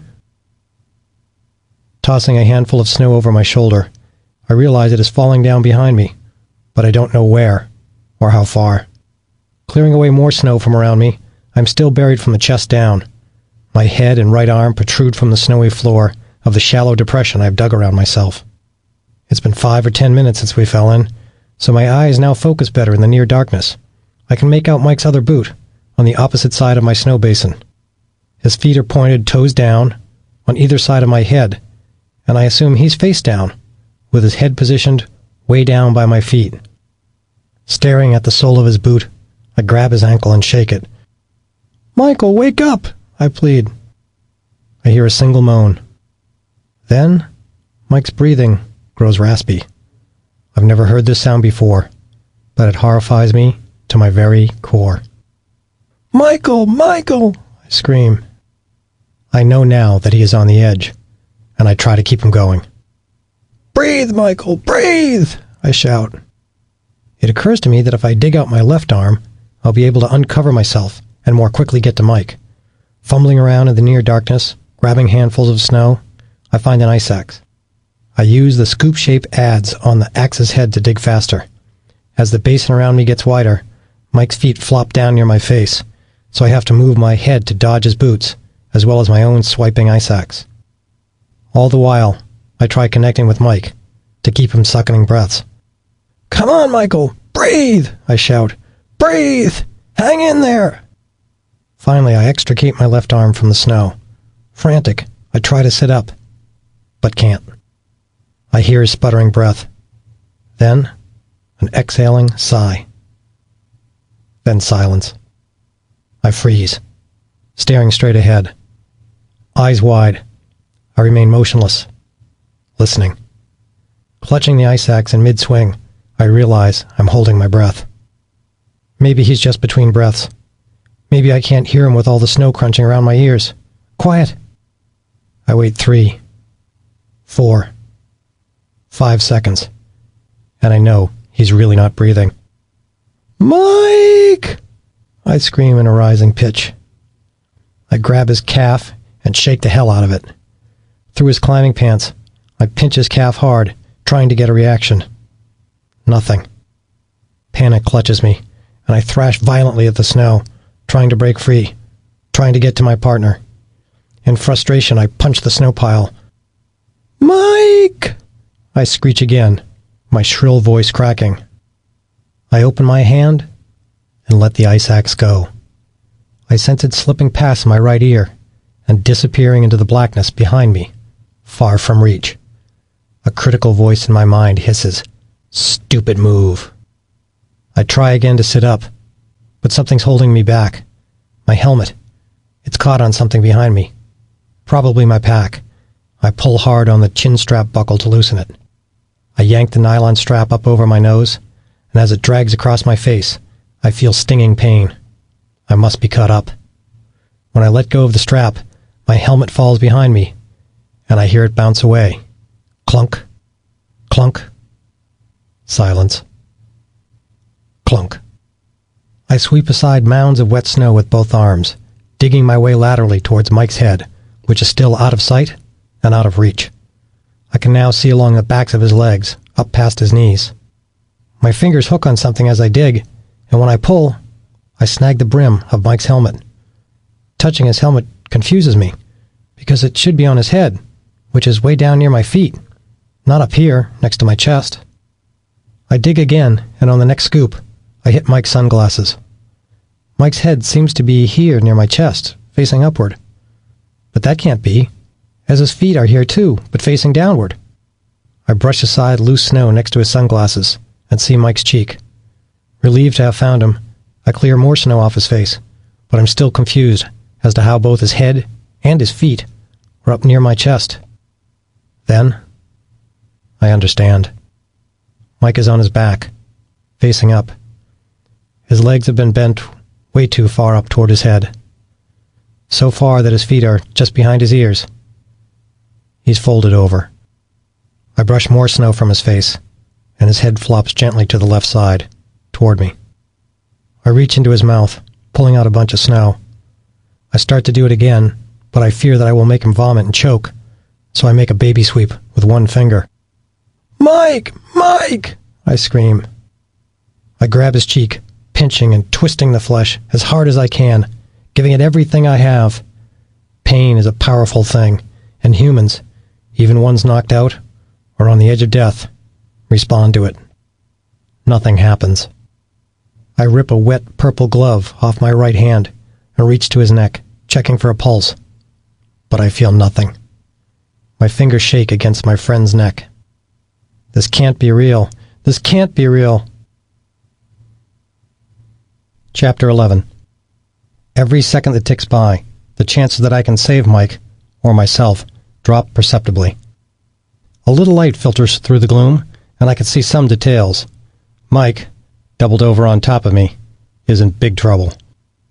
With Mike's head on my chest, and me still trapped behind and beneath him, I twist my upper torso and crane my neck sideways to look at his face. I detect no movement in his lips, nose, or cheeks. Tucking my face close to his, I feel for his breath against my cheek while I stare down at his torso. I pray to see his chest rise, or feel his puffs of life against my wet face, but my spirits sink further as I detect nothing. Again, I place my fingers on his neck and press, trying to find a pulse, but my hands are so cold from clawing at the snow for the last few minutes that I don't know whether to trust the fact that I feel only stillness. Random loops of our climbing rope arc in and out of the snow, snagging my arms and hampering my movements. Claustrophobia grips me as I tussle to maneuver while still buried up to my sternum in our cramped little snow pile. Mike faces up with his legs doubled up toward his face in a hyperextended pike position. His feet dangle up by his head and by my head. One of his boots sticks in my face, next to my ear. I know I must move his legs out of the way so I can reach his mouth and nose to breathe from him, but the thought scares the hell out of me. What if he has a spinal cord injury? I realize I don't have any choice. I've got to try to breathe for him, and the only way I can get to his face is to flip his legs out of my way. If I don't breathe for him, it won't matter if his spine is damaged. I grab both of Mike's legs and push them upright into the air, away from me, closing my eyes and turning my head the other way. I can't stand to see it. Trying to lessen the impact, I grasp the loose nylon fabric of his climbing pants and ease his limbs downward. When the snow encasing me to my belly won't let me stretch any farther, I open my hands and let go. Mike's legs flop over to a normal position, and his boots plop softly into the snow on the far end of the ledge. The thought of what I may have just done to my friend forces a small gurgle of horror from my throat. Now I can easily get my face to his. With my right thumb and index finger, I pinch Mike's nose closed. I open my mouth wide and seal it around his. I blow a puff of air into him, but it shoots right back out, as if it didn't go very far. Oh God, he didn't use it. I tilt his forehead back a little and lift his chin, then give him another strong breath. I get more air in this time, and it seems like the air goes in deeper. When I pull my head back, I watch his chest and see it drop down. Good. I got air in and it flowed back out. But it feels as though I'm just blowing into a balloon, and the air is escaping as soon as I pull my mouth away. I puff into him again. This time I just retract my lips and remain stationed right over Mike's mouth. When the air rushes back out, it flows right into my mouth and nose. We are truly sharing breaths. In our shared air, I taste and smell a slightly sour odor. Is it me? Is it him? Doesn't matter. It is us. I have to start chest compressions. Mike's head rests on my chest, and I'm basically behind him, fighting the ice wall and the snow pile to position my left arm. I torque my shoulder, hover my left palm over his sternum, and push down hard with the heel of my hand. But with Mike resting on the layer of loose snow that's trapped between us, it feels like all I'm doing is shoving him down deeper into the slop. It doesn't feel as though I've compressed his chest enough to force life-giving blood through his body. I know that I should be compressing with both hands, but I can't. Our bodies are a tangled mess. Since I am trapped below him, I simply cannot get above him to do compressions the way I've been trained to. I'm forced to reach around from behind him and lift my left arm above us both just to get one hand over his heart. I can't twist my body any farther or stretch my right arm high enough over Mike's head to reach his chest with my right hand. Getting one hand on him just above the sternum is all I can do. With the next compression, I again mostly just shove him deeper into the snow jammed between us, and I feel Mike get pushed down against my body. I realize that since I'm trapped behind Mike's back, I can support him from below as I simultaneously press down from above. I sort of puff out my rib cage, wiggling so Mike's shoulder blades are squarely against me. Now I press down with my left hand on his sternum while thrusting up my own chest against Mike's back to support him, almost like sandwiching him between my open hand and my body. With me reaching around from behind, it's sort of like performing a one-handed Heimlich maneuver. It works better. His chest recoils, and I can feel that I'm actually doing some good. I get in another solid compression, and then switch back to breathing. I blow a breath into his mouth and seek some sign that he's responding. Seeing nothing reassuring, I do CPR again and again. I had hoped that after just a few cycles, Mike would recover, wake up, and that everything would be fine. None of that is happening. It's not working. I settle into a pattern, compressing his chest as hard as I can, cradling his head, and pinching his nose with my right hand, and blowing air into his lungs, and sweeping away snow with my left hand. Compressions. Breathe. Sweep. As I move more snow away from me, I become slowly able to sit up a little farther. Working my way out of the snowbank, I rise a bit higher above Mike, and I'm able to give more forceful compressions. But I still only can get one hand on his chest, because my right arm is still torqued and trapped behind Mike's head. During all this action, I accidentally knock off his sunglasses. I do not want to look right at Mike, but I need to. Although my training dictates that I study his pupils, I try hard not to actually stare into my friend's eyes, into his being. Clinically, I note that his pupils are fixed. To test their reaction, I cover his open eyes with my right hand for a few seconds, then pull it away to see if the pupils respond to the shaft of sunlight stabbing down into the crevasse. They don't. I shudder. Maybe they're not responding because it's so dark in here. Keep going. I see what looks like bruising behind his left ear and along his jawline. That's a bad sign, but I continue CPR. As I struggle to revive Mike, I begin to understand what is happening, though I don't want to accept it. It's been a while since I've heard or seen any sign of life from Mike. I'm losing him. Compressions. Breathe. Sweep. A blast that sounds as if it's from a rifle pierces the air, and instinct warns me that ice or snow has ripped free far over our heads and is screaming down through the crevasse. I lean over Mike's head to protect him from the falling debris, just as the professional rescuers showed me on Long's Peak last year, and throw my hands above my head. A snow slab whistles just past our feet, crashing somewhere far below us in a thunderous explosion. 2 seconds later, snow dust billows up from somewhere below and settles around us. The near miss unnerves me, but I realize that more light is now streaming into the crevasse. I can see more clearly, so I slide my hand in front of Mike's eyes, blocking out the light. A new wave of sadness sweeps over me after I move my hand out of the way and confirm that his pupils don't react. My training tells me that I'm supposed to continue resuscitation until I'm either relieved by another rescuer or the patient is declared dead by a doctor. But those things won't happen. I'm the only one here. I don't want to quit. Not on Mike. It's not working, but I mechanically continue the CPR fight. However, I also know that I can't prolong this exhausting effort forever. At some point, I have to stop, and I have to escape the snow before it locks me in. The tension between needing to continue and needing to stop tears at my heart. Finally, I check for a pulse again and glance at his lips. They look blue.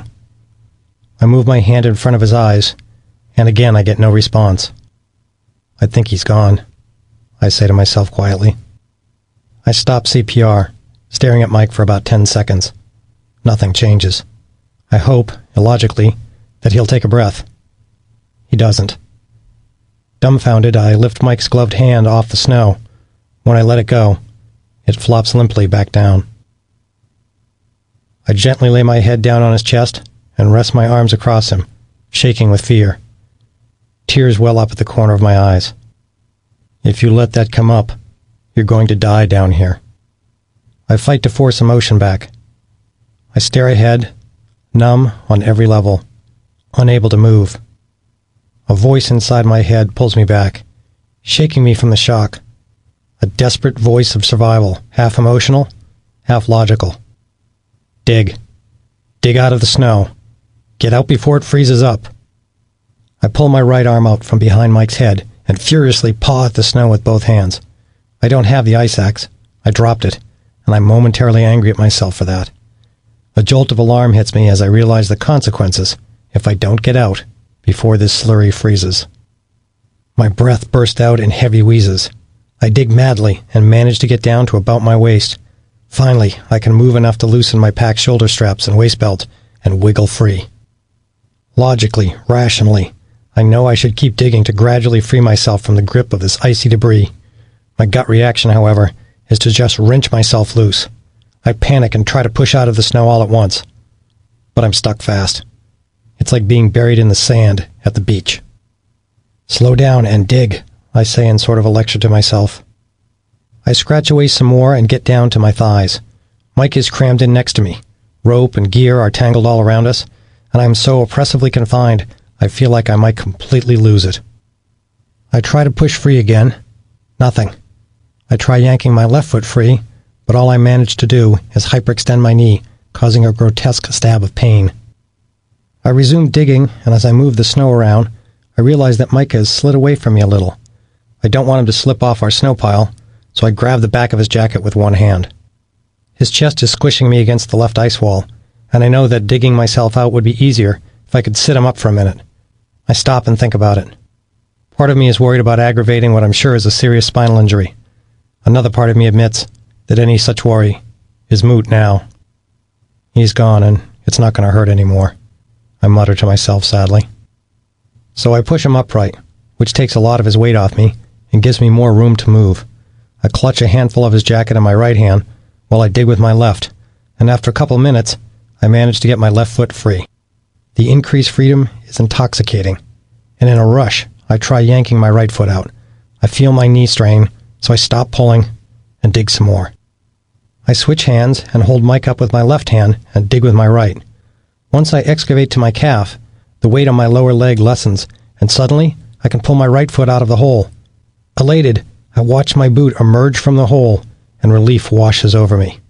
I'm out. I lay Mike back down. Now that I'm free and poised right above him, I realize that I'm in a better position to perform CPR. Somehow I think it will all be magically different this time, even though it's been 5 or 10 minutes since I stopped. I hunch over Mike, resting on one foot and one knee. With my fingers interlaced and both arms straight, I start giving strong compressions. I pause after every few pushes and blow air into his mouth. Nothing changes, but I continue, hoping for a miracle. I keep going, though the work tires me. My calm, logical inner voice urges me to stop. Look at the medical signs, I softly say to myself. Finally, I persuade myself to stop. Stopping the second time is harder. I know for certain that I will not try again. Mike is gone. I lay my head down on Mike's chest again, bewildered, unable to comprehend what has happened. Kneeling over Mike, I stare at his rumpled jacket, and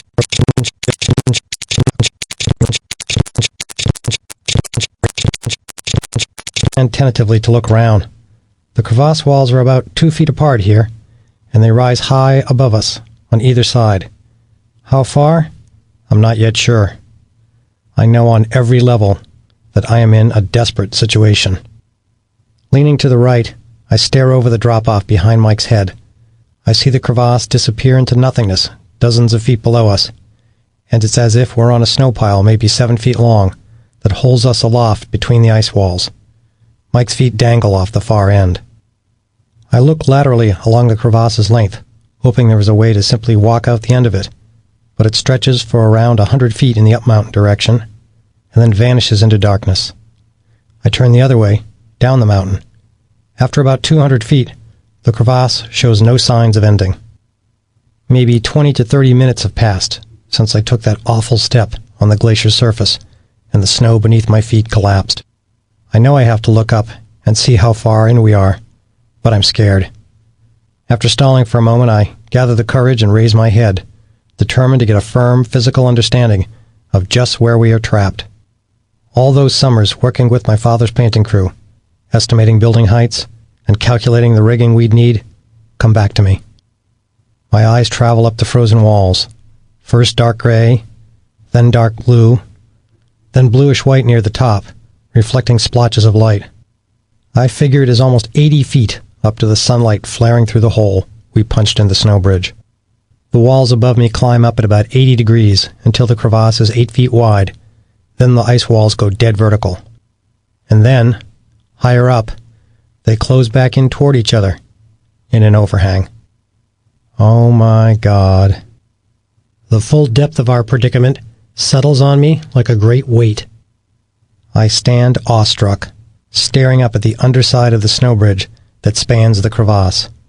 In places, the frozen veil is so thin, I can see light filtering right through it. Being way down in this dangerous dark hole, it is as if I'm looking out from the belly of a beast, its jagged white teeth interlocking above me. Oh, we're in trouble, I hear myself say out loud.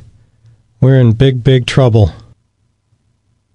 Stunned by the overhanging walls arching above us, I look beyond the edge of our snow pile.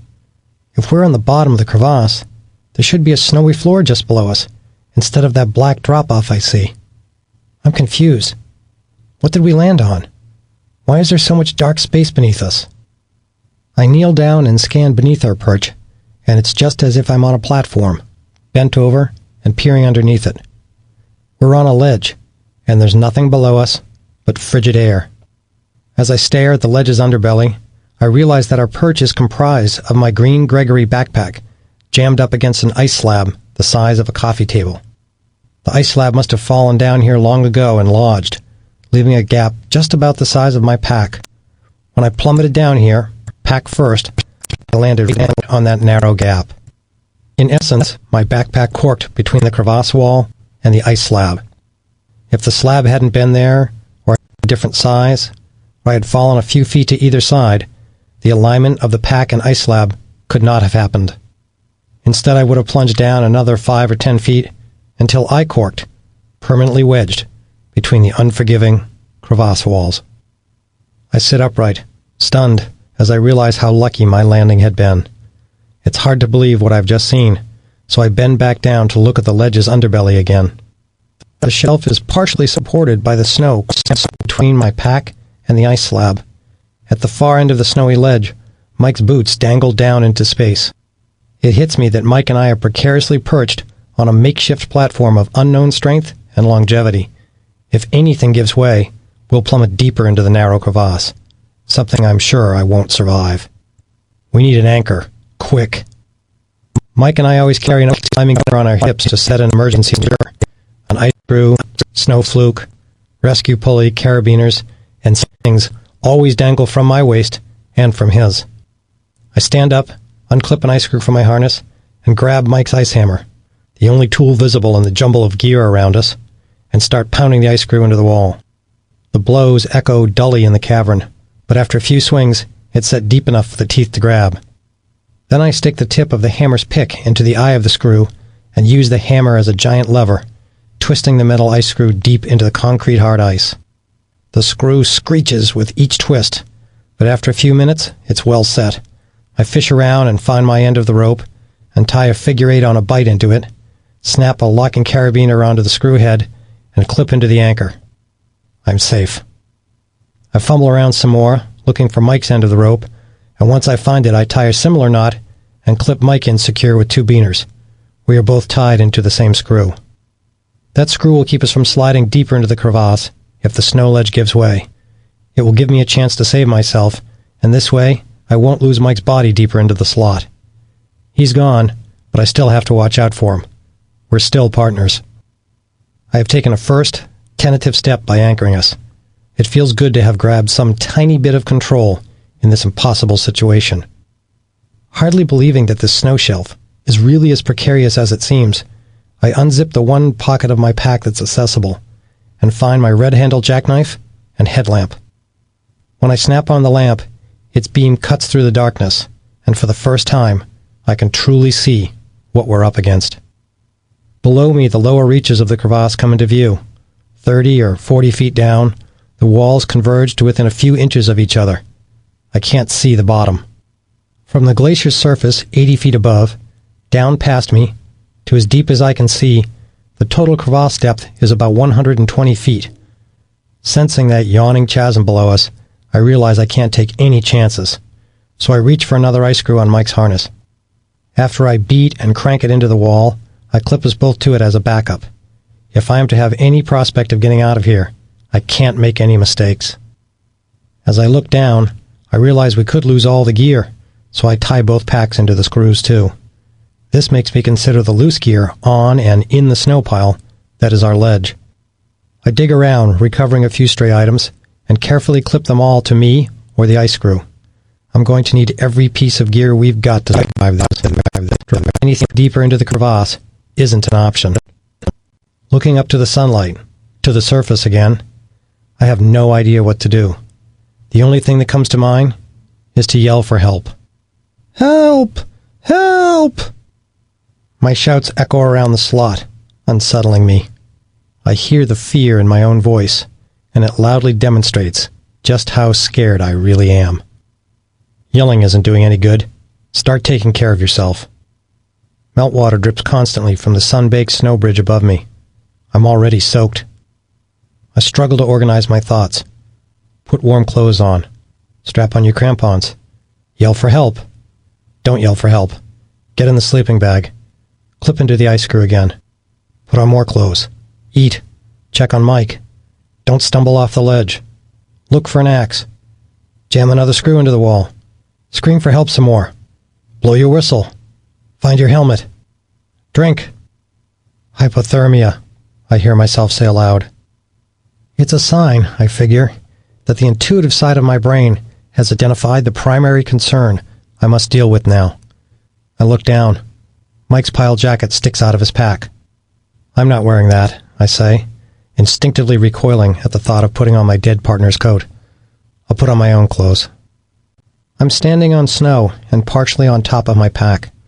Reaching down, I grab the pack's handle-like haul loop between the shoulder straps. I give it a strong upward tug. Bad move. I feel snow shift beneath my feet, and a chunk of our ledge calves off.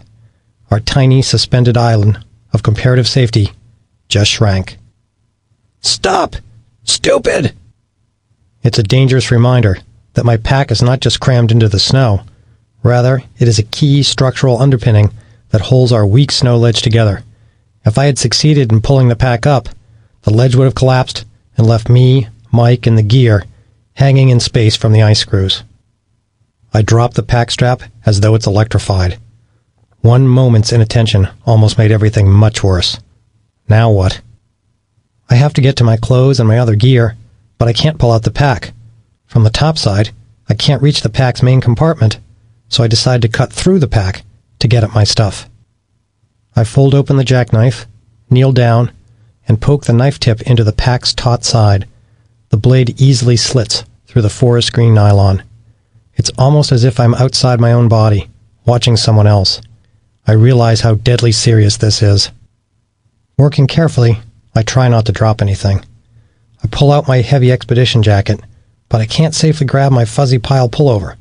Tugging on it, I fear, will cause my pack to collapse and our perch to fall away. I look again at Mike's blue Patagonia pile sweater, crumpled in the snow, and I momentarily hesitate to put it on. Recognizing I need all the warmth I can get, I carefully peel off the sopping wet Gore-Tex jacket I've been wearing, pull Mike's sweater on, slither into my expedition jacket, then wrestle my soggy shell jacket back on. For more warmth, I yank my red pile marmot hat onto my head. I already have on 2 pairs of pants, a polypro pair underneath, and a Gore-Tex shell on top. I want another layer, so I reach carefully into my flayed open pack and work a pair of pile pants free. They should go on underneath the shell pants I'm already wearing, but that means first taking off my harness and disconnecting myself from our anchor. No way am I doing that. I'll just put the bulky pile pants on over my shell and harness. I undo the side zippers so the legs will fit easily over my boots. I step into them with little trouble, but for some reason I can't get the pile pants zipped up. My hands shake. Breathing slowly, I try to calm myself enough to zip up the pants, but I have to stop, unable to finish. I look down at my pack. The top where I cut it is wide open over the gaping crevasse, and I realize gear may fall out and plunge away from me. I blow out another breath, and am finally able to get my pile pants zipped. Reaching down, I stuff the protruding gear back into my pack. Then I partially close the ragged opening by using a carabiner to clip 2 gear straps across the wound. With me now dressed as warmly as possible, and the remaining gear secured away, I pause. I wonder why my brain settled on hypothermia as the most important of all the concerns rushing by me, and it quickly makes sense. If I get hypothermic, I'll shut down and die. I realize that I must trust my inner voice. I've dealt with my own warmth as best I can, so it is on to the next priority. But what? Climbing gear, I say aloud. I am thinking now. I am shocked and weakened by what has happened, numb with sorrow over Mike's death, but my climber's instincts are kicking in. So I ask myself a question. Can I climb this? I stare at the walls for a minute. I've never been able to lead any sustained ice steeper than 70 degrees in my life. Far above me, both walls are 90 degrees, and even overhanging. And there is more. As I face down the mountain, with my left hand on one crevasse wall and my right hand on the other, I realized I have only one shot. That is to go up the wall on my left. The reason is simple. It leads directly to the hole I crashed through. The wall on my right leads up underneath the snow bridge, which sticks out a good 8 feet, like a gangplank protruding from the deck of a ship. That means if I ascend the right-hand wall, I'll have to dig through the unstable snow bridge to get out. No way. The left wall is my only chance, but there's a big problem. It turns vertical quickly, then, about 20 feet from the top, juts out about 3 feet in an overhanging ice roof. If I make it that far, I'll have to fight my way past that overhang. It'll be like climbing up a 60-foot wall, then 3 feet out beneath the horizontal ceiling, and then up another 20-foot wall. The only good news is that the ice wall section above the ceiling doesn't appear as steep, maybe 80 degrees. See, I say to myself meekly, searching for some positive in this mess. Maybe I can climb that last part. My trickle of confidence erodes as I keep looking up and realize that the last section is plastered with scary-looking chunks of rotten debris, the dollops of snow and ice that had slapped my face as I ricocheted between the walls. Postponing any commitment to try climbing, I yell again. Between shouts, I wonder if anybody is coming, if anyone saw us fall in. Help! Help! Help! I want someone to save me, to make this scary situation just go away. If somebody else solves the brutal difficulties, then I won't have to. Help! Down here! I sense the crevasse walls grabbing my shouts and swallowing them. I close my eyes, trying to picture where we were before the accident. I remember seeing a rope team far below us, but they were headed down, and thus not looking back uphill at us. I think about those two guys we passed, but I figured they were at least 300 feet above us, and around the corner of an ice block.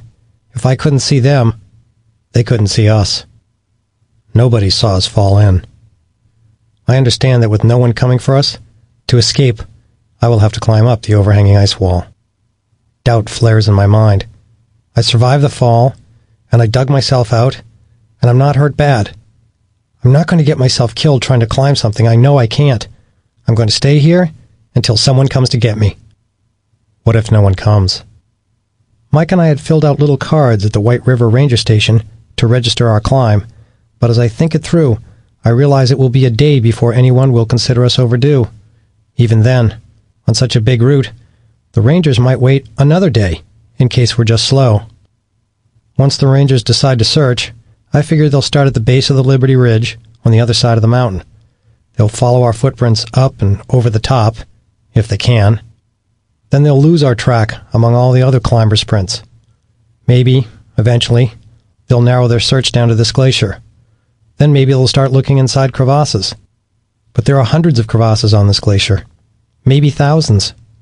It will be 2 or 3 days before a serious search starts, and probably another 2 or 3 days before they look in this hole, in this crevasse. If ever. 5 days, maybe 6 until they might get here. I wonder, can I last that long down here? I have a pan, a stove, and a pint of fuel. I have a little food I can stretch. With 2 sleeping bags, maybe I can place one inside the other and hunker down. Summoning a decade of climbing experience, I assess my odds. My gut tells me that the supplies might last 3 days, maybe even 4. Maybe. I try imagining what waiting down here will be like, and immediately recognize that there's no way I'm going to live a couple of days. I'm soaking wet, shaking, exhausted. When it gets dark in here tonight, what's going to happen? I know that nightfall will bring bitter cold. The crevasse might shift or close shut with me in it. And tonight it will get dark. Very dark. I sense that I'm already teetering on the edge physically, emotionally, mentally, and spiritually, here on this terrifying ledge, with the body of my good friend just inches away. I won't last through the night down here. If I am still in this crevasse when darkness descends, I will not be alive when the sun returns. I look at my watch. It's just afternoon. I figure I have 9 hours of sunlight up on the surface. My only chance is to climb. Chapter 12. I glance down at my pack, crushed against the frozen crevasse wall. Thoughts swirl through my brain, rushing at me as I try to figure out what I need, what to do. Crampons, I hear myself say, and I crouch down and make out the spiky black frames inside my pack. I immediately feel a mixture of relief and fear. I'm glad they're inside, not clipped to the outside and jammed against the frozen wall, where I might not be able to reach them. Without my crampons, there's no hope of climbing out. But I'm also scared that one wrong move will send them tumbling out of my grasp and into the depths, sealing my fate. Moving with the care of a bomb squad technician, I reach into the pack, wrap my fingers around the crampons, squeeze hard, and pull them up to my chest. In an instant, a be careful what you wish for realization sweeps over me. Now that I have them, I'm going to have to use them. I ignore the anxious feeling and delicately step into them one at a time. The affirming sight, solid sound, and reassuring thump of each crampon's heel lever snapping to my boots eases my tension. After buckling the safety straps around my ankles, I release a long, slow breath. The crampons are on me now, and I'm a step closer to being ready to climb. I question whether the walls of centuries-old ice are too hard for my crampon points to penetrate. I kick once, and the spikes protruding from my boots' toes bite into the ice a half an inch. The wall is hard, but not as unforgiving as I feared. It's climbable. My eyes travel up the steep walls of the crevasse again.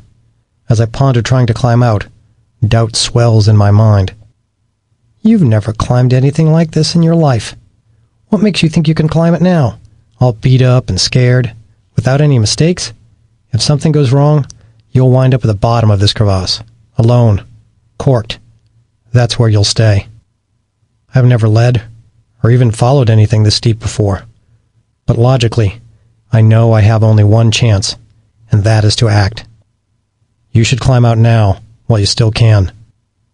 Emotionally, I still can't accept the idea. But if I try climbing out now, then I take the huge risk now. I'll just wait and take the risk tomorrow if I have to, but I'm not going to take it now if I don't have to. I recognize what's going on. Part of me is trying to talk myself out of climbing, to avoid the risk and the commitment. Another part of me, meanwhile, lays the situation out bluntly. You won't be able to climb tomorrow. Either the ledge you're standing on will collapse, the snow bridge above will fall on you, your spirit's going to be crushed, or something else will happen. If you wait until tomorrow, you won't be able to climb out. If you're going to get out, you have to do it yourself. Today. I recoil from the brutal analysis. I don't want to climb this myself. I can't. I won't. What I really want, I suppose, is for someone else to come along and solve this for me, to throw a rope down, to rescue me. I hear my voice again. This time, the words tumble from my mouth in a flat tone, disembodied. It's like I'm listening to someone else talking. Out loud I say, "You're totally alone." Hearing the blunt truth aloud is terrifying. It's as if I'm in another world. Thoughts of Gloria pop into my head. I can see her in my mind, her auburn hair, and in the waking vision, I sense other people with her too, my family and friends. Their proximity makes longing well up in my chest. The thought of never seeing them all again is too much, so I look away. My eyes settle on Mike at my feet. The emotional grasping gets slapped hard by the unforgiving physical reality right before me. Standing in place, I shuffle my feet about aimlessly. I don't want to climb these walls. Anything would be better than that. I consider trying to stem sideways, out toward the down mountain end of the crevasse. I could bridge myself like a big X between the two ice walls, putting one foot and one hand on each side and using oppositional forces to hold me up. And this way I could crab my way laterally and straddle the crack all the way out. But I realize I don't have enough rope to make the far end. The slot stretches sideways 200 feet or more and vanishes into blackness. Besides, I might go all the way to the end and be stuck there in a worse jam than I am now. Traversing sideways down mountain won't work. Traversing the opposite way, in the up mountain direction, is no good either.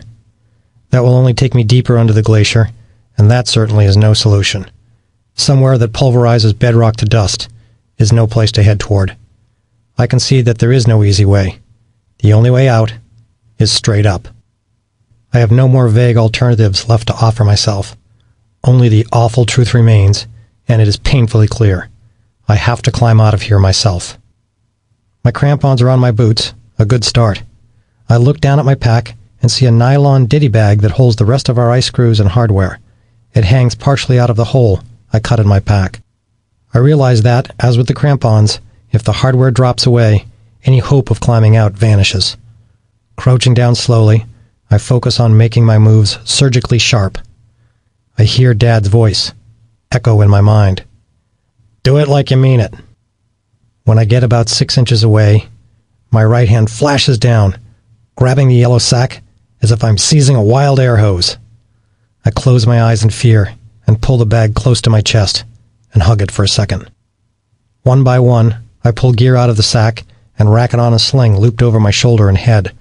I realize I have only the 2 ice screws in the wall and 4 around my neck. That's it. We have a 7th ice screw, but one of the teeth is broken, and it's in an outer pouch of my pack on the underside of the ledge, tantalizingly close and out of reach at the same time. I think about trying to get it, but decide that one more broken screw isn't going to make a difference. Methodically sorting the gear, I rack it as I would if I were leading any climb. Extra beaners in the front, the ice screws next, and in the back, the hardest place to reach, the items I likely won't need, the 2 camming units. Maybe I can work them into an ice crack. As I crane my neck to study the walls again, my climber's mind whirs, trying to analyze the choices. Logic, experience, and gut instinct sift the variables, searching for the easiest, safest, most successful way to escape. I reconfirm that I have to climb the steeper wall, as it leads directly to the existing hole through the snow bridge. I shake my head at the irony. Damn. The crevasse is only a few feet wide for the first 20 feet over my head. I can probably stem my way up between the walls and make fast progress until the spread grows too great for my legs to span. That will help launch me up the lower wall. Above that, perhaps I can aid climb.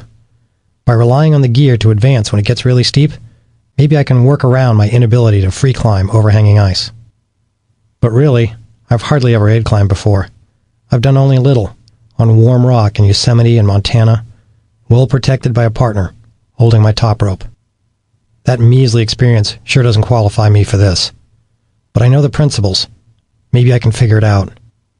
Dredging my memory, I scrounge up aid climbing tidbits from stories I've heard, manuals I've read. Like when starting a new rigging job with Dad, I compare the gear I need against the gear I have. To aid climb well, I definitely need aiders, the ladder-like slings with 5 or 6 steps that I could scamper up after clipping them to an ice screw. I need at least 2 aiders. I have none. Scanning my rack, I see that I do have an assortment of simple nylon slings. I'll have to make do, dangling slings of various lengths from each ice screw placement, and standing in them as best I can. It might work. As I consider my options, Gloria, my dad and mom, my climbing buddies, and my sisters make cameo appearances in my mind. I remind myself that it's just me, that I'm alone. If none of those others can do anything physically to help me at this moment, I just can't think about them now. But I can't stop thinking about Mike. My friend lies at my feet on this tiny ledge. It's so cramped that I stand next to his shoulders, the edge dropping off immediately to my right. I scoot back a crowded inch to avoid pressing against him. When I recognize that I haven't been looking at Mike much, and that I'm trying not to think about him, an ugly pang of guilt hits me. Instinct tells me, though, that this is okay, that I have to focus on getting out of here. Finally, I finish racking the gear. I have 10 short slings, 2 long slings, 3 prusik cords, a belay rappel device, and 2 cams. I wish I had aiders to hang from, or mechanical ascenders to scale the rope. I smirk a bit when I hear an old line of Dad's run through my mind. Wish in one hand, crap in the other. See which fills up first. For ice screws, I have the 4 on me, plus 2 already in the wall. Maybe I will pull one of those 2 anchor screws and take it with me. Leaving just 1 screw for our bottom anchor is incredibly risky, but having a 5th screw on the wall will really help. It's not nearly enough, I know. With 20 ice screws, aid climbing out would be feasible. I could just crank one in every 4 feet, clip a beaner to it, haul myself up to it, and steadily work my way up the 80-foot wall. But I don't have 20 ice screws. I have 6. Worse yet, I know that my supply will dwindle fast, because as I climb, I will have to occasionally leave gear behind in the wall to protect me in case I fall. Then, when I run out of gear, I'll be forced to lower myself back down over the same section to retrieve some of the screws and beaners to use again higher up. Once I have the gear back, I will have to reascend the dangling rope over the same ground to regain my high point. For every foot of gain, I will have to go up, then down, then up it again. Aid climbers call this leapfrogging the gear, and it's done only in desperate situations because it is slow, exhausting, and dangerous. Hauling myself back up the rope with jury-rigged friction knots will be ridiculously hard, but it's all I can do. The rack now sorted, I move on to my next big need. I have to have an ice tool in each hand. Back near the surface, when I shot through the collapsing snow bridge, I had an ice axe slung from my right wrist. Now it's gone. My ice hammer is strapped to my pack, crushed impossibly between the ledge and the crevasse wall. I can't get to it. I have Mike's hammer, but that's it. I look about our tiny ledge, but don't see Mike's axe. Dropping to my knees, I paw through the dense snow. Nothing. A sickening feeling grabs my stomach as I remember. I had an ice axe in my hand when I was digging out of the snow, Mike's axe, but I dropped it over my shoulder in a panic when Mike stopped breathing.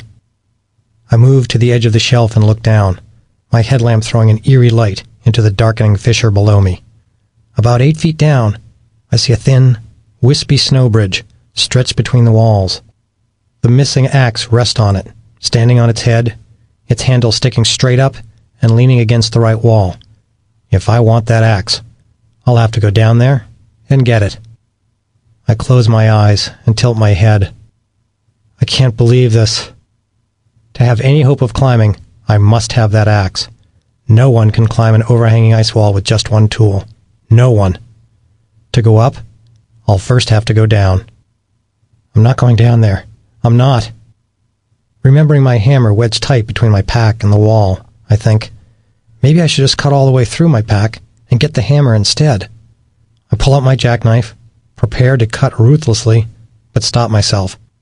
If cutting and emptying the pack makes it smaller, our ledge would probably collapse, leaving Mike and me dangling from our anchor screws.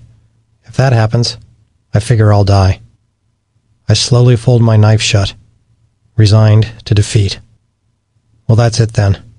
I'm stuck here. Maybe I should try and last long enough for them to find me. I think again about hunkering down, about the stove and the bits of food left, and I wonder whether I can last that long. But I know that waiting several days is not an option.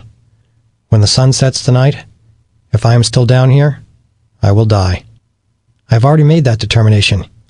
Yet it is as if I'm still seeking a way not to climb, to find something, anything to do, short of going deeper into the crevasse and getting that axe. I look down again. My headlamp burns through the gloom and illuminates the ice axe. I see the blue handle and the metallic gray pick. The tiny snow bridge it's landed on looks thin. It could collapse at any time. Next to the axe, the walls press close, a narrowing trap, ready to slam shut on me if I dare go down there. Then I remember Touching the Void by Joe Simpson. The first time I read the epic climbing survival book, I was up all night, devouring it in one sitting, captivated by how he barely survived a climbing disaster on 813-foot Ciula Grande in Peru. Joe, a brilliant British climber, suffered a horribly broken leg during the descent and had to be lowered thousands of roped feet by his partner, Simon Yates. After Simon had lowered Joe over a cliff at night, the two men became trapped, Joe dangling in midair, Simon fighting to stay in a seat he'd carved in the snow that was slowly collapsing. Ultimately, Simon was forced to cut the rope, dropping Joe into a crevasse. If he hadn't, they both faced certain death. Presuming Joe to be dead, Simon hiked off the glacier. But Joe wasn't dead. Still alive, he was stuck 50 feet down in a crevasse, alone, in the darkness. With no one coming to get him, he had to go deeper into his crevasse to find a way out himself, or die. The similarity of my crevasse entrapment, and of having to go deeper into the slot in some long-shot attempt to maybe escape upward, both make my situation feel similar to Joe's survival fight. Like him, I have only myself to rely on at this moment. His climbing route out was easier than mine, but I'm not hurt bad the way he was. So basically, we're even, I tell myself. If he did it, I can too. I'm going to go deeper into the ominous crevasse. I'm going to face my fears, wrap my arms around them, and pull them close, just to get that axe and have a chance to live. This is the end of the CD. The audiobook continues on the next CD. I start sorting the rope system so that I can rappel down. Using a long sling, I clip directly into the anchors so that I'm secure while I untie from the rope. But my figure-8 knot tied into the rope's middle is iced over. I poke, pull, and tease the frozen knot, but can't get it undone. Using my teeth, I loosen it some, but it is still locked up. It is more than just the ice. The jerking force of my fall must have cinched the knot extra tight. I decide to pry open the knot by using a tool on my jackknife. Not the main blade, though, as it might cut the rope. I swivel out the usually useless file with its dull, stubby end and start prodding. It works, and soon I undo the knot. I have now freed up about 110 feet of rope. The rope's remaining 55 feet stays tied to Mike on a locking carabiner connected to his harness. I have plenty of rope for my short rappel down to the axe. I connect a new anchor sling to our 2 screws and equalize the sling to distribute my weight evenly to both anchor points. After clipping a locking carabiner to the extended anchor sling, I tie the end of our climbing rope to it, then thread a curled bight of that rappel rope through my friction belay device. I am almost ready to rappel, to lower myself deeper into the beast's throat to recover that axe. A brief nightmare emerges. I see myself down there, reaching for the axe, and then, at that exact moment, it slips away, skittering irretrievably into the depths. If that happens, it's all over. The vision reinforces one overriding thought in my mind. I'm going to have to be very careful about this. From my hip, I pull off a prusik cord, a knotted loop of thin line that I will wind around my climbing rope and then tether to my harness. The wrapped prusik knot will slide along the climbing rope when there's no pressure, but will cinch down under my weight if I fall, stopping me. This will give me a backup during the rappel. I wrap the 6mm cord around the rope in a curling French wrap technique Mike taught me. He had always said it produced more friction than a standard prusik hitch. I am relying on my experienced partner's advice, and I find reassurance in that. I double-check the knots, the rappel setup, and the anchors. I double-check my harness and my prusik cord, then check them again. I can't afford any mistakes. I squeeze my right hand, the one I'll use for braking, hard around the rope, and tug to make sure I have rigged myself securely. Letting some rappel rope slip through my brake hand, I ease backward off the ledge, pressing my cramp-onto boots into the sidewalls in a stemming move, and begin lowering myself deeper into the slot. I feel very vulnerable leaving the only secure ground I've got, the only quasi-safe place down here. As I descend gradually, my head drops below the underside of our ledge. Above me, my twisted green pack is jammed tight between the ice slab and the frozen wall. I am shocked to see how my pack was the perfect width to cram solidly against the slab, just preventing my shoulders from corking between the ever-narrowing ice walls. Each exhalation of mine jets out warm air that turns foggy in the moist, cold chasm. My bobbing headlamp lights up the many clouds so that they seem to glow from within. The sharp illumination of the light beam makes the region beyond even more dark and threatening.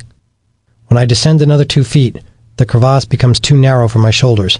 I have to turn sideways to squeeze in deeper. With one ice wall pressing against my chest and the other right at my back, the claustrophobia makes me sweat. Every inch I descend, the black walls squeeze in tighter. If the glacier slips or lurches right now, I will be crushed to a pulp. Blackness leans heavily upon me from both sides. I keep moving my head about to illuminate the area around me in an effort to drive back fear. But even the light beam plagues me. When it hits the slick walls, it reflects harshly into my eyes, making the constricting space around me feel even more confusing and menacing. For the last foot, I slow my descent to a crawl, then stop with my crampon boots dangling mere inches above the crusty snow shelf holding the sacred ice axe. The handle is just 3 feet from me, but I can tell that the snow ledge is maybe an inch thick and as fragile as glass. I can't step on it.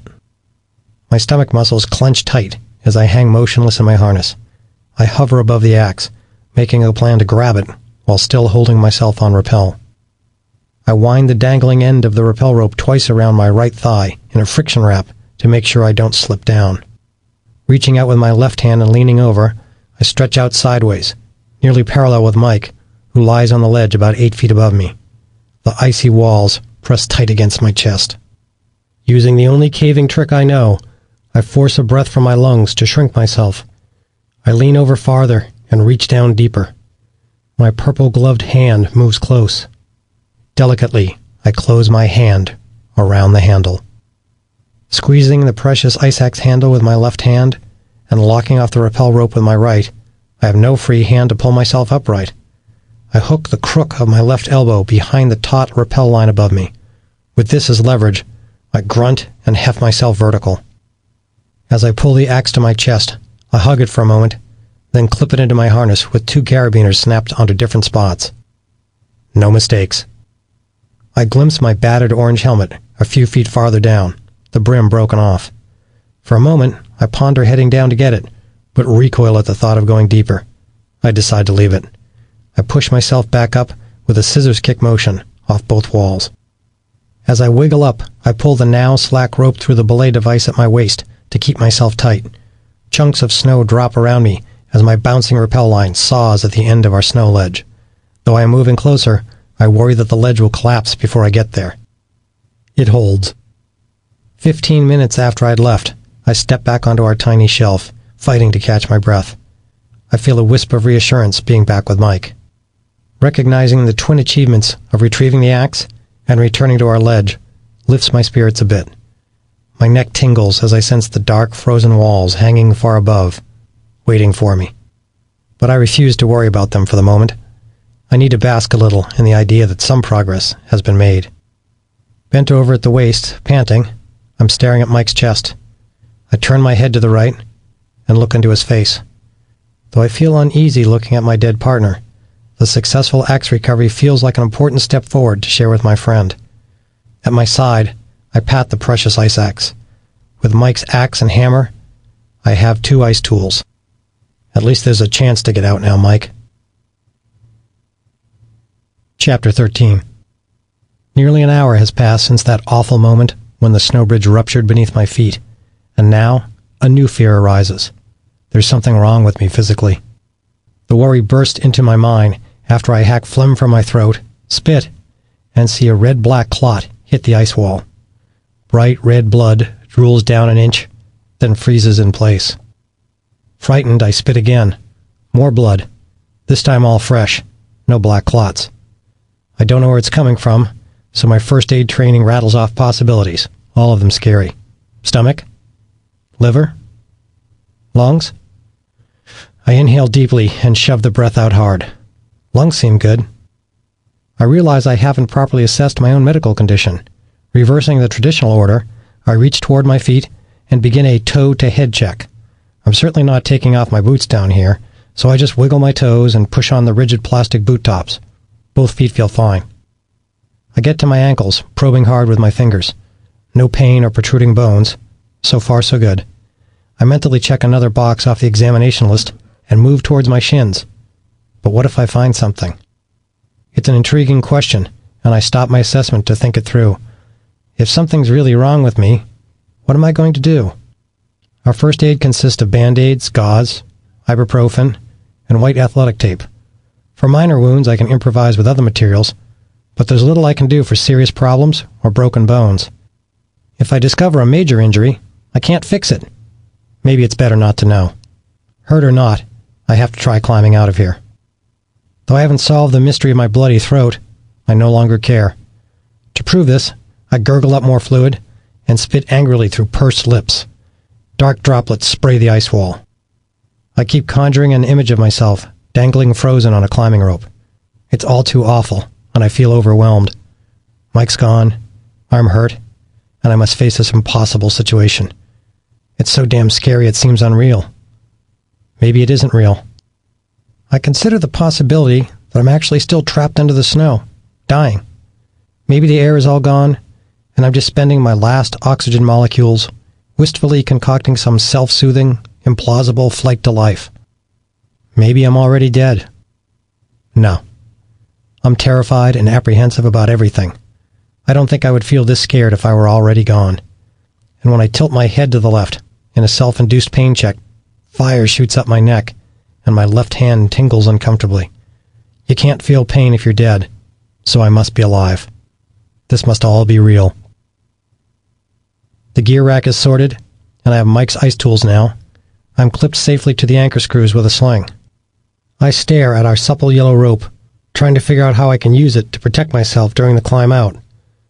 Thoughts of climbing bring thoughts of belaying, and with them, a sober realization. There's no one here to belay me. It's an enormous obstacle, and then it hits me. I'm going to have to self-belay, something I've never done before. I try imagining how a self-belay system might work, having only seen it in books. One end of our rope has to be anchored at the bottom. The other end has to be tied to me so that I could, theoretically, climb out its full 165-foot length. But I can't quite envision how I'll rig it to hold me tight on belay while still feeding out slack as I ascend. I review the tie-in options I know, but none seem right. Since I was 15 and Dad steered me toward the Concord Library's adventure literature, I have had a voracious appetite for mountaineering books. My mind flips back through snippets and half-remembered diagrams from all the climbing manuals I've read. Mental pictures pop up from a decade of tent and campfire gatherings with other climbers. Snapshot images of rope tricks, tips, and knots. My hands unconsciously fiddle with a rope strand as I recall various knots. Old standards like the bowline, figure eight, and square knots aren't helpful. I could never remember how to tie a sheepshank. God, I hope that's not the one I need. If so, I'm screwed. I need a knot that can move along with me as I climb. A basic prusik loop wrapped around the main climbing rope, like the one I used earlier on the rappel, could serve as a sliding friction knot. With the other end of that prusik loop clipped to my harness, it would serve as a short leash, attaching me securely to the main rope. I figure I can scoot the prusik loop up the rope with me, steadily increasing the length of climbing rope between me and the bottom anchor screw. But if I fall, the prusik should cinch down tight and hold me. This will provide the adjustable self-belay I need. I know I'm right. Now I just have to determine exactly how to rig this rope system through my ice screw protection. I picture it one way, then another. Each time I think a few steps ahead, I get confused.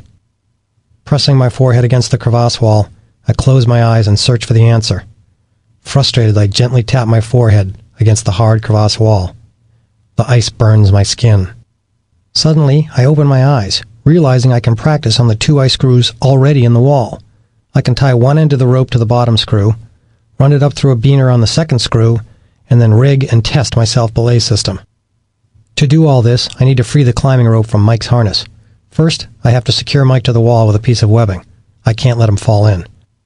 I scan the gear and glimpse a bundle of half-inch pink webbing about 20 feet long. Mike always left it untied to use as an adjustable anchor sling. At times it snagged, annoying me, but Mike liked it. I attach one end to Mike's harness and tie him tight to the ice screw, letting the excess webbing dangle loose. The rope remains tied to him by a figure eight on a bite knot into a locking carabiner on his harness. The easiest way to disconnect it is to unclip the carabiner, but the locking screw gate won't budge. Yanking off my gloves for a better grip, I feel frigid aluminum bite my skin when I grab the beener. I twist and pull, but it's jammed. Figuring it's frozen, I warm the beaner between my shaking hands. I pry and push, pull and jerk, but nothing works. I even smack the knurled locking sleeve of the carabiner with the ice hammer, trying to knock it loose. Nothing. Unable to open the beaner, I figure I'll just cut the rope off it. I pull out my knife, snap open the blade, and reach for the rope, then stop short in a wave of panic. What are you doing? Before I cut the rope, I'd better think it through. There's 165 feet of rope. Mike is tied in about 1/3 of the way from one end. If I cut it at his harness point, I'll have about 110 feet of rope left, but that might not be enough. I double-check my wall height estimates the way Dad taught me, mentally stacking imaginary people, one on top of another, until they reach the snow bridge's roof. It's roughly 80 feet to the crevasse lip, give or take. But what if zigs and zags demand more rope? What if the climbing or rappelling requires me to double up the rope? Then 110 feet might not be enough. No, I shouldn't cut the rope. If I can't get the rope off Mike's carabiner, I'll just remove that beaner from his harness. After unthreading Mike's waist belt, I easily free the locking beaner from that half of his purple harness. Then I rebuckle the waist belt so that Mike remains clipped to the anchor. But the jammed carabiner is only partway off Mike. It's still clipped through his harness's leg loops. There's no way to unthread his permanently sewn leg loops, though, so the beaner and the rope are still stuck to Mike's harness. This is a serious problem. I resume struggling to open the beaner, on my knees, hunched over Mike, with my shoulders barely able to fit crossways in the narrow crevasse. Every time I lift my arms to put some muscle into my efforts, I bump against the ice. I curse the tight space and jab an angry elbow at the wall behind me. Since I can't detach the carabiner from his leg loops, I realize that I'll have to cut the loops off the beaner. The thought startles me. Slashing through his harness seems almost evil, as if it somehow desecrates our partnership, or says that I'm willing to put him at risk to save myself. Good Lord, what if I don't live through this, and someone finds us both dead, with part of Mike's harness cut through? Will they think I did something murderous down here? I'd rather give up and die here, stop short by one stuck carabiner, than risk anyone thinking that. I soothe myself with the thought that I'm not really putting Mike at greater risk. He's still anchored in by his waist belt. I double-check Mike, running my hands and eyes along his sling. He's secure. Reassured, I dig my jackknife from my parka pocket and flip open the small blade. I puff out a breath to steady myself, then pull the blade across the central tie-in point of Mike's purple leg loops. A second swipe with the knife finishes the job, and the rugged webbing flops open. I pull the beaner straight out the opening I just cut through the central attachment loop. With the carabiner off his harness, at least the entire rope is free from Mike. Now I need to get the beaner off the rope. I stand to give myself more room to fight it. Though I apply more strength, it's still stuck. Agitated at this continuing roadblock, I lash out angrily.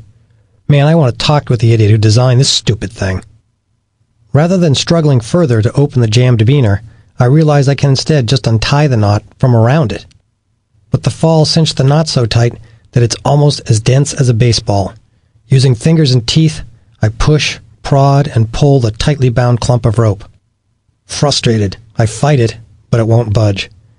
Figuring there might be ice freezing it shut, I stuff the knot partway into my mouth and exhale forcefully onto it for a few minutes. Dirt and aluminum dust from our gear leave the rope tasting like a dry soda can. I gently chomp my teeth on the knot and feel it soften. Taking it from my mouth, I work at all 4 strands forming the knot, making slow progress. I pull 2 strands in opposite directions, as if I'm prying open elevator doors, and the stubborn knot yields at last. Finally, I pull the 55-foot end of the rope all the way through the loose knot, freeing it from the broken carabiner. I glance at the stuck beaner. It's useless now, and I think about tossing it away. But instinct urges me not to. I took it off Mike, so it's important now. I open the right chest pocket of my parka and drop Mike's beaner inside. Still a little shaken at how close I came to mistakenly cutting the rope, I'm thrilled to have the whole 165 feet back, undamaged. Reclaiming our rope while keeping both of us anchored gives me some confidence that I'm working through all of this. Now that I have the rope free, I tie one end to my leg loops and waist harness. At the other end, I weave a figure 8 on a bite knot and clip it into our anchor screw with a locking carabiner. I wrap my prusik loop around the climbing rope just a few feet up from the bottom anchor and clip the loop back to my harness with another locking beaner. The rigging is almost ready, but I still need to test my first ever self-belay system before my life depends on it. I reach up and clip my climbing rope through the upper anchor screw, as if I just led a short section of wall. Sinking my body down, I slowly settle my weight onto the prusik-held rope. The friction knot clenches tight, and my 170 pounds stretch the skinny prusik cord and the climbing rope taut. I flick the tensioned lines and watch with satisfaction as they vibrate and stop. When I lift my feet off our snow ledge, my suspended body slumps against one ice wall. My system holds. Now more than an hour has passed since Mike and I crashed through the snow bridge. It's almost time to climb. Trying to envision myself making it up there, I keep glancing high above me in the crevasse. The upper chamber glows iridescent blue, as if some alien light emanates from the ice itself. I've decided to leave only one ice screw as the bottom anchor and take the other. Remembering that the upper screw felt weaker when I placed it, I strip off the beaner. Sticking the ice hammer's pick into the screw's eye, I twist it back out of the wall. The threads squeak in protest against the dry, hard ice. Once the screw is out, I blow the ice core from the middle of the hollow tube. Now I have 5 ice screws with which to climb. Not nearly enough, but better than 4. Since we've been down here, chunks of snow and ice have crashed around us, and I know I need a helmet, but mine's deeper in the crevasse, broken. I briefly consider going back down again to get it, but I shudder at the work, and the time, and the fear it will involve. What if something goes wrong this time, and I don't make it back to the ledge safely? I could wear Mike's helmet, but taking it from him feels sacrilegious. That's his, not mine. However, Mike and I had always agreed that on the mountain there was no yours or mine, only ours. We always pooled our resources. Food, water, clothing, carabiners. It didn't matter if one of us dropped something or the other guy broke something.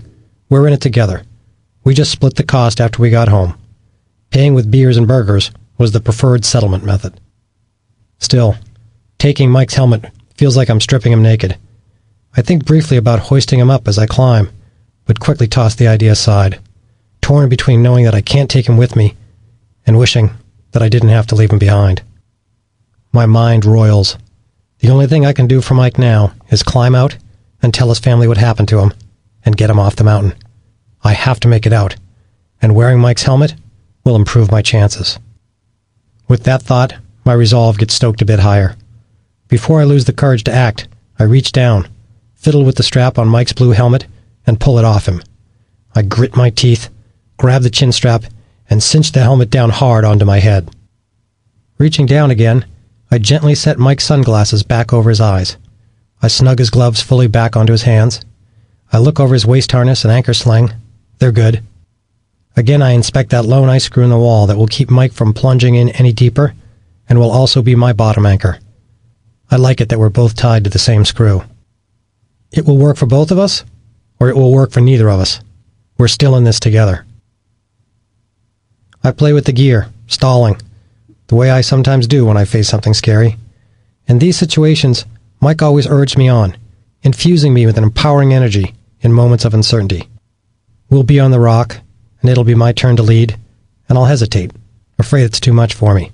Fiddling with the gear, buying time. Mike will sense this and move to cut it off. "You can do this pitch, Jim," Mike will say. "Get up there." "You want to take it?" I'll ask, hoping the answer will be yes. No, you take it," he'll insist. When Mike says I can do it, that means I can. Before I leave, I decide to tidy up the ledge a bit. That way there will be less gear to snag the rope. Besides, if I don't make it and someone finds us, I want them to know that we kept it together as best we could, for as long as we could. While stuffing some loose gear back into my pack, I see Gloria's black Ricoh camera dangling halfway out, ready to take a ride into the depths. But I don't care. It's as if I'm spiting the camera, as though it has something to do with my predicament. It's stupid, but I realize this is an important step for me because it shows how little I care about physical stuff. I'm ready to leave it all behind. Pulling myself together, I push the camera back into my pack, then wonder if I should take a picture of myself in the crevasse, so that if I die, someone might find it and know that I survived the fall, that I tried to save Mike. I also have a notepad. Maybe I should write something to go with the picture. It's suddenly important to me that I make sure that someone, anyone, will learn my fate if I don't make it out alive. Immediately I realize that self-doubt is the wrong way to go. I need to believe that people are going to know what happened to us because I'm going to get out and tell them. How well we climbed, how incredible the summit was, how the glacier opened up beneath my feet and swallowed us, how hard I tried to do something for Mike, how he died. Explanatory notes and photos in case I fail might enable a lack of commitment in me. This realization steals me. No pictures, no note. If I die on the rope, hanging off the frozen crevasse wall, maybe whoever finds us will figure out what happened. Regardless, I'll keep climbing until I make it out and get us both found, or I die trying. It's that simple.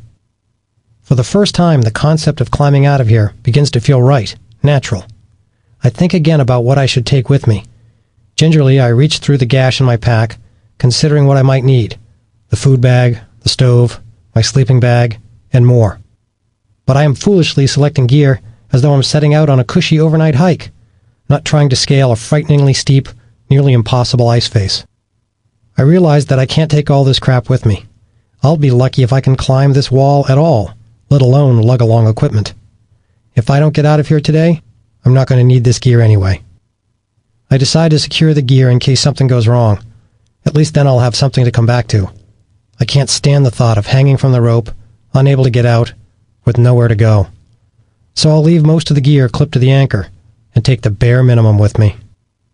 I grab a pair of thick mitts and stuff them inside my jacket, along with a red balaclava I can wear to keep my head and neck warm. This makes my jacket bulky, though. I can't climb like that, so I seize my blue sleeping bag stuff sack and decide to haul it along behind me with a few things in it. Into the empty sack go the extra mitts and the balaclava, a quart of water, a pair of dirty but dry socks. I realize that if I make it to the surface, I'm going to need snow protection to anchor myself when I get there. I grab an aluminum snow fluke and drop it in. The stuff sack weighs 3 or 4 pounds, and I clip it to the back of my harness with a beaner. I'm getting closer to the moment when I will leave the ledge. With a pat to the chest pocket, I confirm that my red-handled knife is inside my jacket. I think about carrying the knife with the blade open in case I need to cut the rope, so it'll be ready a half-second quicker, but I immediately discard that dangerous idea. I press my sternum, and am comforted when I feel my metal dig into me. I'm almost ready, but at the thought of actually leaving, I nearly crumble. I'm a fraud. Assembling all this gear, I've only been acting like I'm going to climb out. Part of me will not yield, though, and struggles to beat back my fear. In my mind and heart, I realize I'll only get out if I believe it, only if I am confident that I can make it to the top. To keep busy while I recover my plummeting confidence, I slowly pick through a small ditty bag of miscellaneous items in my pack. There, I see my sunglasses. If I pull myself onto the surface of the glacier today, the sun will blaze blindingly on the white mountainside. To prove to myself that I intend to make it out before the sun goes down, I grab the sunglasses and drop them into my left chest pocket. Yes, now you're acting like you're getting out of here today. I resume mining the ditty bag, searching. I see the National Car Rental keychain with the keys to the car. It's crazy, but I tell myself that once I get out of this slot, I'm going to drive back to Seattle, get on a plane, and go home. I stuff the car keys in with the sunglasses, then zip the pocket shut. My right hand pats the lumpy pocket twice, and the stiff plastic gently pokes my chest. After I get out, I'm going home. And then it hits me. If I want to see Glory again, I better keep acting like I'm going to get out. It's time to go. I look down at Mike, and I have the strong urge to say something before I leave. Something important. Something meaningful. I am almost overcome. I kneel next to Mike's body, look sadly toward his eyes hidden behind sunglasses, and begin talking to him in my head. No words leave my mouth. The only sound is in my mind. I don't want to go, Mike. I'm not supposed to go. I'm supposed to stay with you. We're partners and we stick together. But you're gone now, and I'm the only one left. If I'm going to keep living, I've got to get out of here. That means I have to leave you, I'm sorry. I don't want to leave you, but I've got to. If I'm going to get us found, I've got to get myself out of here. But that means I've got to go, and I can't take you with me. So you're going to have to stay here for now. My hands shake, and I press my eyes closed, fighting to pinch off the tears. Tentatively, I touch the sleeve of Mike's jacket. Unconsciously, I blow out rapid breaths, one after another, as I subdue the urge to cry. I know leaving is the right thing to do, but it feels so wrong. I stand, my head still bent forward. I'm looking down at the jumble of rope lying on the snow. Suddenly I fear that the rope will tangle around the gear, or even Mike after I leave the ledge, stranding me halfway up the wall, unable to ascend or descend, possibly yanking hard on Mike. Bad for him, dangerous for me. I don't want to hurt him. I know that I'm facing a messy climb, that chunks of snow and ice will rain down as I scale the crevasse wall. I realize that if I cover Mike with his sleeping pad, it will shield him from falling debris, and will also provide a safe place for the remaining rope while I climb. I pull out his rust-colored thermarest pad, unroll it, and cover him from his head down to his shins. His boots stick out from the far end. Carefully, I begin stacking all the slack rope on the stretched-out pad. When I drop the first few coils onto the foam surface, they drum out muffled thumps. The sounds fade as the rope pile builds on the mattress. These neatly flaked coils mean the rope should feed out smoothly as I climb. Knowing that the pad will protect us both soothes me anew. It's so strange down here. One moment, I'm a meticulous climber, rationally clicking off the list of things I must do to give myself a chance. The next, I'm a grief-stricken friend, too overcome to do anything but stare at the rope-covered pad, transfixed. Rationally, I know I need to rally myself for the climb. But in this moment, I'm not rational, and in my head, a battle erupts between confidence and doubt, the same one that has raged since the moment I landed on this ledge, and a frozen slurry of ice and snow buried me alive. The negative thoughts send my courage draining from me, as if it's liquid, and I'm a fractured vessel. A cold wave sweeps from my head down toward my feet. It's as if heat and courage are leaking out of me and into the crevasse vacuum below. A few moments ago, positive emotion had grown inside me like heat rising from my gut. This is the exact opposite. I stare at my feet, wondering for the 100th time whether I have the courage to even try. It takes every fiber of my spirit to fight the urge to cower and hide. I have to be strong. I have to take action. Then, in my mind's eye, I clearly see Mike's face several feet in front of me, off to the right. He scowls at me, a hint of irritation on his face. "Come on, climb," he shouts. "You have to try." He's not yelling because he's mad at me. I realize that he's yelling to psych me up. He's yelling because he wants me to get out of this frozen chasm. "Go! Go now before it's too late. Don't wait any longer. Get out of here while you still can. Climb." I know that Mike is physically gone, but his face is so clear, and his words are so stern, that I know he is here, and he is serious. Mike is perturbed that I might not even try, and so he is trying to push me into action. Looking up at the wall, I consider my first moves. His face softens into a grin. My partner senses my resolve returning. "Yeah, that's it," he says more softly. "You can do it." Adrenaline rushes through me. I face the left wall, a sense of upward momentum pulsing through me. It feels as if there's a hand on my back, pushing me, while at the same moment I summon my own willpower. I try latching on to the energy building around and in me, raising my right arm high, pumping it slightly up and down in rhythm with the 3 slow breaths I suck in. I yell out and swing the hammer in my right hand hard. The pick smashes into the frozen wall with a spray of ice. In concert with this progress, a voice inside my mind shouts, "That's it!"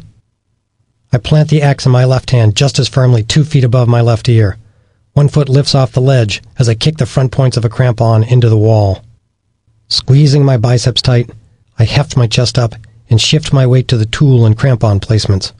Holding my body tension snug to stabilize myself, I smash my other foot forward like a soccer player and drive the front points of my second boot into the wall. I have begun leaving the ledge. I hear Mike whisper in my ear, "You're doing it, man. You're climbing." The crevasse walls are only 2 feet apart, so I rotate my right hip out and kick my right foot into the far wall. With my crampon boots now on opposite walls, I can easily balance on my feet and save my precious arm strength. Starting up the wall had built into such a huge internal obstacle that I can hardly believe I'm doing it.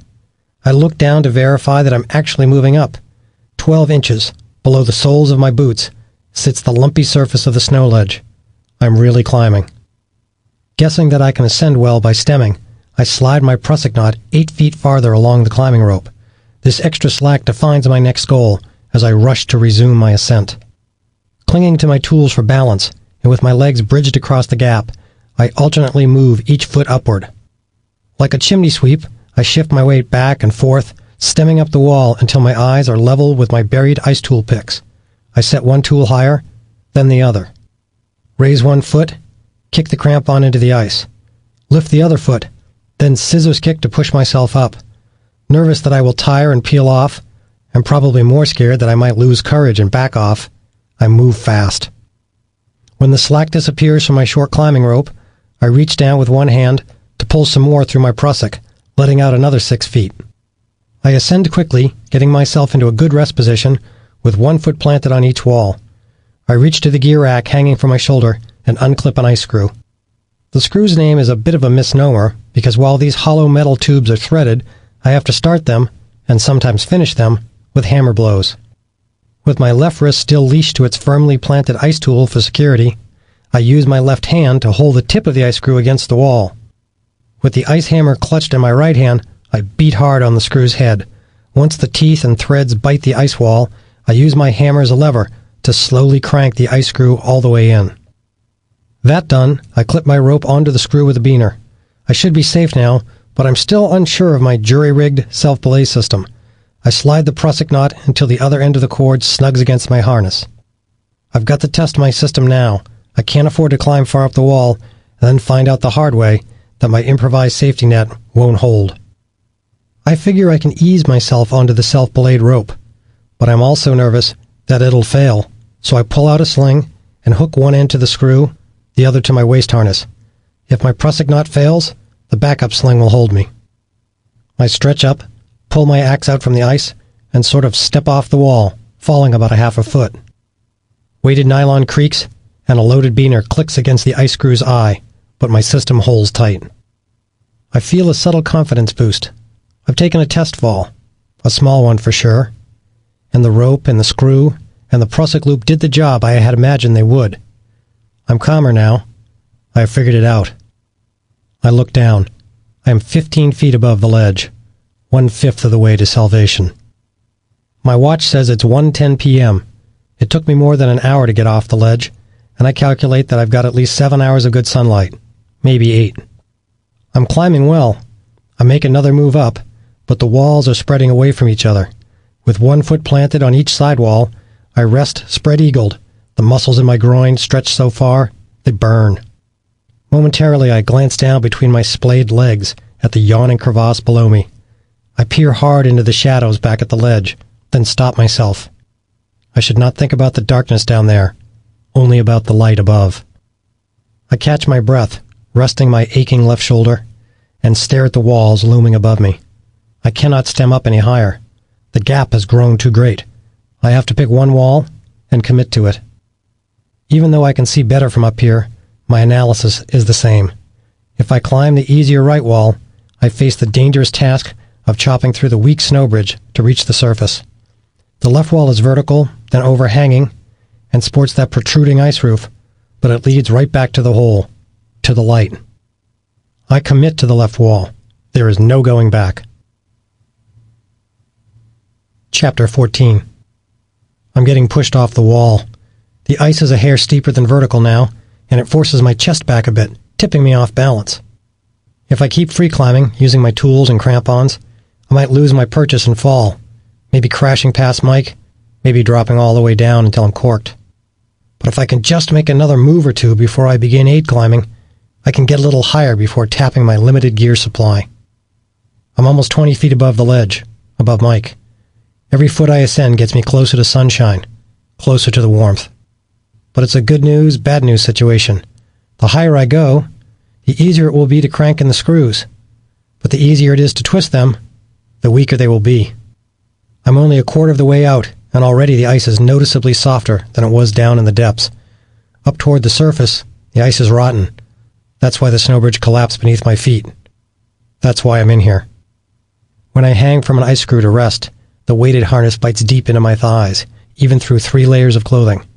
Wiggling my hips momentarily eases the discomfort, but it makes the climbing rope jostle the screw holding me. Unsettled, I stare at the buried ice protection and wonder about its strength. I nervously scan the rope I hang from, no thicker than my pinky. Tightly gripping the shafts of the 2 ice tools, I pull hard.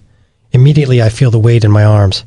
Fatigue burns through my already tired forearms, a fiery exclamation point on the challenge I face. Ice climbers call this getting pumped, and if you can't get your weight off your arms, it usually ends in a fall. The pump is coming on fast. I know I only have a minute before I take a ride. Fighting to stay calm, I kick the front points of my crampons into the wall. They sink 1/4 of an inch into the ice. Good enough. I stand up on the footholds, straightening my knees, and push my whole body up 15 inches. Now I have to get an axe out and quickly resink it higher on the wall. Being bent backward by the overhang reduces my leverage and my ability to use my upper body strength, so I can't get my axe to budge. The pick is bitten too deeply, and I wrestle it, desperate to pull it out of the ice wall. I yank harder. Suddenly, it breaks free. The sharp metal edge of the adze smacks me an inch above the eyebrow, square in the helmet, Mike's helmet. The shocking blow knocks me off balance. I tip backward, ripping the hammer out of the ice wall. That's it. I'm falling. My head smashes into the opposite wall, 5 feet away. Mike's helmet takes the impact, which shoves the dome forward, down over my forehead, and drives the brim into the bridge of my nose. I slump to a stop 6 feet lower, dangling halfway between upside down and sideways, swinging back and forth. Slings of climbing gear droop off me, jumbled around my arms and ice tools. I struggle to right myself and then tilt the ill-fitting helmet back so I can see again. 3 feet up sits the single, protective ice screw from which I am now suspended. I am relieved that my screw and my prusik loop work just the way I'd hoped they would. Using my self-belayed rope system, I start pulling myself upward. Just then, a low rumble echoes through the crevasse. A section of the snow bridge snaps off far above me and hurtles my way. I scramble up closer to the screw, pressing myself against the ice, trying to make myself smaller. The collapsing snow sails past a good 20 feet off to my right, but even so it shakes me. I clutch the rope against my chest and hang on while I force myself to breathe rhythmically, waiting for the terror to pass. As my thumping heart slows, I think about my next move. I can't risk taking many more falls like that one. Even though clawing higher with my crampons and ice tools would help me conserve my limited climbing gear, such risky free climbing has to stop. It is time to aid climb. Aid climbing means I'll have to sink an ice screw roughly every 3 feet, clip my rope into it, and hang directly off it. This is going to deplete my gear really fast. God, if I just had more screws. I started with only 6, and I've already used 2. One back at the ledge to give me a bottom anchor and to keep Mike secure, and the one I'm now suspended from. 3 days of alpine climbing have left them, and my picks, dull, but I'll have to make do. To make the most progress, I reach as high as I can to place the next screw, struggling with stretched out arms to get it started. Once it is seated, I insert the tip of my tool's pick into the screw's open eye and crank around and around until it is in deep. I clip my climbing rope to the screw above me and tighten the prusik loop so that I am protected as I make my next move. I take a pink sling 3 feet long and 1/2 inch in diameter and clip it to the screw as a substitute aider. With my left hand on a buried ice axe and the other on the screw's eye, I pull myself up and twitchily wiggle my right foot into a dangling aid sling. It is a struggle. The pointy tips of my crampons keep snagging on the floppy nylon. Finally, I work my bulky boot and crampon through the sling's small opening. Pushing my boot down, I stand in the loop, then kick the front points of my left boot into the wall for balance. Grasping at the ice screw in the wall near my waist to steady myself, I fight to catch my breath. I have advanced up just 3 feet, and I'm wiped out. I rest, then start a new placement farther above. Repeating the same awkward process with ice screw, sling, and rope, I work my way up, and 15 minutes later, I've advanced another 3 measly feet. Between the free climbing earlier and the slow aid climbing, I'm now about 25 feet above the snow ledge where Mike lies. I'm a third of the way out. I've got to make it before dark. I settle into a routine. One foot in a sling, the other foot kicked into the wall. One ice tool stuck in the wall, the other in my hand as I pound and crank my next ice screw in. I have the pattern down, and my pace quickens a little, but every step is a fight. The slings snag, and the rope kinks.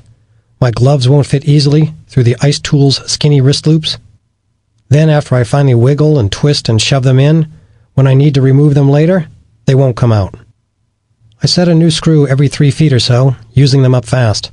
My moves are getting sloppy, a little desperate, and I pay the price for that. As my gloved hand fumbles gear from the rack, a sling slips from my grip. I make a lunging grab for it, but miss. As it slithers down my leg, I swing my boot, hoping to snag the webbing with a crampon point, but the deserter escapes, twisting as it falls into the darkness. I watch the lime green sling spiral down, drifting just right of our ledge, floating past Mike's feet. I automatically project a silent plea to Mike. Get it! Hook it with your foot! Then it drops into the throat of the crevasse and disappears. If I have even 1 or 2 more slip-ups like that, I'll never get out. As I vow to be more diligent, I peer down at Mike, covered by the sleeping pad. My hacking at the frozen wall has already knocked snow and ice onto the pad, so I'm glad I put it there to protect him. But I'm also struck from this perspective how small the ledge is, 2 feet wide and about 7 feet long. A few feet to either side, and we would have missed it entirely. Of the entire length of the corridor that I can see, we landed in the only spot where we could stop without getting corked. I notice something else. Already it seems a little darker down on the ledge than where I am now. I think that is a good sign. I'm making the transition from darkness up to the light. I get back to work, executing my aid climbing process again and again, fidgeting with cold, stiff fingers to work the prusik knot up the ice-crusted rope. Finally, I reach a point about 35 feet above the ledge, probably 40 to 45 feet from the glacier surface, and I place the 5th and final ice screw. I am out of screws, and I am not even halfway up the wall. I need to descend and pull out my lower ice screws so I can use them again higher up.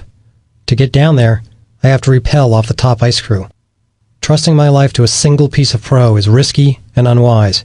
If it yanks out, I'll plunge 50 feet to the bottom of the crevasse, but I have no other option.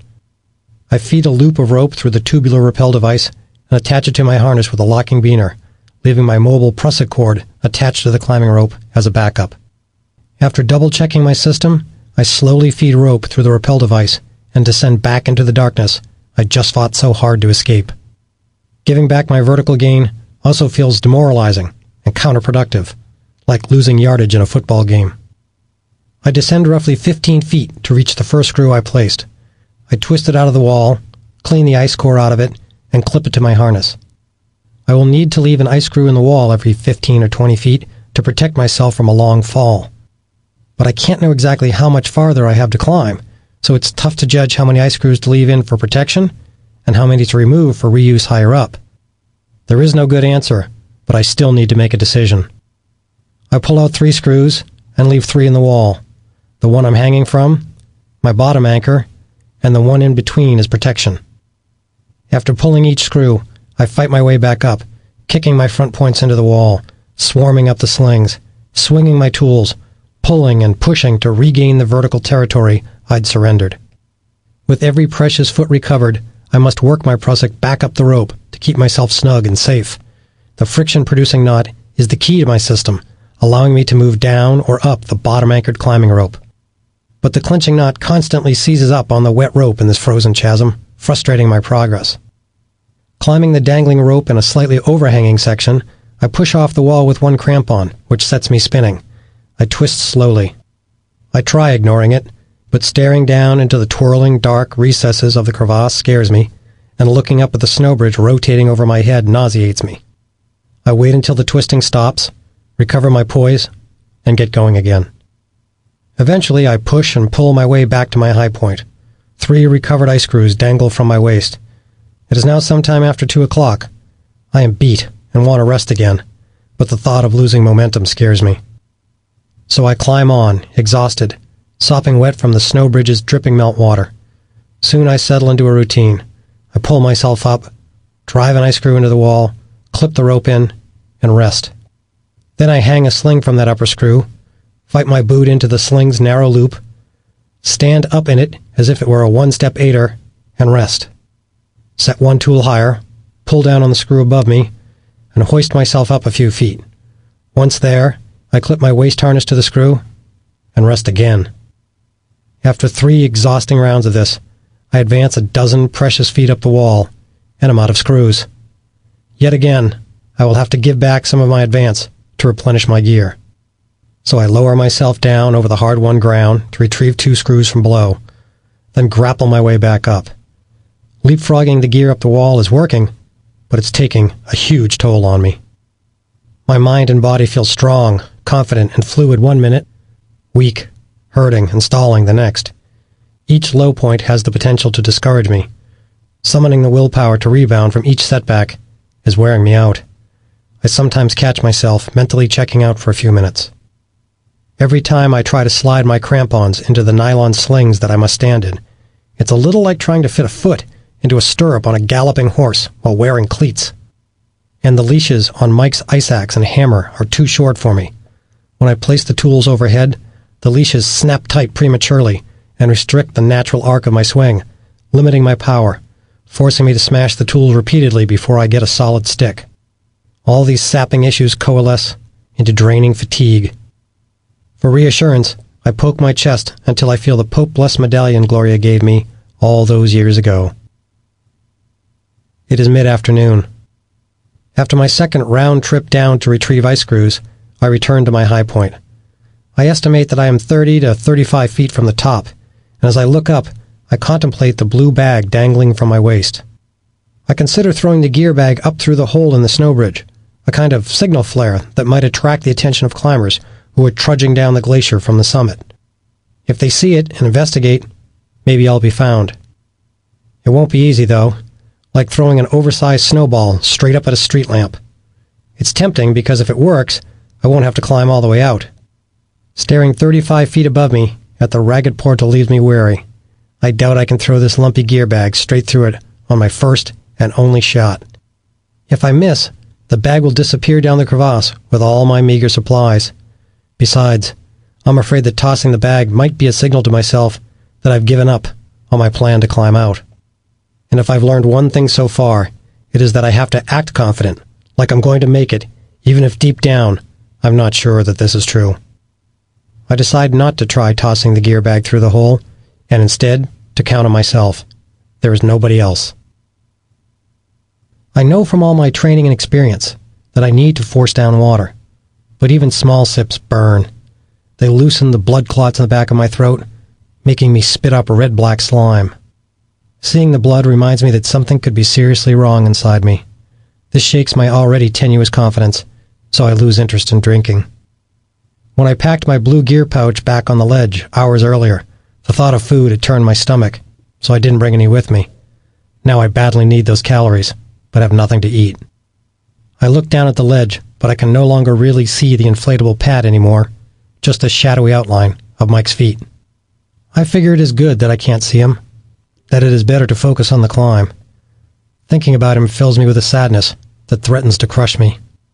The piled snow and padding that separate us make it easier for me to concentrate on what I have to do, climb, and leave the bitter sorrow to deal with later. Hanging, exhausted, my mind drifting, I find myself wondering, what's Mike's spirit doing now?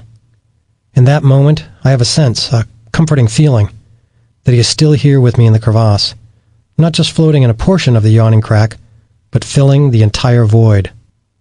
Perhaps that explains all the times falling ice and snow have sailed past me harmlessly. The upper snow bridge has by now collapsed in several crackling fractures, huge slabs of snow that plunged to the depths of the crevasse. Any one of them could have swept me off my stance, or even suffocated me, yet none of them has, and I feel that Mike's spirit is the reason. My partner's still watching out for me while I do my best to get up this wall. Having left behind several screws, carabiners and slings as protection in case I fall. Now I have to use anything I can to help me claw my way up. With no spare slings left now, at the next screw, I clip in a rock climbing cam, figuring I can use it as a small, open step. I stick my front points into the cam's trigger wire mechanism and torque my foot sideways. Metal screeches on metal. The fragile cam wires bend grotesquely, but they hold. I stand up, gaining another 2 feet. I have one thing going for me that dates all the way back to boyhood. I bought the best climbing gear I could. Dad was a blue-collar painter, but he never skimped on safety gear. He used to say, "Fudge it when you can to save $1, but don't be cheap when it comes to gear that people's lives depend on." So even as a nearly broke college student with big climbing dreams, I scrounged in other areas of my life so I could afford the best mountaineering gear out there, poring over catalogs, comparing specifications, searching out the best deals. Saving money was important, but not as important as having strong equipment. It is another world inside the crevasse. The air near me is below freezing, yet up above, along the snow bridge that looks like a dappled veil, light leaking through in places, the summer solstice bakes the snow to the melting point. Meltwater falls constantly in a frigid drizzle, then freezes after it lands on my jacket and my rope. Each time I move my prusik along the climbing rope, I fight with that layer of ice, rubbing and scraping at it with gloved hands, trying to clean the rope so the friction knot can bite down. It is clumsy and slow, but I push on, and each foot closer to the surface, I sense more light around me. I keep spitting up blood, not knowing the source. It seems like I don't have any major injuries, because I've been climbing for several hours now. But what if something is still wrong inside me? Maybe a broken rib, or lacerated lung. The pending sunset has been my self-imposed time limit. But what if I don't have that long? I look at the wall in front of me and hawk a bloody mix of saliva onto the ice. It drools down for a moment, then freezes in place, distracting me, entertaining me. And it gives me an idea. The bloody spatter will be my tick marks, my equivalent of the small chalk swipes that rock climbers sometimes leave on a wall to chronicle their high points. Those bloody spots of sputum, I decide, will prove to anyone who descends into the crevasse that I tried to get us out, that I tried hard. In some warped way, I seek to turn negatives like spitting up blood into positives that will help propel me up, to find tenacity, even in the things that scare me. After a fourth, shorter trip down to retrieve my ice screws, I reach a point about 60 feet above the ledge and 20 feet from the top. It's nearing 4 p.m., and I have been leading, out front, alone, forging the route, placing gear, for about 3 hours. My heart aches for Mike. An off-center feeling deep in my gut constantly reminds me that something in the world is very wrong. When I shift my weight from one foot to the other, water squirts out the top of my boot, a blend of meltwater and sweat. Wet nylon clothes cling to my skin and suck heat from my core. The wall here, already leaning past vertical, juts out several feet to form a small, horizontal ceiling above me. I saw this roof before leaving our ledge and worried then that it would be too big for me to reach past. Now hanging just beneath it, I extend my arm out toward the lip and confirm the worst. I can't stretch the tips of my fingers beyond it, and I'm down to just 2 spare ice screws. I think about going way back down and pulling out the ice screw near the bottom of my rope. Another one would make life easier, but by now, I'm so exhausted that if I descend that far, I might not make it back up. I abandon the idea. I feel tired. So tired. My mind floats to Gloria, Dad, the rest of my loved ones. Thoughts of my family make me wonder about Mike's family. What am I going to tell them? Thinking intensely about the important people in my life, I feel their energy. I sense the strong presence of Dad, Mike, and some fuzzy blend of my climbing partners hovering nearby. They are silent, watching me closely. Gloria stands a few paces behind them. She too holds back from saying anything, but she looks upset. I want to ease her anxiety, to tell her not to worry, but I know I can't. Trying to crank back up, I lift my ice axe. My arm slowly sinks, my muscles powerless against gravity. Numbness tingles in my left arm and leg. Temporarily unable to advance, I study my position. When I look between my feet, I see my yellow rope trailing down the ice wall, clipped into the 3 protective ice screws I have left behind every 15 feet or so. Dangling beneath the overhang, with all the vast, dark space beneath and around me, I feel like some kind of floating astronaut. Then I notice something else. Facing one fear after another for hours has tempered me to a resilient calm. Repeatedly grappling with obstacles and adversity has led me to tap wells of fortitude that usually lie hidden and unused. I sense that if I can persist through these moments of fear and doubt, a relieving wave of tenacity will eventually rise to aid me. Just knowing this encourages me to keep hanging on. When a little strength returns to my arms, I pull myself up until my helmet bumps against the underside of the ice roof. With one foot in a sling, I poke the tips of my other crampon into the ice for stability. I creep that free foot up, then push off hard to lever myself away from the wall in an effort to get a bit more reach. I swing out to the right, like a barn door on its hinges, and stretch out as far as I can, reaching, wincing, and get my right hand up and beyond the edge of the overhang. With my abdomen muscles quivering with fatigue, I lean back precariously, and am able to crank an ice screw about 2 turns into the wall just above the overhang. Then I run out of energy and let myself drop a few feet in a controlled fall. I sag onto the sling attached to the ice screw just below the roof and rest. After a few minutes, I fight back into the stretched out position, reach past the lip, and twist the screw a bit deeper into the ice. With about 1/3 of the screw's length into the frozen wall, I figure it can hold part of my body weight. So with my right arm, I hook my hammer over the protruding screw shaft and pull my upper body high enough so that I can peer past the overhang. To my great relief, the view up the wall looks less steep than what I've been climbing. Excited that easier ground awaits, I gleefully spit a blood clot a foot higher up the head wall to prove I reached that high. Straightening my right arm out, I lower my head and chest below the roof's lip and intentionally collapse back onto the screw underneath the roof. Guilt jabs me. I saw the wall above, but I hadn't climbed onto it yet, so when I spit my blood mark, I cheated. It seems silly, but this somehow sullies the real work and achievement that have gotten me this far. I recognize that no one knows and no one cares about this little progress game except me, but it still feels wrong. Realizing that I should not have claimed that ground prematurely, I grunt my way back up and out along the roof. I stretch my ice tool farther up the head wall and use the pick to scratch off the red, frozen tick mark. Once I have scraped away my own false claim, my conscience is eased, but my arms are tired. I settle back below the overhang, satisfied that I have made amends. Worn out from that 1-minute penance, I rest again, pondering the tough overhang ahead, the crux. Because the crux is the most physically difficult section, it's also usually, in a sense, most mentally challenging part. The trick to getting past it is to act confident, even though I may be racked with doubt. Hesitating or stalling at the crux wears you out, but acting confident and moving past it boldly will lead to easier ground ahead. Setting protection, then moving on is usually best, so Mike and I have always reminded each other by saying, pro and go. I will be on a much easier section of the wall if I can just get past this crux overhang. I have to keep moving. I struggle back up, reach out, and continue my slow progress of cranking the ice screw into the wall.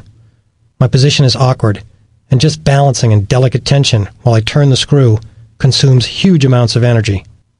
It is like standing on a wobbly chair in a hallway and bending underneath the doorframe to work on the wall in an adjacent room.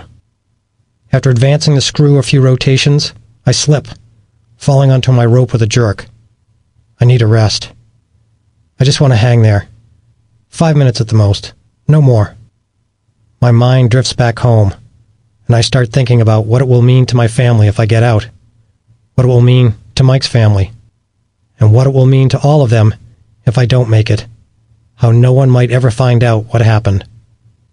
Thinking of all the grief that this will cause makes me sad and guilty. Sensing these emotions softens me up, and I feel my energy drop. As my spirits sink, I wonder how much more I can take. My mind loses focus. So tired. Pain. My forehead stings. Drowsy, I reach up to make the sting go away. I touch the wall and realize that my head is against the ice. I shift my harness to move away, and when I lift my arm, my jacket feels stiff.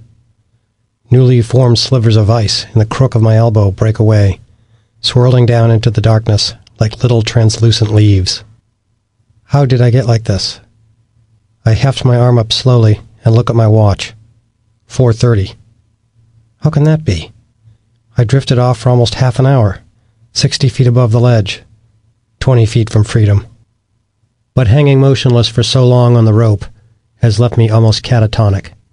My mind is dull, my energy is low, and the many pains all seem magnified. Just lifting my arm makes my neck burn. I'm not sure I can take it anymore. Maybe this is as far as I'm going to get. I toy with the idea of not trying to go any higher, but then I remember everyone back home. They wouldn't want me to quit, no matter how much I hurt right now. I understand that I have to keep going, keep taking the pain for my family, for Gloria, for Dad, for Mom and my 3 sisters, for Mike's brother and his mom and dad, so that they will know what happened. For Mike. I have to take the risk and misery for everyone in both of our families. And somehow, in my sputtering mind, I guess that might be 20 people, maybe more. I reason that if I take all the pain and effort and divvy it up among all of them, then it won't seem quite so overwhelming. The suffering I have to endure to see any one of them again is individually quite small. Even 1 foot of anguish progress for each important person will get me up the remaining 20 feet. All I have to do is work a bit harder, endure a little chunk of pain for each of those people, and then just do it over and over again. Repeatedly doing small things, one for each person that matters to Mike and me, that I can do. I realize that this is not really even about me anymore. I want to live, but I am so far gone now that it's not guaranteed. Even if I can't rally back to action for myself, I must be resilient enough to carry on for the people I love. They have made me all I am and given me all I have. I owe it to them to keep trying. The same is true for Mike and his family. I owe it to them to do the best I can to get us out. I certainly owe it to Gloria. Seeing Gloria almost seems too much to hope for. Sharing a long future with her is what I want, but I don't know if I can realistically expect that now. With my body and spirit so battered, I'm not sure I'll actually live very long after this. Even if I make it out of the crevasse and get to see her for just a minute, that would be something. At least she wouldn't have to live the rest of her life not knowing what happened to me, with me having just been wiped off the face of the earth. Knowing what happened to us would probably make it easier for Gloria to rebuild her life. So even if I reach the lip of the crevasse, get onto the glacier, and die there, that's a win. Because then she'll know. This new perspective soothes me. I no longer have to worry about the distant future or if I'm busted up inside. All I have to do to win is get out of here. And if I get my life back, well, that's a dream almost too big to hope for. Slowly, I begin moving again. With jerky arms, I stiffly brush the ice crystals from my sleeves. I crane my neck to scout the overhang, then grimace through clenched teeth as pain knifes through my left shoulder. After each rest, it's harder to get going. If I let myself stop one more time, I may never be able to start up again. But if I just keep moving, I have a chance to make it out alive. For them. This is the end of the CD. The audiobook continues on the next CD. Chapter 15. I am almost through the crux. Another couple moves and I'll be past the hardest part. I've seen the head wall beyond the overhang, and once I clip to the screw above the roof's lip, the climbing should get easier. Still a little rattled by my slip into a stupor a few minutes ago, I rush to anchor myself to that upper ice screw, snapping a 2-foot-long sling to my chest harness. Having already made several trips out to the lip, I've got the moves wired. I scoop my left foot high, push my left hip tight under the ceiling, and hook my axe pick through an anchor carabiner clipped to a screw at waist level. Then I stretch to the right and stabilize myself with body tension. My abdominal muscles, torn in the fall and fatigued to their limit, ache and tremble. To increase the upper screw's strength before I commit to it, I twist it in one more turn with my hammer before my power ebbs. That will have to be good enough. The leash for the new screw dangles from my chest harness with a carabiner attached and ready to go. I grab that biner, extend my arm toward the newly buried screw, and open the carabiner's gate. Hooking the biner through the screw's eye hole, I feel a solid tap when the two metallic pieces meet each other, and I see the carabiner settle in. Having finally anchored myself above the dreaded overhang, I pull my left tool free, sagging happily onto the leash that connects my chest harness to the upper ice screw. And it's then that disaster strikes. My body slumps, driving my shoulders up toward my ears, and in an instant, both arms fly above my head, hands flopping uselessly, squeezing my lungs empty with a deep grunt. My head is too far below the ice roof. Why am I so low? And when I try to breathe, I can't. My lungs are smashed inward. A tight nylon sling presses hard against my face. Now I understand. I've blown it. When I clipped the screw on the head wall with a sling directly from my chest harness, I didn't think it through. Settling all my weight onto that leash, yanked the chest harness up and drove it into my armpits, forcing my arms above me and crushing my torso. I hang from my chest harness, suffocating. I kick my left foot, but my crampon skitters off the ice. Both legs paw the air. Flailing my trapped arms, my heart pounding, I get my right hand on the 2 inches of ice screw protruding from the wall. I grab the screw's eye and pull hard, easing some pressure from the cinching chest harness and letting my arms move more freely. Gasping, I suck in a short breath. Then I lose my grip on the screw and slip down an inch. My arms pop back up, and the fight resumes, full force. As the chest harness cuts deep into my armpits, numbness sears my arms. I hear the gurgle and strain of my constricted breathing. The front points of my crampons scrape across the wall, but I find no purchase. My left hand bumps into the tight leash leading up to the screw. I grasp and pull hard, taking some weight off the harness. With my body an inch higher, I push down with both arms, levering my triceps against the nylon strands of my chest harness. This pumps me up another precious inch and transfers more weight from my chest to my arms. Getting a crampon into the wall lets me push up even higher. Clutching the protruding screw, I do half a pull-up and lift my weight from the chest harness. I pant and recover a bit, but the arm strain builds. I can't hold myself here very long. With my right hand, I grab the carabiner connecting the leash to my chest harness. If I disconnect, I'll drop below the overhang and lose ground. But if I don't, I'm going to strangle. I fight the biner off my chest harness, unclip, then let go. The anchored rope arcs me back under the overhang, slams me face first into the ice, and leaves me hanging from my waist harness, stunned, but okay. Cowering under the roof, I pant fast, trying to calm myself, pressing a palm against my chest to check for my mettle. I chide myself for breaking my pattern and for making such a serious error. The good news is that the ice screw above the overhang must be solid, and with that piece and leash already in place, clearing the roof should be simple now.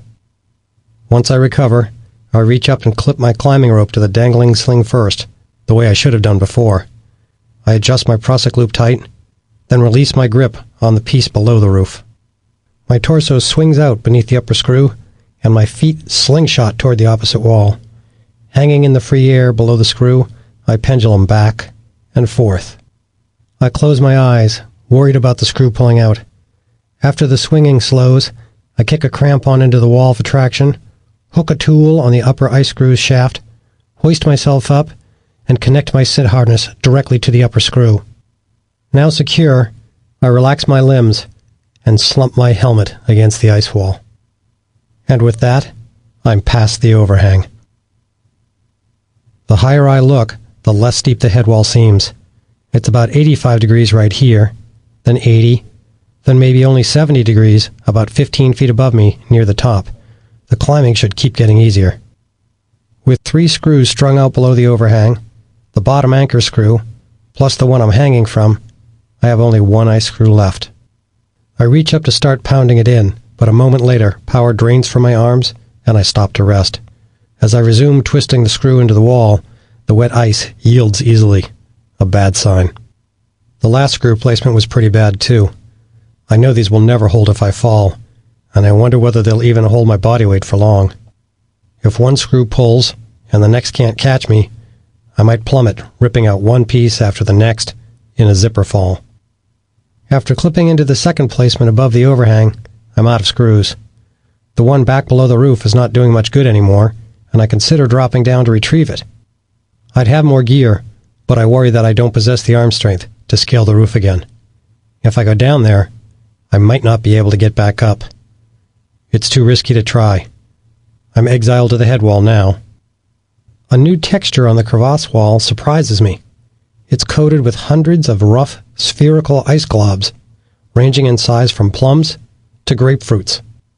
Ever-changing frozen environments sculpt water and moist air oddly, but in 10 years of winter climbing, I've never seen ice blisters like these. I figure the protruding lumps can serve as footholds, so I set a boot atop one, easing the strain on my lower back. 3.5 straight hours of balancing in jittery aid slings has kinked my back into knots. The new body position provides long-needed relief. After 5 minutes, I switch feet to give other muscles a break, but as I step onto an orange-sized ice globe, it snaps off the wall. I drop hard onto my sit harness, my foot pawing empty air. Startled by the mini-fall, I curse the ice as adrenaline blasts through me. I had contemplated aiding by looping some webbing over the protruding ice globs, just like I've done on rock faces, threading slings around knobby bedrock protuberances we call chicken heads. But if these ice chicken heads are that weak and untrustworthy, I can't risk hanging from them. Suddenly, the slide and slump of collapsing snow echoes in the crevasse. Terrified, I throw both arms over my neck and lean into the wall. Holding my breath and listening, I hope I'm not in the fall line. Ice chunks splinter in a shattering crash far off to my right. Then I sense a voice nearby. It's okay. You're safe. The man's voice came from directly behind me, just a foot away. My brain knows the words were only imagined, but my gut tells me someone is here. I casually glance over my right shoulder into empty space.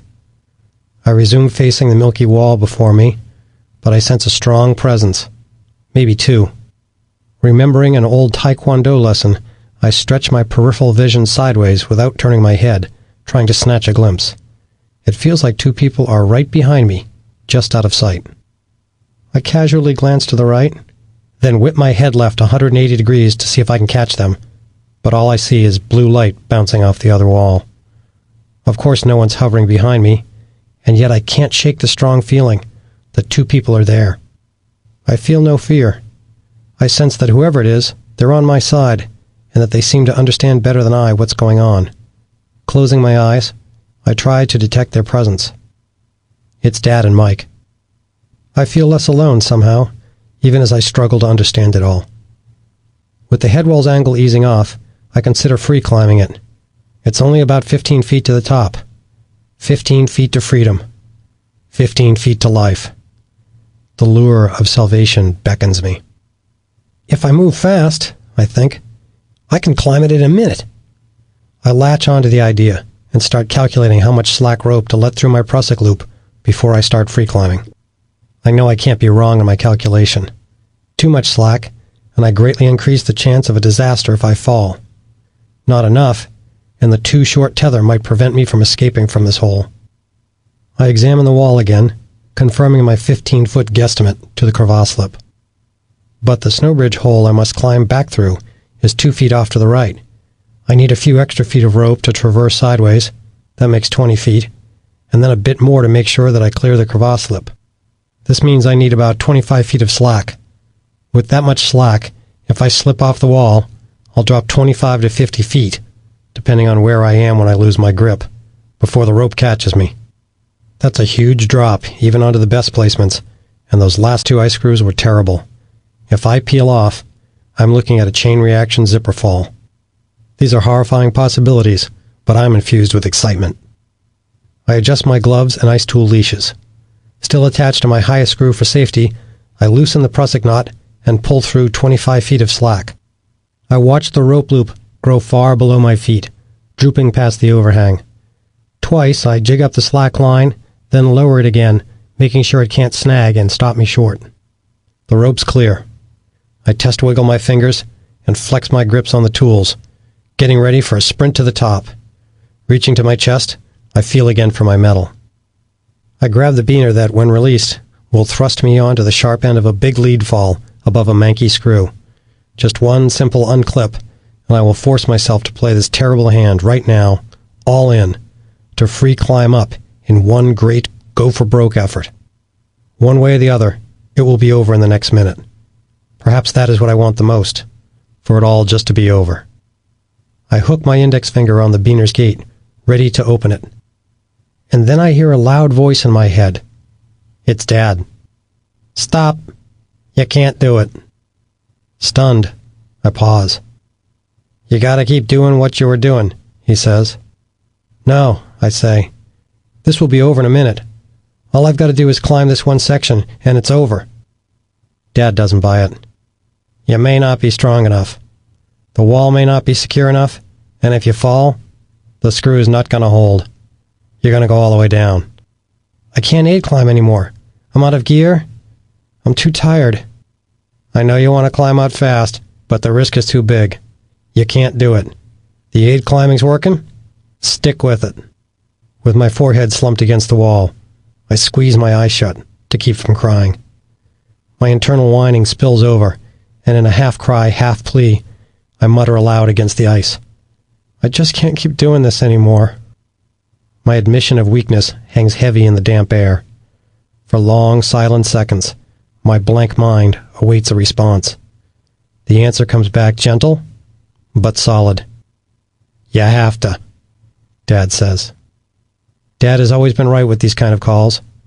During all my intensely dangerous crawls on electrical tower arms, Dad kept those binoculars glued to his eye sockets and shouted life-protecting instructions to me, his only son.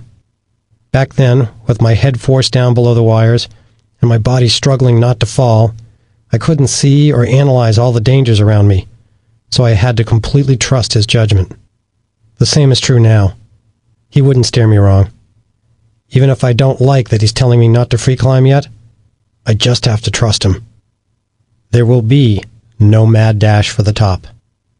I glumly heft the rope, pulling the 25 feet of slack back through the prusik until it holds me tight against the screw. The emotional tussle of that false start drains me. As I focus again on the tedious grind of aid climbing, I find myself in the same bind. I have no ice screws left.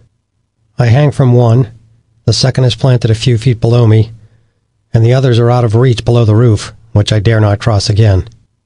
I am now constrained to advancing on just 2 screws, repeatedly leapfrogging one above the other. This means that there can be no more backup screws left behind to catch my fall, and there is no margin for error. My protection placements are so close together now that I don't have to rappel down to retrieve the screw just below me. I simply lean over sideways and reach near my ankles, then twist it out. Bending over so far leaves me lightheaded. Then I sit up tall in my harness and twist the screw back in 2 or 3 feet above me. The wall is so soft that half the time I can crank the screw by hand. Several inches of rotten surface ice, almost like crusty snow, coat the crevasse wall. So I haul up the blue sack dangling from my harness and fish the snow fluke out to try placing it. I hammer the shovel blade horizontally into the wall, hoping I can use it in place of a screw. As I pound on it, the blade sinks in 3 inches and starts to bite. But after penetrating another inch, the fluke hits dense ice and stops. With the next hammer blow, the blade skates sideways and shears out. It's no good. The snow crust layer is too thin to hold the fluke. Disappointed, I jam the fluke back into my gear bag. I look down. The yellow climbing rope bends under the ice roof, then disappears from view for 20 feet. Halfway back to the snow ledge, it reappears as a dark gray line cutting across an inky wall. With my eyes adjusting to the increased illumination in the upper chamber, I can no longer see Mike's feet, or the pad covering him. Worried that he might not be there, I yank hard on the taut rope below me, feeling it stretch and pull tighter against our mutual bottom anchor. The bottom screw is still there, so Mike must be too, but for the first time, I feel truly separated from my partner. I'm leaving him behind. After pulling another ice screw out from the wall at ankle level, I rest. Then, reaching up, I turn that screw in halfway. There is so little resistance from the soft ice that I use only my hand. No ice tool leverage required. My arms are too tired to reach up far anymore, so I'm just placing this screw 2 feet higher than the last, right near my face. With my nose 6 inches away, I watch air-filled, watery slop drool out of this screw's hollow core. The worst placement yet. I clip the screw and hang uneasily from it. The soft crevasse wall even allows me to kick in footsteps, so burying my boot tips in the wall gives me a good stance. Setting a higher screw into this squishy wall would be false security. Since there are no options left for getting in solid aid gear, I've got to resume free climbing. I test kick the wall. My boot penetrates nearly to the ball of my foot. I press my leg down on the foothold and feel the buried front points grab pretty well. I shift almost all my weight to the kicked step. It holds. Although I'm dog-tired, the soft snow and moderate wall angle make it possible for me to free climb. I'm less than 10 feet from the escape hole, confident that this is the right move. It's different this time. Dad's voice can't talk me out of the risky free climbing now, because there's no other choice. Figuring that 10 feet of slack should allow me to get my waist to the crevasse lip, I feed that through my prusik loop, then add 5 more feet to let me make it onto the glacier's surface. Still leashed to the top screw for safety, I check my gear one final time. All I need now is the strength for 5 or 6 moves up and right, and I can climb through the porthole to the surface. Taking the last step won't be simple. That open hole doesn't extend all the way back to solid ice, so I'll have to hack away some of the weak snow to reach firm ground. I reach one tool above my head, nearly touching the underside of the snow ceiling looming over me. When I stretch far to the right, my hammer just reaches the sunshine streaming through the hole. The lingering afternoon sun bathes the steel head in a subtle yellow glow. I mentally draw that solar power right through the tool and into my muscles, trying to infuse myself with the energy to make it out. The challenge is near my limit, but probably not beyond it. Less than vertical, soft ice, and a warming sun. I'll need to rally more strength, but all I have to do is hold it together and climb well for the next minute, and then I will live. Pro and go.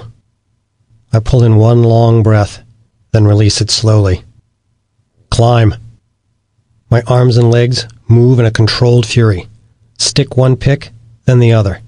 Kick my right foot into the ice, shake my left foot free from the make-do aid sling, and push myself up in a spray of milky crystals. I feel momentum shift as I leave the comfort of the ice screws and engage the risk of sprinting toward the sun and life. With my hips now about 18 inches past the last screw, I'm on my way. Pulling my right tool from the wall easily, I stretch up to place it again, then halt jerkily, as if something has yanked my harness back to the left. I nearly lose my balance. Confused, my rhythm gone, I snap my head to the left, where I see the sling that's tied to my waist harness still stretched taut back to the last screw. In my excitement to go, I forgot to unclip myself from the anchor. I'm stuck. I glare at the tight leash as seconds tick past, wasting precious strength. I ponder either cutting the sling so I won't have to climb back to the screw, or deliberately dropping onto it and starting the section over. But with such bad protection, I can't fall on purpose. I must climb back over. As I traverse left to the screw, I burn energy, struggling to remove the deep sticks that I'd been so proud of a moment ago. Unable to yank one pick from the wall, I wage a frustrating battle with the tool and self-control. I can't let myself fall fighting this axe, so I wiggle my hand out of the skinny wrist loop, leaving the ice tool stuck to the wall. Super risky since unweighted tools sometimes drop out of the ice. If it pops, I'll be marooned with one tool above a shaky screw. Leaning to the left, I stretch just far enough to unclip the restraining sling from the screw. I'm free. Now I struggle to stay calm and insert my hand back into Mike's too small wrist loop. I finally pull the axe out of the wall. Afraid to lose momentum, I immediately move back up and right. Grunting with each kick, I smash my front points deep into the soft snow wall and slam each tool down hard enough to embed the entire pick.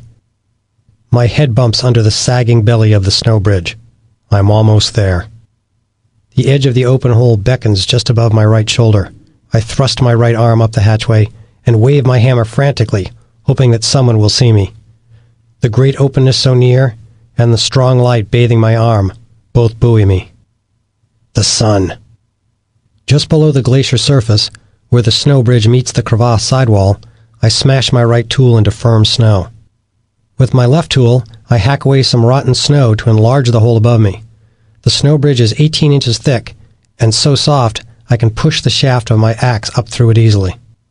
Chopping at the roof, I swing my axe rhythmically, and the snow breaks away in sticky, irregular clumps. Working from the open edge, I widen the hole, bringing it closer to me. I keep looking up, my lips sputtering as snow chunks slap my face. I ignore the wet glob sneaking into my jacket. When the snow stops slumping, I see blue sky. I shove my left ice tool up through the hole and plant it on the glacier's surface. The snow, after cooking in the sunshine for 12 hours now, is soft and wet. The tool plant is decent, but not great. I kick at the mushy snow, but must swing my leg 3-4 times before I form a foothold that feels trustworthy. For several minutes, I've been furiously driving tools, kicking boots, and smashing snow. My body feels heavy, and I hear myself panting. After packing down a shaky boot hold, I thrust myself up 12 inches. The snow bridge surrounds my head and upper chest. I am passing right through the weak and traitorous snow layer that collapsed beneath us 5 hours ago. With my eyes still below the ground surface, I can't see out yet. Instead, my vision drills into the white, lumpy surface 2 inches from my nose. Irregular humps and hollows of corn snow, trillions of crystals loosely bound together by a slippery film of water. All that's above ground level are my forearms, my ice tools, and the top of my helmet. I straddle two worlds.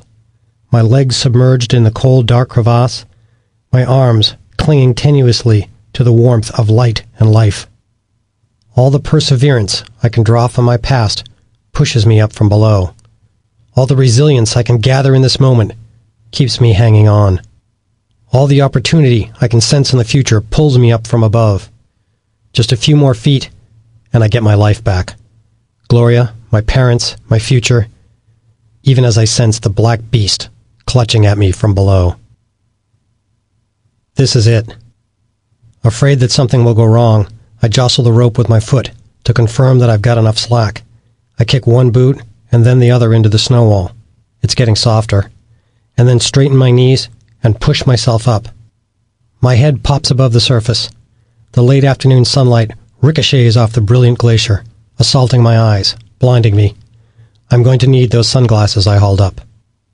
Blinking rapidly, I rotate my head around like a gopher peering from its tunnel, hoping to spy another climber. I see only footprints. I slam an axe down horizontally on top of the lumpy glacial surface. When I pull on the tool, the pick cuts laterally through the sloppy snow. I set the tool again, but it's no better. I scratch away some garbage snow and swing again. Finally, my pick bites into firmer snow beneath, and I pull myself up a little farther. Setting my other tool also requires a few swings through slush before I finally land a decent stick. I am above the snow bridge now, from the waist up. Pulling my boot from the wall below, I rotate my hip out so I can heave my right knee up and onto the surface. The move shifts weight to my tools set in the oatmeal snow, and a strange sight unfolds in front of me, as if the ground is moving away. Confused, I look at my tools and see the picks inching through the slush. With my tool placements failing and only 1 foot in the wall, I gently tip backward, right back toward the crevasse. The last 2 screws will never hold. With so much rope out, I will fall 30 feet and shock load that first screw hard, then plummet on down to the next, and the next, maybe all the way to the bottom. I desperately shove my free leg behind me and touch something solid, momentarily stopping myself. I realize my right boot's making contact with the far sidewall of the snow hole I am crawling through. What's keeping me from tipping over backward is the snow bridge itself, just 12 inches over from the weak spot that collapsed beneath me so long ago. With my legs splayed apart, I'm stemmed wide across black space. I straddle the monster. I've stopped, but I'm not stable. From my chest to my death-gripped hands, I lie flat on the glacier's wet surface. Pressing my torso against the very top of the icy sidewall, I feel the tie-in knot bunch under my left hip. The rope trails back into the darkness, snarling right behind me. As I swing and paw, fighting for purchase, my axe carves easily through the wet slop, grabbing nothing. I feel like my head is going to explode. In this moment, I am one with the snow. I'm stalled out, motionless. I lean forward, with my upper body planted prone in mush, and my lower half poised upright over the dark void. With all four limbs stretched out, I have no leverage. I know I can't stay like this, but I have no concept of what to do next. And then I feel it, an uncontrollable shaking in my right leg. It starts in my overstretched hamstring, but in horror, I feel it spread to other muscles until my whole leg is twitching rapidly. Climbers call it Elvis leg, and I have it bad. With all my muscles clenched tight to keep me pinned in place, the other leg starts dancing too. A climber with Elvis legs is certain to fall in seconds. And then, a calm thought fills my mind. Go ahead and lunge for it. Your tools will stick. God's going to make 'em stick. I instinctively push my right leg hard off the weak snow bridge behind me. This shoves my body up and forward, and as I lunge, I also swing my right tool down hard. I feel the pick bite into better snow, farther back from the rotten crevasse lip. I drag my body forward through the slop by pulling with all my might on the right tool. It holds. My whole torso rests on the surface now, and most of my weight too. Not daring to get off the ground, I lie on my stomach and swing the left tool down as hard as I can from my sprawled out position. The axe head dives through the surface glop, and the pick grabs something solid underneath. I scoop my body forward another 6 inches and feel my thighs slide onto solid snow atop the glacier's surface. Kicking and clawing, I finally slither out of the beast's mouth. My knees touch the glacier's surface. I'm on top. To let out more slack, I twist back to my left and reach behind to my prusik loop. I fight the wet knot's grip, but manage to slide it up the rope a bit to make sure I have enough slack to keep moving forward. Both my feet dangle in space over the ravenous black gap. I have almost won my freedom. Embedded in the wet snow, I worm forward another undignified foot. When my boots scrape solid ground, I rise onto my knees and crawl 2 feet away from the hole. I am desperate to get away from the crevasse lip, terrified that the whole area will crack and crash back into the slot, taking me with it. I consider standing to walk, but fear I'm not strong enough, so I crawl on, my head hung low. A new fear seizes me, that somehow the rope itself will pull me back in. It might snag, or the weight of it. Anything I fear might happen. I need an anchor. Still on my knees, I sit back on my haunches and jerk the drawstring of my blue ditty bag, pulling it to me. I fumble for the snow fluke and begin pounding it in with my ice hammer. It bites hard, and I get it partway in before weakness forces me to stop, panting. A minute later, I drive it home, then clip a beaner through the fluke's anchor wire. With stiff hands, I clip my harness leash to the fluke's beaner. Now that I'm directly anchored in, I feel relief bubbling up. I desperately want to get off the rope, but I have to anchor it first, so we can get back to Mike. I have no protection left. No screws, no flukes. The only things left are my tools. With my hammer, I start pounding my axe, handle first, into the glacier. I don't have the strength to lift my hammer with just one arm, so I use both. Although the snow is soft, I manage to drive the axe in only halfway before a new wave of exhaustion washes over me. I bend forward, resting my head and forearms flat on the glacier. After I recover some, I pound the axe the rest of the way in, slot a beaner through the axe head hole, tie an anchor knot, and clip the climbing rope to the axe. Mike's anchored in. Not trusting myself, I double-check my anchor, then Mike's. Finally convinced that we are both correctly anchored in, I untie the rope from my harness. I'm a little stunned to see my hand drop the loose end into the snow. I rise higher on my knees. I'm alive, I say meekly, tentatively. It feels good to say it. I'm alive! I yell it this time, raising my hands above my head. I crumple forward and wrap both arms around my chest. My body shakes in broken, choppy sobs. Still kneeling in the snow just a few feet from the crevasse lip, I rock back and forth, desperate in my sorrow and emotional release, talking rapidly out loud to Mike. Mike, I'm sorry. Man, I'm so sorry. I'm so sorry you didn't survive. I tried so hard to revive you. I was so afraid to even try to climb. Thanks for encouraging me to try, and for not letting me back away from the fear. Once I started, I stuck with it. You'd be proud how I stayed on the lead. And every time I fell, I went back up. I did the climb for you and me both. I tried to do the best I could, all the way to the end. I'm sorry you're still down there. I have you anchored. We'll get back and get you out. 4 hours of climbing the crevasse wall, and my injuries have stiffened my legs. As I start to stand, I list sideways. I shove my left hand into a snow mound to catch myself. Concentrating on balance, I hurl myself up and plant my second foot beneath me, momentarily resting my hands on my knees. Then straighten up, swaying. After a long stare at my watch, I finally comprehend that it's after 5 p.m. It'll be dark in 4 hours. Enough time to walk off the glacier.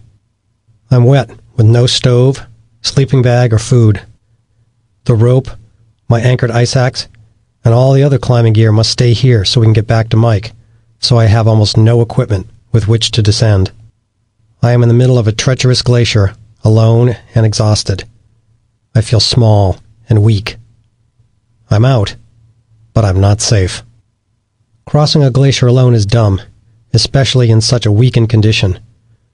But I just managed to climb alone up that incredible wall. Surely I can manage a solo descent of low-angled snow. Scores of footprints lead down the fall line. After the day's descending climbers move 20 feet down slope of our snow bridge hole, they all cut right, eastward, perpendicular across our crevasse. Having been beneath the snow bridge for 5 hours, I know that their trail crosses a bridge section that's thick enough to block the light from penetrating. Their safe and simple passage traversed right over the hungry crevasse, just 7 paces away from the thin spot I had stepped upon. 7 paces. I'm on the west side of the crevasse, and to follow the communal descent trail, I will have to get over to the east side via the same snow bridge. And I will be unroped. I know there may be 100 other slots lurking between me and the glacier's edge about a half a mile away, but this one, the monster I just escaped from, feels the scariest. Tempting the killer slot again by crossing the same snow bridge over the same crevasse is just too much. I can't do it. I stand motionless, gripped by fear, and yearning to be off the glacier. I have escaped the crevasse, but I could still die here, wet, frozen, and alone. Below me, at the edge of the Emmons Glacier, boulders mark where the shifting ice and lurking crevasses stop and solid ground begins. Like a swimmer washed out to sea, I gaze longingly at the distant shore of salvation. It seems so far away. Chapter 16. Hugging the volcanic rock outcropping far downslope from me sits the ranger's hut at Camp Sherman. I can't quite see its humped roof, but I know it's less than a mile away and 1,200 feet below. I hesitate to yell for help, and for a moment I consider digging a snow cave right on the trail and hunkering down for the night, with a rope tail sticking out of the snow to alert tomorrow's climbers to my presence. But I'd probably die of hypothermia before they found me. I have to get help, but when I open my mouth to yell, only a croak emerges. My throat's too dry. I drop to my knees and grab a handful of snow, the same wet slop that betrayed me and Mike, and suck on it. After a few minutes, I feel my voice returning. I stand, and looking down the mountain, I see movement around the ranger's cabin. I pull out my red balaclava and start waving it over my head. "Help!" I yell hoarsely, tentatively. then gather all my strength. Help! Help! Help! After a couple of minutes, it's obvious that the people at the hut have heard me. Over the next half hour, I watch as they get organized and start moving my way. I decide I'm not going anywhere until they get here. It's too dangerous. I pull my helmet off, plop it in the mushy snow, and sit awkwardly on its dome to stay off the cold, wet ground. Unzipping my chest pocket, I take out my sunglasses and slide them over my eyes. I wrap my arms around myself for warmth, but immediately begin shivering anyway. Over the next 40 minutes, I stand to check on my rescuer's progress, wave my arms, talk some to Mike's spirit, scream help, help, help, and fight to calm myself. Finally, I hear the metallic clank of climbing gear. As their rope team of 4 moves closer, I warn them to be careful. I know they are approaching the snow bridge. "We're coming," one of them yells. "Just stay there. What happened?" "We fell in a crevasse," I stammer hoarsely. "Where's your partner?" "Still in the crevasse," I yell. "Does he need help?" "No, I think it's too late for him," I say. "Are you hurt?" "I'm beaten up," I say, "but I think I'm okay." They move closer to the hidden crevasse. "You're 20 feet away. Be careful." "You're 10 feet away. It's about 10 feet across. The snow's rotten. Watch it. You're 5 feet away." They are almost on me. "Okay," I hear the leader say. "Let's look sharp." One by one, they cross the snow bridge without a problem. A minute later, they reach me. I am no longer alone. "What happened?" one of them asked me. "We fell in the crevasse and we were stuck down there, but I managed to climb out," I say. "How's your friend?" "He got hurt real bad," I say. "He stopped breathing, and I tried to give him CPR, but he never started breathing again. His lips and gum are blue. I don't think he's breathed for hours now." I shake uncontrollably, and they help me remove my drenched jacket and wiggle into a dry one they carried with them. They force candy bars on me and water, and make plans for the leader to descend into the crevasse to check on Mike. Then they set up an anchor system in the snow. Someone asked me if I need to be taken off the mountain right now.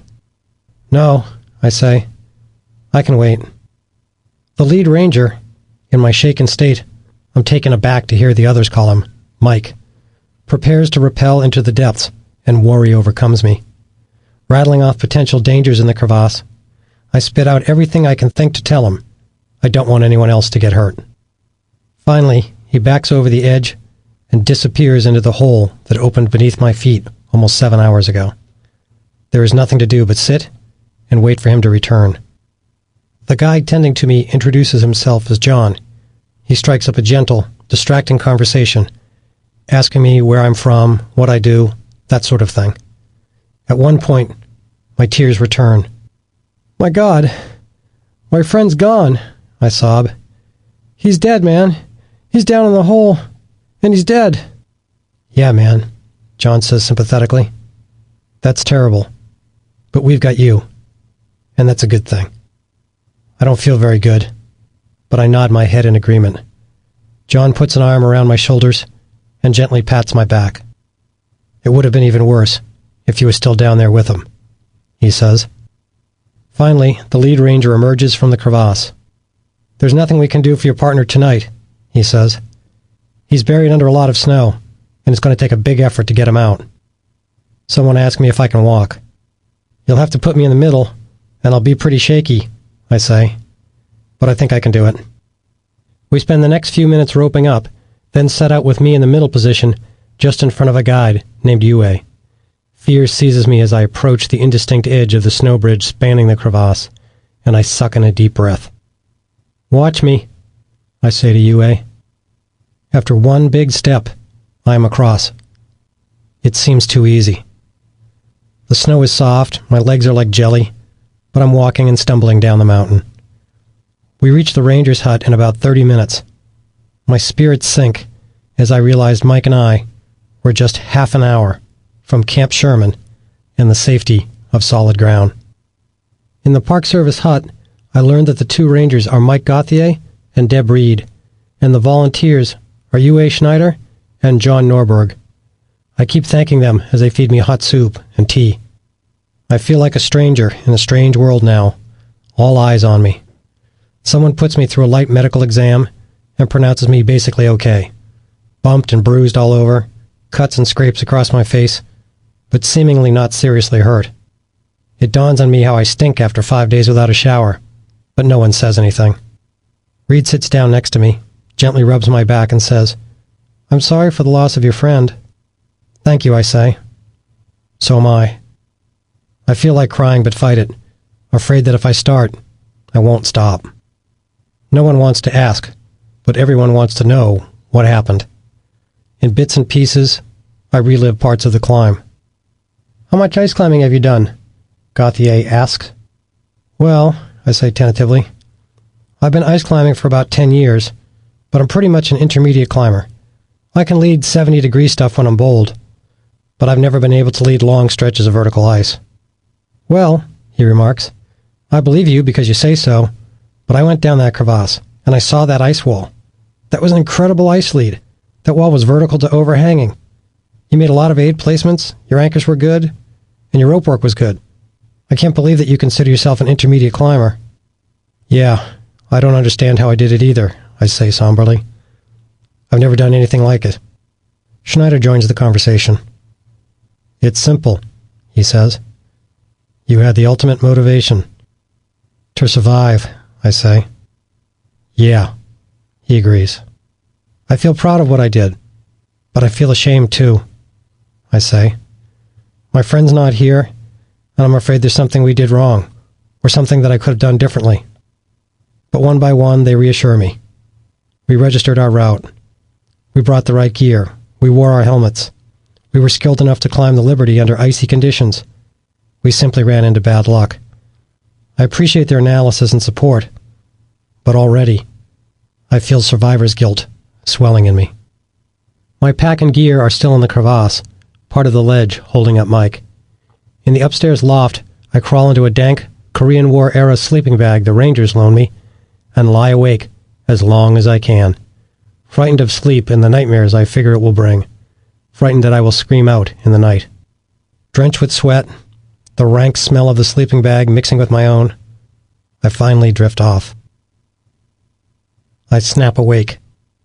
For a few moments, I'm not sure where I am. The blackness and the fuzzy gray light confuse me, and my heart races at the thought I may still be in the crevasse. But the clank of an aluminum pan downstairs sets me straight. Quickly enough, it all comes back. I get up, occupying myself with the preparations for leaving. I ask that someone in the Park Service call Gloria and Mike's family. And a little later, over the radio, I think I hear scratchy confirmation that the notifications have been made. I walk out into the sunshine with some of my soggy outer clothes and lay them out to dry, weighing them down with volcanic rocks. Someone has music playing in the hut, and Don Henley's song, "The Boys of Summer," comes on. The refrain echoes in my head. It's June 22nd, summer is here, and Mike is gone. I move around the back corner of the cabin, make sure I'm out of the other climber's view, then let myself cry. Finally, I gather myself and my gear and get ready to go. I'm vaguely aware of the radio chatter as the Rangers plan their effort to retrieve Mike's body, and I know that more Rangers with gear are coming in by helicopter. "We plan to send you out on a chopper, but there's no guarantee," Gauthier says. "You might have to walk out." I visualize the 5,000-foot descent and dread the thought of hobbling all those miles on my throbbing, battered legs. Not wanting to complain, I just mutter, "I understand." A little later, a copter lands nearby, and it's time to go. I'm apprehensive. My legs are like noodles, and even the 10-minute walk uphill to the landing zone sounds daunting. I put on a helmet, step stiffly into my harness again, and notice my gashed gear, wet gloves, ripped clothing. It seems as though everything I look at reminds me of the crevasse, reminds me of the gripping terror. I tie a rope to my harness. Deb Reed has the other end, and we trudge up to the waiting helicopter. Just before I climb in, she leans in close to my ear to tell me something, but the roar of the idling chopper takes it away. I gesture confusion and point at my ear. She leans in closer and says it again, this time with her hand on my shoulder. I still can't hear it, but when we back a foot away from each other, I see compassion on her face, and I know it was something important and touching. I force a half smile and nod. Then we exchange a quick hug. The chopper lifts off, and through the bubble I can see the immense glaciers of Rainier stretch out below me, slit again and again with crevasses. Flying over the Winthrop and Carbon glaciers, I spy thousands of slots, some covered with sagging snow bridges, some open. Through the window between my feet, I can see straight down their black throats. A few minutes later, we land in a green field, surrounded by trees on a warm summer day. After 5 days of ice, cold, and rock, this new world shocks me. I step out to a throng of waiting rangers. And thus begins the Inquisition, I think. One of the rangers steps out from the others, shaking my hand. His name is John Madden. "Just relax," he says. "I'm here to take care of you. If you need anything, just ask. I'm also here to get whatever information we can out of you so we can help other climbers and learn from this incident. There's no pressure, so you take your time. You do what you need to do, and we'll get through it. I think I can do it now." For 2 hours in a Park Service office, I spill it all into his tape recorder. My background and Mike's, our route, the joy on the summit, the disaster on the descent, the climb out. Finally, he tells me that they want to get me some lunch, get checked out by a doctor, and then retrieve our rental car from the other side of the mountain. Holding the heavy black receiver to my ear, I dial home. It's about noon in Colorado, and Gloria picks up the phone. "Hi, Glo," I say tentatively. "Oh, good. I'm glad it's you," she answers, utterly normally. "I was worried when I didn't hear from you last night. How did it go?" My heart sinks. It's obvious no one has called her. "The climb up went well, and we made the summit yesterday." "Oh, good," she says. "But there's bad news." "What?" she asks. I can hear the apprehension in her voice. "On the way down, we had an accident. We had a bad accident, Glo." "Oh, no." "We fell in a crevasse. We fell about 80 feet into a crevasse on the way down." "Oh, my God. Are you all right?" "I'm beat up, but basically I'm okay. But not Mike." "Oh, my God. What happened?" "Mike didn't make it, Gloria." "What?" she says, her voice barely a whisper. "He didn't make it," I cry. "I tried to give him CPR and mouth to mouth, but I couldn't save him." "Oh, my God, Jim." Through tears, I say, "I made it, Glo. I'm alive. I kept thinking about how I just had to get out for you and Dad." Later that afternoon, I sit in the sun talking with Ranger Madden, wondering aloud whether I could have done something differently. He says, "Sounds like you just had bad luck.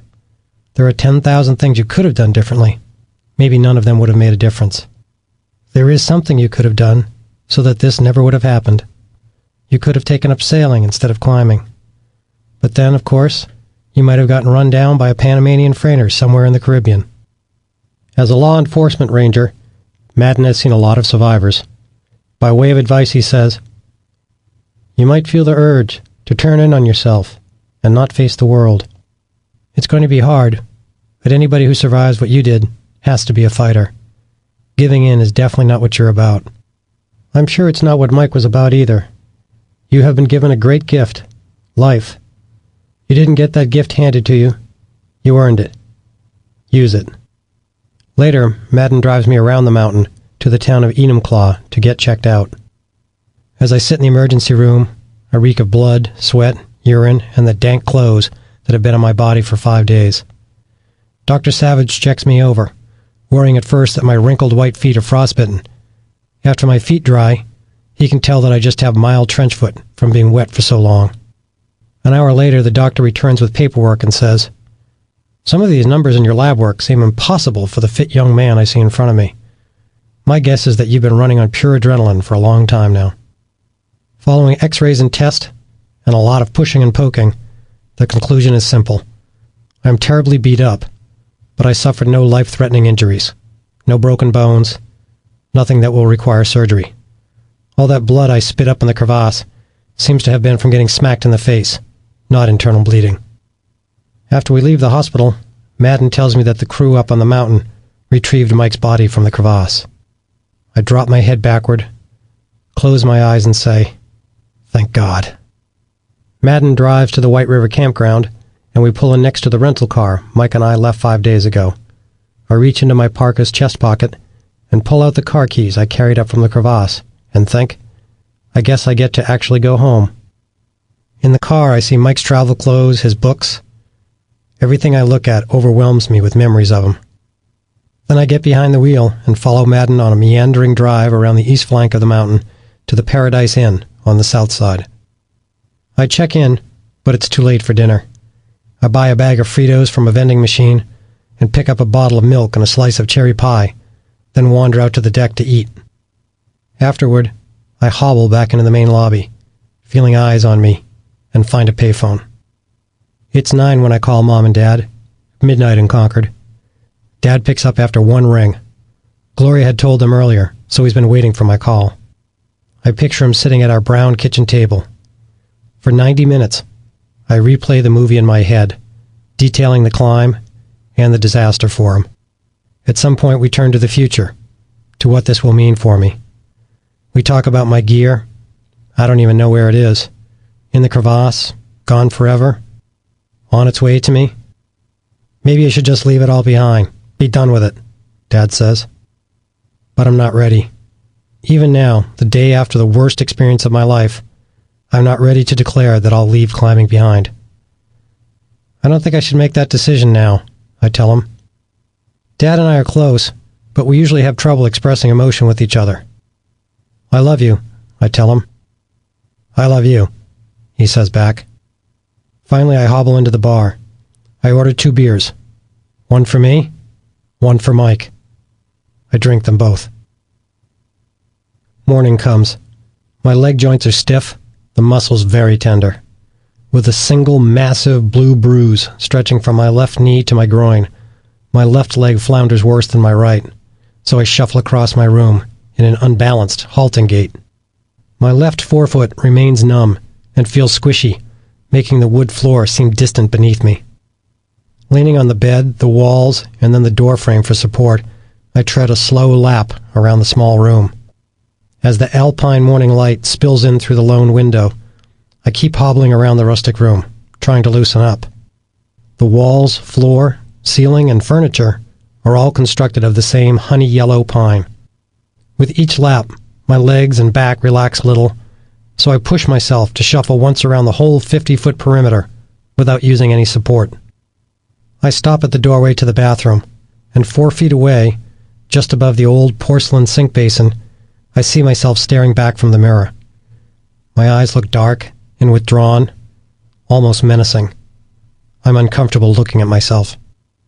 When I grab the back of a tall wooden desk chair, pain radiates across my left shoulder. I try rotating my head to work the pain out, but I can't turn to the left very far. I worry about it, but it's only been 2 days since the accident. The chair scrapes loudly across the pine floor as I slide it out. Using the edge of the desk for support, I sit down awkwardly. With no cushion, the hard wooden chair is uncomfortable. Good. The discomfort will keep me awake, and besides, I don't have the right to be comfortable now anyway. I glance out the window. The worn curtains are mostly closed, so I can only see a little piece of the mountain. It's just as well. I could not bear to glimpse the summit right now. Even better, the glacier where it all happened is on the opposite side of the mountain from the Paradise Inn. From the desk drawer, I pull out some stationery. The sheets of paper in the envelope are both decorated in brown ink, with a lithograph of Mount Rainier. I study the drawing to see if our ascent or descent routes are in the sketch. I run my swollen finger along the mountain silhouette and stop at the volcano's apex. This seems to be an image of Rainier's southern side. Slowly, I realize it's the view of the mountain you can see right outside the inn. Rummaging in the drawer, I find a pen tucked in the back. When I try to hold it, my hand is so puffy that my fingers don't bend right. I'm afraid to start writing. I need to talk to Mike so badly right now, but he's gone. Writing to him seems to be the only way. I need to tell him what happened. I've got to tell him how hard I tried to save him, and myself. And I need to apologize. For him dying, and for me living. Once I leave the mountain today, everything will be different. I will have to face the world. Everyone will want to know what happened, but maybe they'll never understand because they weren't with us on the glacier. I will have to talk to Mike's family too. God, how will I possibly be able to do that? What will I say? What can I say? How am I going to live with this? I shuffle and align a few blank pieces of stationery. Holding the stack of paper with both hands, I stare at the brown mountain and the words beneath it. Mount Rainier National Park.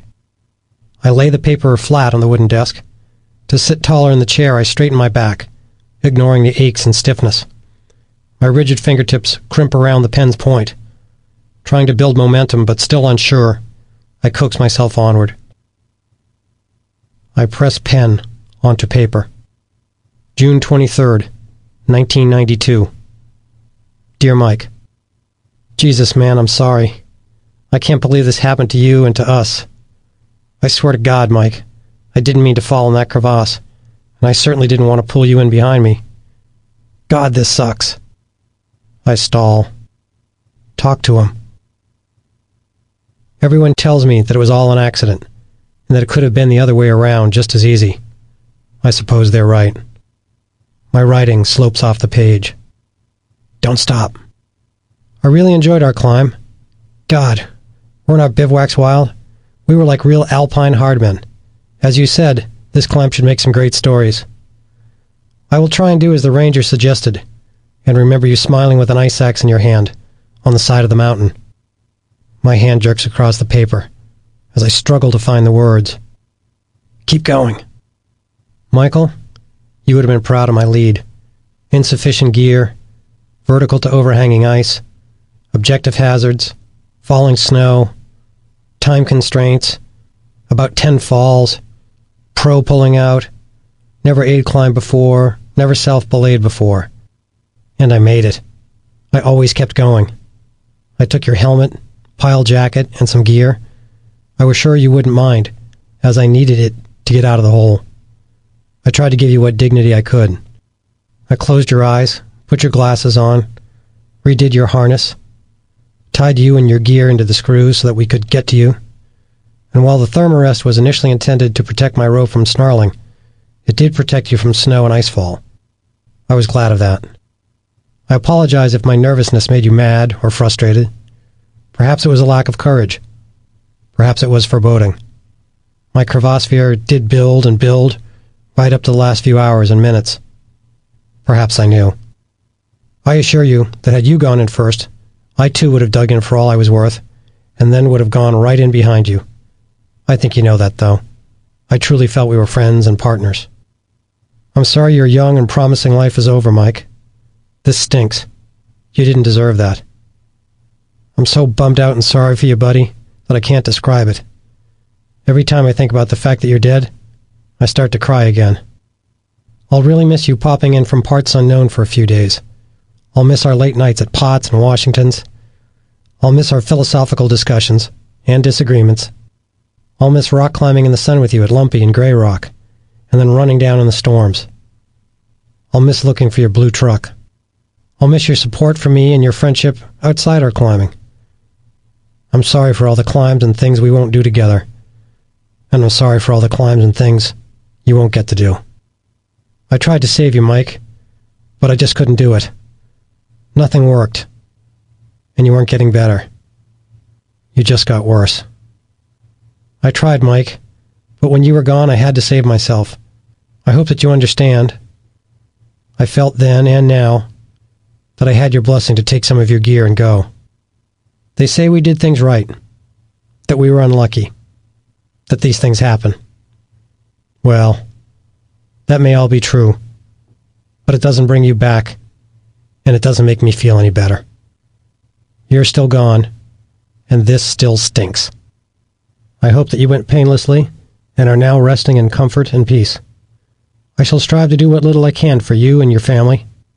I shall strive to take this second chance I've been given and unfurl my wings and fly with it, not turn inward into a dark ball. I shall strive to live a strong, forward-moving, vivacious life in your honor. You are my friend and partner, Mike, and I shall never forget you. May your soul be peaceful and spirit calm. Take care, Mike. Your friend, Jim. I align the 4 scribbled sheets, then fold the stack in thirds. Dragging a wrist across my face, I wipe away the sweat so it doesn't fall on the papers.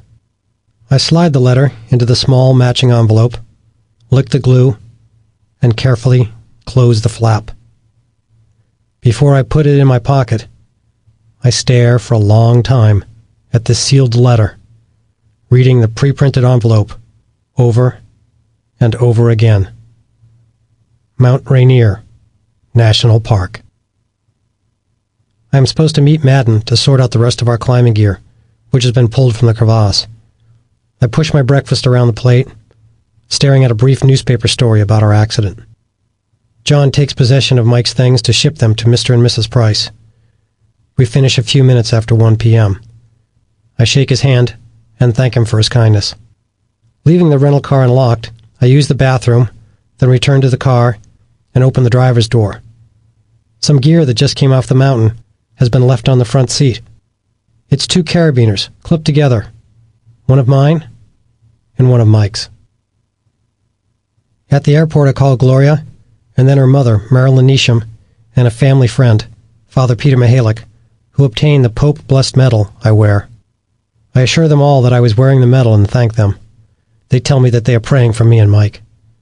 As we lift off, I try to spot Rainier out the window on the other side of the plane, but I can't see much. It's probably just as well. After what seems like an eternity, we touch down in Denver. As we roll to the gate, I tap the protective metal around my neck. I am one of the first people off the plane. I see Gloria waiting for me, her expression contorted in sorrow. Your face looks bad, she says. It kind of hurts, I say, and the tears come. We hold each other tightly for a time right at the gate, then finally gather ourselves and trudge up to my pickup. By midnight, we are home. The next morning, I listened to the answering machine's 40 messages. There'd been stories in the newspapers. Finally, I pick up the phone to do something I've been dreading, and dial Darryl Price's number. A man answers. Hello, Darryl? I ask. No, this is Darryl's dad. Mr. Price? I say in a monotone. This is Jim Davidson. Hello, Jim, he says wearily. How are you? Oh, okay, I guess. It feels awkward. Every word seems wrong. I ask him if they want to get together. Yes, he says. We've been wanting to hear from you. We agree to meet later that afternoon. This is the end of the CD. The audiobook continues on the next CD. Darryl's house is only a few blocks from mine. I've never met him or Mike's parents. I know I owe it to all of them to explain what happened, to answer their questions, to express my sorrow. Gloria and I step out into the sunshine. I need her with me. I have no idea how I'll be received or exactly what I'll say. After a 10-minute walk, I find myself standing on Darryl's doorstep, nervous, scared, dreading what lies ahead. Will they blame me for Mike's death? Will they be angry? The door opens. I see Don Price, a stoic man with a powerful presence. I'm Jim Davidson, I say. After meeting Donna and Darryl, we all sit down in the living room. Gloria sits on my right, holding my hand. We just want to know what happened, Donna says in a soft Oklahoma accent. If you don't talk about it, you'll never be able to live with it. I start the story from the beginning. Only a few sentences in, my hands and my voice tremble badly. Donna gets up and moves over to sit next to me. She reaches over and takes my left hand, holding and patting it while I talk for the next hour or more about the climb, about the fall, about Mike's death. Donna never lets go of my hand. An act of kindness and grace, I know will stay with me always. I consciously shorten the story of my own survival, skipping over big chunks. This isn't about me. It's about Mike. After I finish, Dawn and Donna both tell me they understand that it was difficult to tell it. I go to the bathroom and splash water on my face. When I return, the Prices ask me to help them pick out Mike's best slides for his memorial service. They ask about Mike's camera, and I tell them I've already dropped off the film for developing and will be glad to go through the Rainier slides with them and explain everything if they'd like. No, I don't think I need to go through the slides, Don Price says. What you just told me will be indelibly put into my mind. I want the slides, and I wanted to hear the stories because they are memories. That's all we have left now. We talk about the logistics of Mike's memorial service. After goodbye handshakes and hugs, Gloria and I slowly walk home. Gloria says, "While you were gone in the bathroom, Donna said to me, 'The one thing we want Jim to understand is that we never did, and still don't, think Jim was at all responsible for Mike's death.' It feels like a heavy burden has been lifted from me." We discuss how incredibly kind the Prices have been to us, and Gloria says, "Now I know how Mike got to be so wonderful. He has wonderful parents." Later that day, Gloria and I drive to the mall so I can buy a new pair of cowboy boots for the service. Mike was a cowboy boot kind of guy, and it seems to me that wearing a pair to the memorial service would be a fitting tribute. Maybe nobody else will understand it, but I will know. On Thursday night, 4 days since the accident, I steel myself for Mike's memorial service the next morning. Around 8:30, the doorbell rings, and I welcome two friends, Rodney Lay and Pat Rastel. Pat was a co-leader on our Aconcagua expedition and a friend of Mike's. Rodney and I are really just getting to know each other. He had been a good friend of Mike's also, and 2 weeks ago the three of us climbed up in the Lumpy Ridge area of Rocky Mountain National Park, up a route known as Beelzebub, the devil. Rodney was between me and Mike on the rope. It was the first time I'd ever climbed with Rodney, and the last time I'd climbed with Mike before Rainier. They sit quietly as I walk through everything that happened, fighting all the time to keep my emotions in check. As experienced climbers, they understand the technical aspects, so we discuss how I escaped with so little gear. They reassure me that they will share the details with others in the Fort Collins climbing community, so that I don't have to keep retelling the story. When I shut the door after they leave, it's nearly 11 p.m. I am drained in every way. I head to bed, dreading the dreams that I know will come. Friday morning arrives, and as I prepare for Mike's memorial service, I look in the mirror. The scabs that had stretched across my forehead and down my nose have, for the most part, sloughed off. I am hurting physically, but I look fine, almost normal. When Mike's dead, and I appear to be fine, it makes no sense. How can we be in such different worlds? On our way to the service, Gloria and I stopped to pick up some large prints we'd made for the family. A picture of Mike on Rainier, looking like Joe Mountaineer, with a satisfied smile on his face, and a shot of the two of us on the summit. We put them into frames and head to the service. Before it starts, I ask the Prices if we can meet for a moment. We wander off until we're alone in a secluded part of the chapel. "Gloria and I wanted to give you something," I say. "We've had these made up for you. Here's one for you, Darrell, and one for you, Mr. and Mrs. Price." I hand them the framed photographs. I can tell that the pictures of Mike touch them, but it's also obvious how hard it is. Don chokes up for a second. "I'm sorry," he says. "I'm sorry." "That's okay," I say, searching for the right words, but not finding any. He and Darrell thank us. Donna hugs me. "We'll all get through this together," she says. A little later, I set up the slide projector to scroll pictures of Mike and his many travels. I feel eyes on me. There are more than 100 people here, and I don't know most of them. Yet they all know who I am. With Gloria, I sit near the front of the memorial service, feeling the loss of Mike and the sadness of 100 strangers right behind me. Donna Price has written a simple note to Mike. It is read at the service. "Mike, you move through this world so quickly, like a firefly that glows in the dark for a minute, and then it's gone. We wanted to hold you in our hands, to keep you safe, to share the warmth from your light. We had to set you free, to go your own way.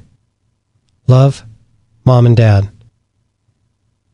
Several of Mike's closest friends take some of his cremated ashes high into the Gore Range of Colorado and scatter them in a place where the only sounds are the rush of the wind and the gurgle of streams, where the only sights are the jagged peaks and the wide open sky. Another friend carries the rest of Mike's ashes into the canyonlands of the Four Corners region, spreading them in Red Rock country. Chapter 17. I have my life back. My wife and my work and my home. It's all here. And yet I feel empty. I want so badly not to think about Rainier, not about Mike dead in the gloomy crevasse, not about the terror that gripped me as I fought my way up that wall. But I can't ignore it.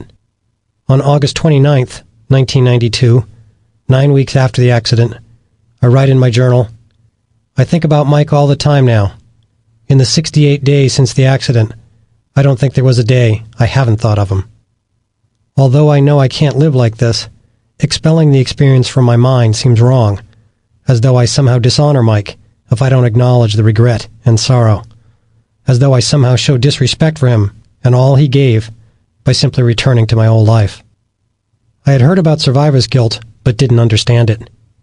Now I know that the indescribable ache is real. I see a trauma counselor a few times. It helps, but it's not enough. Even that first night after the accident, as I lay in that dank sleeping bag at Camp Sherman, I told myself I would have to find a place in my heart and my mind for this tragedy, or I would drive myself crazy. But now I'm home, and the answers don't come so easily. When someone asks me about Rainier, some days I don't feel strong enough to tell the story. Other days I try. During one intense conversation, Gloria reaches over, grabs my forearm, and interjects, Jim, you're talking in the present tense. It's not happening right now. You're not in the crevasse anymore. After I struggle through each telling, I feel like I've just boxed 10 rounds with Mike Tyson. What happened down there seems too important for me to just let the memories fade with time. But keeping them foremost in my mind for the rest of my life won't work either. Ultimately, I sit down in a dark bedroom with a tape recorder and spill everything I remember, talking for an hour, then 2, then 10, and more. After I finish, I know I have the crucial memories saved. They're there, ready if I want to revisit them, safely put away if I don't. The tapes go into a white cardboard box, along with the Rainier maps, my pre-trip notes, and a bunch of tattered gear from the mountain. I store the box next to all my climbing gear. Every time I walk past that box, I'm reminded. What I don't know is when, or if, I'll open it. In the weeks following the accident, my body continually reminds me of what I've been through. A wrong move sends pain through my neck and shoulder blades. Dozens of checker-sized bruises fade from my right leg, but a residual green-blue shadow lingers from the football-sized hematoma on my left thigh. I eat and drink normally, but shed 10 to 15 pounds the first weeks I'm home. My body and mind are still amped up, as though adrenaline still pulses through me. One night, after Gloria falls asleep, I vomit blood into the toilet, but tell no one. I figure I was lucky just to get home, so I have no right to complain or expect perfect health. An almond-sized lump develops in the flesh near my left shoulder blade, and gently pressing it makes my left hand feel tingly and puffy, as if someone's standing on it. My left foot tingles, then the unsettling sensation retreats. One day pain burns across the front of my left hip, then vanishes. The next day, an ache sears my right hip, a weird floating pain I can't pin down. Finally, late one night, the abdominal burn intensifies, so I visit an emergency room. I have a bulging disc in my neck, intermittently pressing on nerve bundles. Surgery is an option, but we decide to wait. Given some time, maybe the physical damage will heal. Who knows about the mental stuff? What if? The question claws at me as June 21 plays endlessly in my mind, threatening to consume me. I sit around thinking, or I force myself to stand, walk out the front door, and wander the neighborhood under the Colorado sun. I'm home, but not free. I begin working again, but my mind can't escape the crevasse. I physically survived, but how will I survive the survival? In an 8-page journal letter titled, "To the Mountain Gods," I write, "How am I to carry this load alone? The self-doubt, the endless questioning. How can I hope to carry it alone? I feel that I'm carrying it for myself and for my lost friend. I suspect, from a self-preservation point of view, that carrying it forward and someday leaving it behind for myself will be challenging. What if? What if it had snowed that day?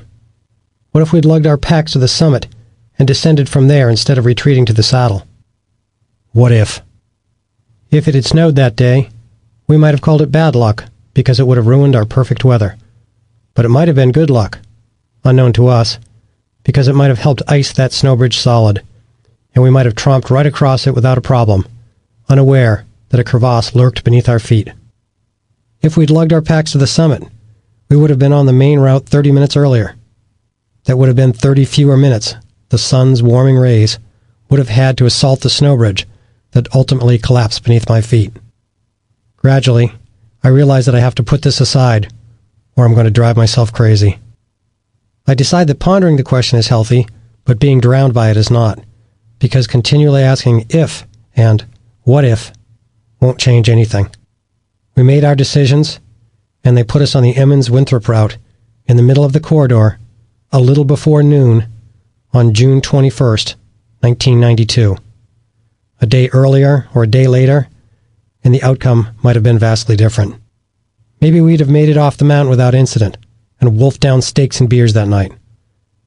Maybe we'd have tumbled off the edge of the Liberty Wall in the dark. Maybe. Maybe. I find a measure of comfort as I think about the many factors that go into every moment of life. Decisions, actions, good luck, bad luck, randomness, fate, God. I don't think I'm capable of understanding it all. I figure most things in life, including what happened on Rainier, result from a combination of individual choices as they pan out, with some good luck and bad luck, some randomness, some fate, and some of God's will thrown in. I imagine life as if it were a tree, all the branches stretching up toward the sky, splitting, forking, and dividing yet again farther out. As you move out from the trunk, there are many possible pathways. When you make a decision, it leads you down one branch, and then the next random event takes you on another new path. Each decision, action, and bit of luck is a fork leading to different outcomes, different branches. Some are sturdy and hold you fast, some creak under your weight, some fracture and drop you into unexpected turmoil. Mike and I each embraced a life that put us on Rainier together. On the mountain, Mike and I swapped the lead every hour or so, alternating maybe 30 or 40 times over 4 days.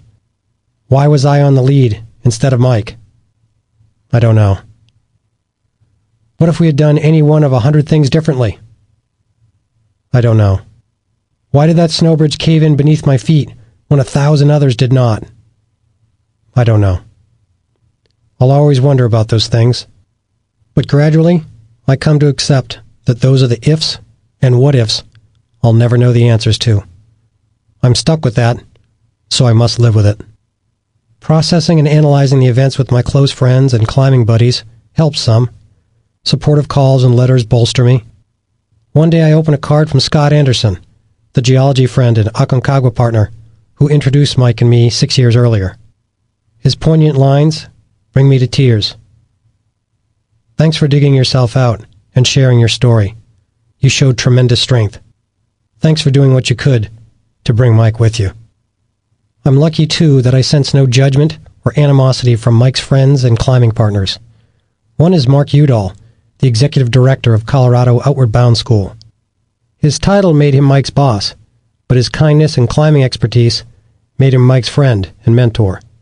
He has climbed all over the world, including the Liberty Ridge, and he had talked with Mike about Rainier before we went there. I met Mark at the memorial service, and right afterward told him and many of Mike's gathered friends the Rainier story.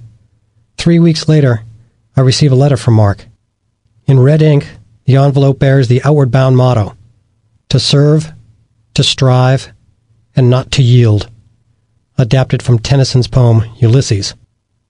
I wanted to write and thank you for sharing the extremely trying circumstances surrounding Mike's death, as well as your own tenacious struggle to survive, Mark wrote in part. No doubt you will carry questions around in your mind for quite a while to come. If it is any help, from my perspective, you did all that you could, and then some. You should be proud. You did what Mike would have wanted and expected you to do. I know that Mike's spirit helped you find the strength to climb out of the crevasse. After Mike's memorial service, a kind relationship takes hold between me and his parents and brother, an extension of my first meeting with Dawn and Donna and Daryl. Mike's death heaved them and me into a tiny survivor's life raft and set us adrift on a stormy sea of raw emotions. There was every chance our dealings could be strained, maybe even negative, but their character means Mike's parents and brother are cordial, caring, and sympathetic to me, even as they forge their own way through their terrible loss. One day, Dawn and Donna offer me Mike's most prized possessions, his camera gear. As an underpaid wilderness instructor, Mike devoted a sizable chunk of his modest income to his camera and lenses. When Donna tells me that she and Dawn want me to have it all, she urges me to use it in the way Mike had, to seek and interpret the world's natural beauty. I unpack the padded box, grasping an Olympus OM1, its field-battered body outfitted just as I had last seen it on Rainier, with a wide-angle lens and Mike's homemade shoulder strap of half-inch wide blue webbing. When I flip the camera over, on the bottom I see an engraving, M.D. Price. As I clutch his adapters and lenses, I consider that acquiring each expensive item must have cost Mike 50 trail miles and a week of wilderness instruction time. That the Prices have asked me to carry on with his camera gear humbles me into silence. During one visit that summer, I noticed Don wearing an outward-bound USA pin, its crisp blue and silver logo incorporating a symbolic rope and compass. I lean in toward him to admire the nickel-sized pin. I remember Mike wearing one like that on Mount Rainier, I tell him. Yeah, Don replies. This is it. After visiting for an hour, I prepare to leave. Don excuses himself for a moment, then returns and says, Here, this is for you. He hands me a smaller outward-bound pin. We found it in Mike's things and thought you'd like it. Stunned into silence for a second, I finally say, Are you sure? Yes, you should have it, he says. I begin wearing the pin on special occasions, including a visit to Denver's Outward Bound office, where I chat with Udall and another of Mike's good friends, Andy Mating. Mark notices the pin on my shirt and asks, Did you do an OB course? No, I reply. I always wanted to, but never did.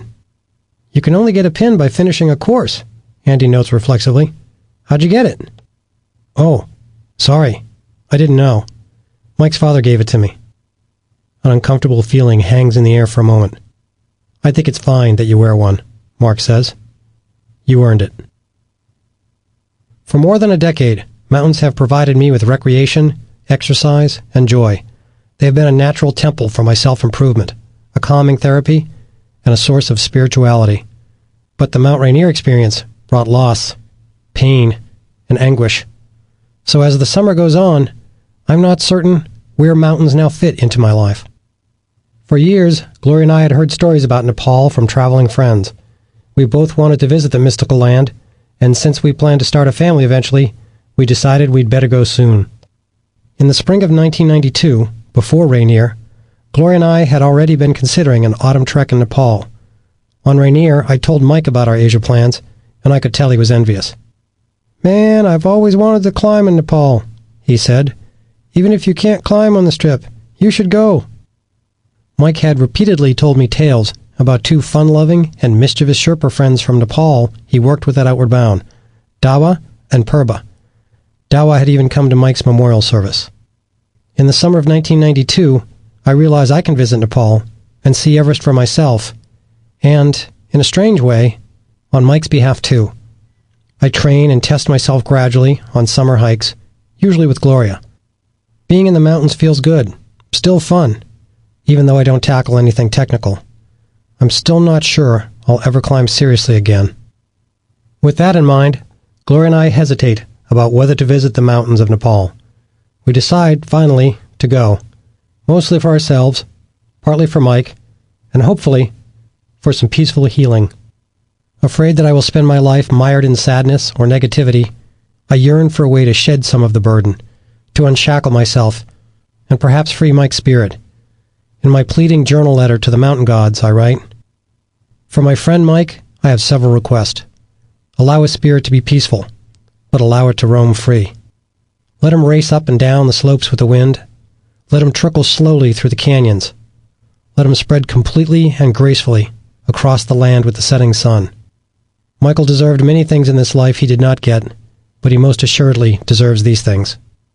Of myself, I ask only that you give me pieces of insight that will allow me to try and make something positive of all this. I must pick up the positive and the energy that we both carried and continue to carry it forward into my life." On September 21st, 1992, precisely one seasonal click after the Rainier accident, Gloria and I set off for Nepal. Kathmandu blends the mystical and the mundane, the profound and the profane. Ascetic holy men wander among slick hucksters, hawking trinkets to overwhelmed tourists.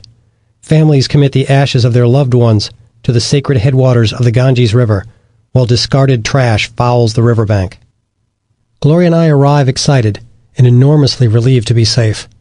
2 commercial airliners crashed into cloud-shrouded Nepalese mountains in recent months. I'm not in the greatest shape. I'm on heavy antibiotics for an infection in my gut, and I'm supposed to avoid strong sun, drink a lot of water, and brace myself for debilitating diarrhea. It's not the best way to set out on 150 miles of high-altitude hiking and weeks of tent living, but we feel a sense of mission, so we continue. I want to initiate a Buddhist ceremony in Mike's honor, though I don't want to force anything, especially in a land of delays and the unexpected. I hope for the best, but tell myself not to try to control what happens, just to let it all unfold. That's the exact opposite of my natural tendencies. Already this journey is forcing me to grow. The night before we're to take a small plane to the remote village of Lukla, deep in the mountains, I read Kim Stanley Robinson's Escape from Kathmandu, then drift off. Suddenly, I see Mike, dressed in climbing gear, propped up against a wall, lifeless. It appears as though they've just pulled him from the crevasse. Rescuers flank him.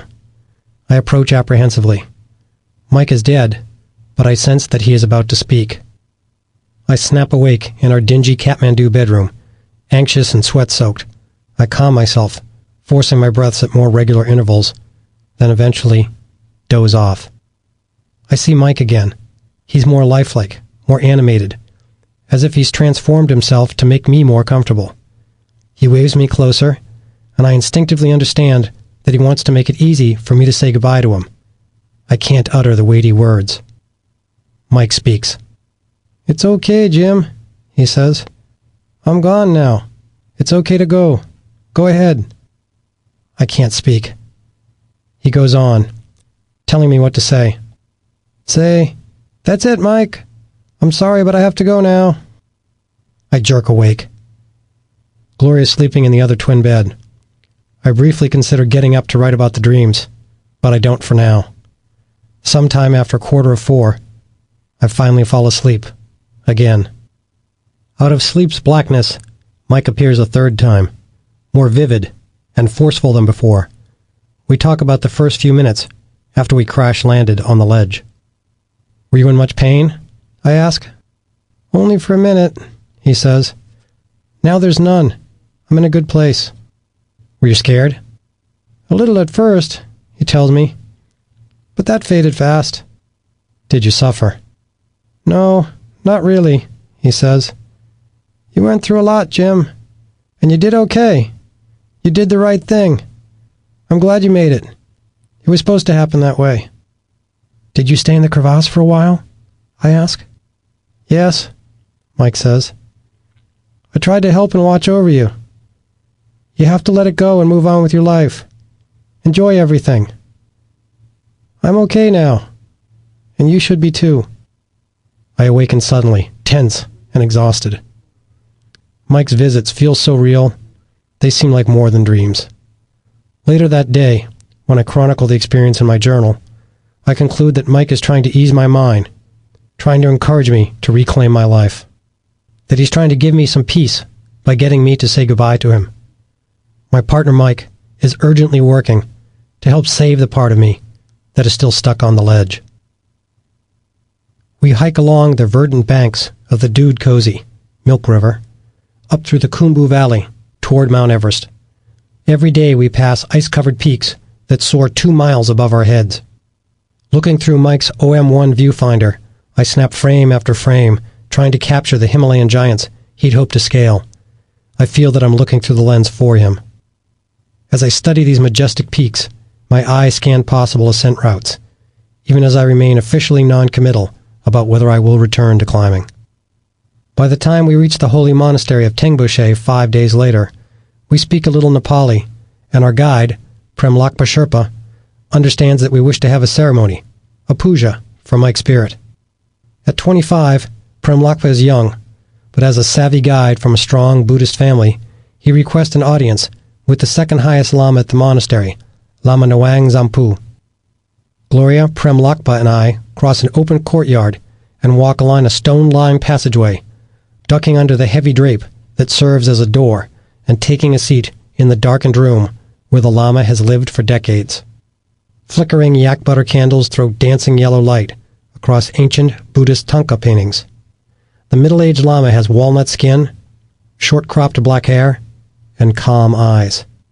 In Nepali, Prem Lakpa explains how we want this puja for Mike. The Lama nods and tells Prem Lakpa to bring us back the next day. After picking out our breakfast the next morning, we return to the Lama's chamber, where it's even darker than it was yesterday. From the next room, we hear the Lama pounding a drum and chanting rhythmically. Eventually he finishes, then joins us. He smiles and unwinds a newly made string of 11 prayer flags, an auspicious number, he tells us. Impressed, Prem Lakpa explains that the Lama hand-printed Tibetan prayers on these flags last night, then stitched them to a connecting string. He is pleased that we seek to hold a puja for our departed friend. I touch my index finger to the outward bound pin on my jacket. The Lama picks up an ancient metal incense burner and walks back and forth, waving it under the stretched-out flags, which are of 5 different colors, chanting. He is blessing them, Prem Lakpa tells us.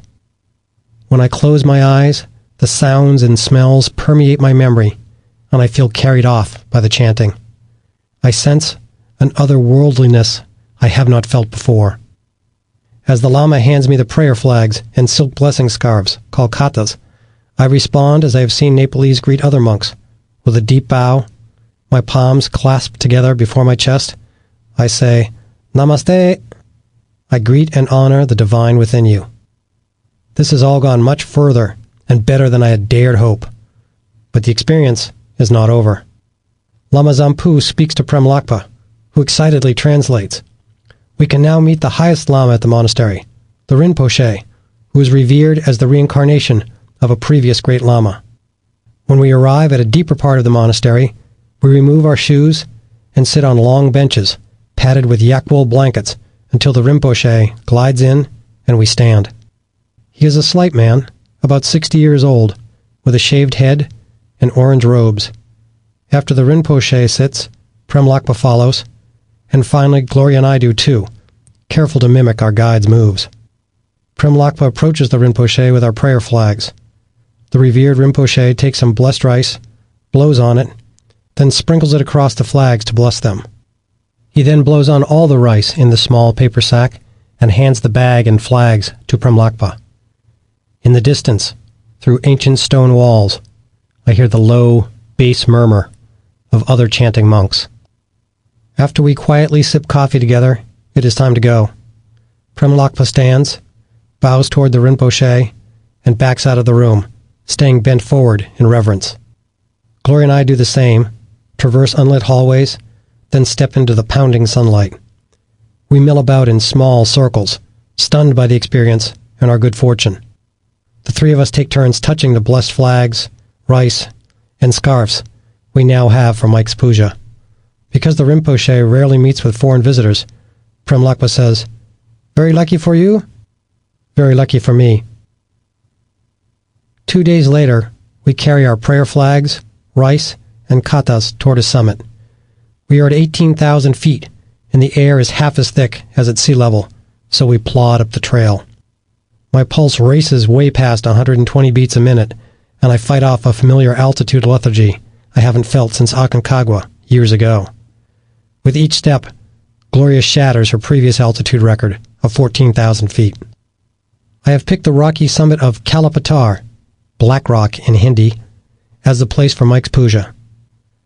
Resting at the foot of Mount Everest, Kalapatar overlooks the Khumbu Glacier and the south side Everest Base Camp and is surrounded by a dozen peaks more than 20,000 feet tall. We had left our campsite in Loboshe village before dawn and had seen the rising sun tint the Khumbu Valley the same burnt orange as the Rinpoche's robes. It's mid-morning now, and the sky is deep blue. At the 18,514-foot summit, there are already some piled rock pillars that we could hang our prayer flags from, but Premlakpa says it will be better if we make our own. We gather flat rocks, and Premlakpa stacks them into raised rectangular piles. With the three of us wearing our katas, Gloria snaps photos while Premlakpa and I unscroll the prayer flag string and secure it to our two rock towers. Each wind-driven flap of a flag sends a prayer up to the gods. Following Sherpa and Buddhist traditions, we set out small pieces of food as an offering to the gods. I had hoped to feel joy, but I don't. This blessing ceremony will be my goodbye to Mike. I have been clutching him close to my heart for months now, and today, on this windswept Himalayan summit, I must set him free, for my sake and his. With Everest towering above us, snowy mountains stretching to the horizon, and blessed offerings from Tengboche's high lamas, it is the best goodbye ceremony I could have envisioned. I want to speak, but I cannot. Premlakpa leads us through the puja, standing with his arms raised beneath the flapping flags, chanting in Nepali. Later he will translate his words. Mike, dear friend of Jim, this puja is for you and your spirit. It is a good puja, as we have very special prayer flags made and blessed by the lamas, as well as the katas. You are a good man, and this puja is for you. As he chants, Premlakpa tosses rice toward the four cardinal directions. I seize the idea to cast blessed rice at each landmark around us. I turn slowly in a clockwise circle, and, mimicking Premlakpa's style, flick pinches of rice at the peaks of Everest, Nuptse, and Lhotse, toward the Khumbu Glacier and the Lola Pass, and Tibet, and the summits of Pokalde, Taboshe, and finally to the west, Ch'oyu. Gloria hands me the camera and takes some blessed rice, tossing it into the air as the wind gently flutters the flags. Tears pour from my eyes, and I can't see through the viewfinder. Premlakpa encourages us to save some blessed rice, to bring it home and put on your altar. I resist. I have no altar at home, and this puja is for Mike, not for me, so I intend to expend all the blessings and goodness here. I am determined not to take anything physical away from this ceremonial place. This is goodbye. A pained look creases Premlakpa's face, and he hugs me, saying, I am so sorry, sir. Gloria joins us, and we three huddle together, saying nothing, letting the tears seep down our cheeks. Glo, I ask, can I have a few minutes alone here? Gloria and Premlakpa descend 100 yards down Kalapatar and tuck in behind a black boulder, just out of sight. I breathe out long and slow, and then begin speaking impromptu and aloud. We're here to do a puja for you, Mike. Couldn't pick a better place, eh? I have to leave you up here, Mike.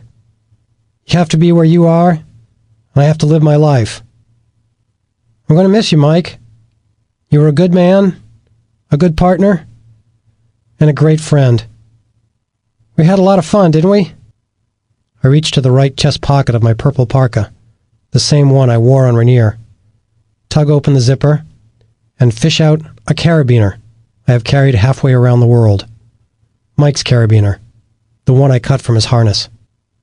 Though I have tinkered with it over the months, the locking gate is still seized shut. It takes a lot of force to permanently jam a locking carabiner, so it serves as stark physical proof of how hard I fell and how hard Mike fought to stop me. Our combined energies, from the moment of the crevasse fall, are bound up in this stuck beaner. "Look," I continue, "I brought your beaner. I was alone when I took it from you, and I'm alone when I'm giving it back to you. It's your beaner, Mike. I was only holding on to it for you, and now I'm giving it back." I thrust it skyward to show him, teary-eyed but smiling, then extend the locking beaner up toward the same alpine landmarks at which I tossed rice. I present his beaner towards Everest summit last of all. Then I look around for the deepest bedrock crack I can locate near the summit. I crouch over the fissure and let go of the beaner. It slithers down out of sight, clattering against the black rock as it settles in deep. I do not want anyone to find it. I scrape my hands across the hard scrabble ground, scooping up sand and rock dust. I carefully pour it into the crack, burying Mike's carabiner, and with it, a tiny part of the raw pain from the crevasse. In my mind, I speak to Mike again, telling him that we do not need to talk directly anymore, at least not too often, that we both need to do well with where we are now. A sense of peace, almost happiness, settles on me. I descend a few paces down the ridge, then turn back toward the summit, trying to imagine where Mike might be now. I can picture him sitting on top, looking west at the mountains, facing away from me. I sense him smiling, but he doesn't turn toward me. "Namaste," I mutter aloud, grinning. I feel Mike answering me. "Namaste, Jim," in a rising, happy tone. I turn away from the summit and begin my journey home. Chapter 18. The gray granite is warm under my fingertips, each handhold rough and secure. We are 6 pitches up the Twin Owls Formation at Lumpy Ridge on a perfect first day of summer. Each time the rope moves, a beaner above me clanks against bedrock. Wiggling the wired nut gently, I get it to pop loose. Then I push it up and out of the crack, reversing the pattern Rodney used to place it half an hour ago. Rodney, my partner and friend, is just a little bit above me now. He had been Mike's close friend too. The 3 of us had climbed together just before Rainier, and he was there as I struggled to deal with all that happened in that crevasse. With 450 feet of rock behind us and just 10 feet to go, I paused to soak in the joy of climbing and the satisfaction that the route is nearly complete. Coming back to Lumpy with Rodney today has been the right thing to do. It is June 21, the anniversary of Mike's death. During the first few years after the accident, the 21st day of June was torturous. On each one, I hiked alone, checking my watch often as I thought about exactly where Mike and I were on Rainier at precisely what time. Even though I tried to make the summits of those memorial hikes happy, they never were. But now, 7 years have passed, and I'm marking June 21 by climbing with a good buddy. Rodney and I are reclimbing a route I'd been on twice before with Mike. Today feels like an upbeat honoring of Mike and the rewarding pastimes he cherished, ones we still embrace. Being here has spurred me to tell old stories about Mike, about our previous successful ascent of this climb, and about how we had fun the other time, even though we got rained off. As Mike's old friend, Rodney is happy to listen to the tales and tosses in a few doozies of his own, like the story of the night he and Mike passed a bottle of whiskey back and forth, while Mike recited some of his original cowboy poetry. Rodney and I have swapped the lead back and forth today, 3 pitches for him, 3 for me. We're moving well. I look up and see his rock shoe-clad feet dangling off the final belay ledge just ahead. "Hey, I'm almost there. You got a cold beer ready for me?" I joke. "Not quite," he replies. "You got to carry my pack to the truck first. Then maybe I'll give you one." It feels good to be up here again. The mountains, the movement, the impromptu teasing with my climbing friend. There will be some somber moments tonight, perhaps when I check in with the Prices, to see how they are doing. But even so, I sense the balance tipping toward a more joyful heart. Instinct tells me that it's going to be better now. For 5 years after the Rainier accident, the mountains were just a small part of my world. Life had taken a new direction. Gloria and I became parents with the arrival of our daughter Jessica, and then, 2 years later, our son Nick. Working as an environmental consultant and helping raise our young family meant that I had to put climbing off to the side. I still ventured into the mountains during those years, doing some hiking, backcountry skiing, even a little rock climbing, but no serious alpine climbs. Still, I would look at old climbing slides and feel the mountains tug. The sight of an elegant snow ridge would raise familiar emotions, excitement and anxiety, joy and fear. During those years, I couldn't decide whether to embrace mountaineering again. Climbing had brought me the worst experience of my life in that crevasse, and at the same time, it had compelled me to be my best on the most difficult day I have ever endured. Just as I'd postponed my decision on whether to resume climbing, I hadn't established a definitive place in my life for my memories of Rainier and Mike. The slides, tapes, maps, ice screws, and tattered gear from that fateful trip still sat in a cardboard box, waiting. Then one day, 5 years after the disaster, Rodney asked me a question that forced me to finally decide whether I was still a climber. "Are you interested in helping me lead an expedition to Nepal?" After much soul-searching, Gloria and I considered what it could mean. We both recognized that climbing was my chosen pathway to growth and self-refinement. My calling, based on passion, not logic. One night, after tucking the kids into bed, we returned to the discussion. "Chloe," I said, "I know it'll be tough on you, and a little risky, but I really want to go. You know how big this is." "Yeah, I know," she said. "I'm not thrilled about it, but I understand." She paused, then asked, "What if something happens, though?" "I can't promise 100% that nothing will happen," I said softly. "I know. That's the problem." In the end, I was swayed by the huge opportunity it represented, not just for that one trip, but for an unknowable spectrum of possibilities, and for the chance to reclaim a core part of who I am. And so I soon found myself co-leader of an expedition to Nepal. Thus it was that 6 years after Rainier, I once again hiked up the Khumbu Valley. The roaring waters of the Dude Cozy and the pungent smell of rhododendrons seemed the same, yet I had changed. Last time I had been scared and scarred as we trekked toward the puja. Now I was composed and confident, using my experience to help teach, guide, and protect 10 young climbers. I still carried the pain of losing Mike, but from it I had extracted the motivation to live a bigger life, to wrap my arms around adventure, to challenge myself by returning to Nepal as an expedition leader, instead of remaining fearfully shackled to my desk, plodding through my middle years. Nearly losing my life gave me the courage to strive for a richer existence and the determination to pursue it with vigor. People sometimes say of the recently deceased, "He died doing what he loved." I heard that a few times about Mike. I thought it far better, and much more important, that Mike lived doing what he loved. Ultimately, I heed the lesson, determined to live doing what I love. That meant climbing mountains.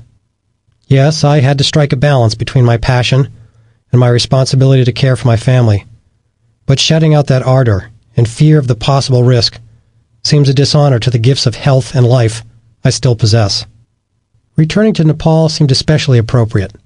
I honored Mike there on the first trip with a puja, and on the second one I honored him, and me, by passionately embracing this life-affirming pursuit. In Tibetan Buddhism, the never-ending cycle of birth, life, and death is symbolized by the endless knot. Rodney and I saw the symbol frequently as we trekked and climbed across Nepal for a month. The endless knot has many interpretations, and one that speaks powerfully to me is the interweaving of the spiritual path with the flow of time and movement. I feel that Mike and I are connected threads in some endless knot. I think Mike would be pleased that helping people grow through invigorating mountain experiences is a part of my life's purpose now. I teach some climbing classes for Rodney at CSU's outdoor program and lead an expedition every other year. These pursuits have added new dimensions to my climbing and my life. Passing on my hard-won knowledge feels right. For these groups, I sometimes present slideshows to share climbing stories and provide some insight into what all these adventures have taught me. My most intense experience, Rainier, might be a compelling tale to relate, but I am not confident that I will be able to tell it, and not sure if I should. Nevertheless, I feel the urge to share what happened on Rainier, who Mike was, and how I survived. As the years go by, I also feel a growing obligation to pass on what I learned through those struggles in the hope that it might help someone else face and overcome their own harsh challenges. While I was in the crevasse, Joe Simpson's survival tale convinced me that there was a remote chance to escape, and that belief helped spur me to action. Perhaps I have an obligation to share my story, so that others who hear me might one day tell themselves, if he did that, I can do this. In a cosmic way, I wonder if sharing the lessons from surviving Rainier is part of the reason I'm still alive. Having already spoken at hundreds of science conferences, I wonder if I can tell the Rainier story publicly in a way that might offer strength or inspiration. I ask myself, should I share this? Can I do this? Is it right? If I pursue it, can I properly honor Mike? I see Mike's parents a few times each year, and it feels like we are old family friends now. I feel an obligation to check with them before I speak or write about that terrible time in the crevasse. Over lunch one day, I nervously asked for their thoughts about me possibly sharing what happened to Mike and me. If you're asking for our blessing, you have it, Don says. One night in 2003, a frenetic kind of energy overtakes me, and soon I am in front of a computer screen, searching for an appropriate place to share the Rainier story. Staring at a web page, I find the Rainier Mountain Festival, a gathering that celebrates the mountain, bringing in climbers who relate their stories and show pictures and answer questions. I feel certain that I must go there and tell this story. That September, I'm in Ashford, Washington, on the southwestern flank of the mountain, standing in a stuffy garage-sized tent in the shadow of the very peak that took Mike's life and changed mine forever. I steel myself to speak publicly for the first time about what happened in the crevasse. I have no idea whether I can do it. A good friend, Scott Yetman, stands by, ready to escort me off the stage if I falter, if my emotions choke the words from my throat. It takes all the courage I can muster to stand on that volcanic soil and tell the tale. I fight my way through it and see the audience stare back, wide-eyed. After I finish, I am wrung out emotionally. I stand outside the tent door and shake hands with some of those who listened. One middle-aged woman approaches me with her two adolescent girls. After prompting the kids to thank me, she says, "I'm so glad my daughters were here to hear this." Really? I worried about you wishing that they not hear this intense experience. No, I wanted them to hear it. Now if they're in an accident or a difficult situation, they'll know how much people can do, that we can do incredible things if we try our hardest.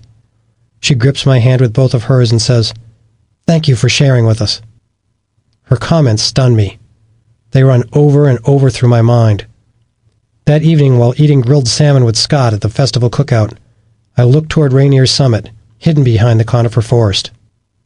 Maybe this is what I'm supposed to do. In time, I recognized that the most important things I learned were not about scaling overhanging ice walls, but about what allowed me to climb out of that crevasse. Life is full of scary crevasses.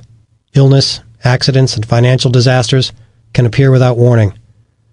Seemingly secure institutions like banks, businesses, and marriages collapse, just like snow bridges weakened by the sun. At some time, everyone will fall into one of life's crevasses. Mine just happened to be a crack in the ice. Crawling out of these crevasses, overcoming life's challenges, is something each of us must face. Finding resilience for surviving and thriving through adversity is part of everyone's climb. Ultimately, I put aside environmental consulting to concentrate on my work as a full-time speaker. The progression developed naturally. The more I spoke, the more I was able to distill what facing the terrible situation in the crevasse had revealed to me.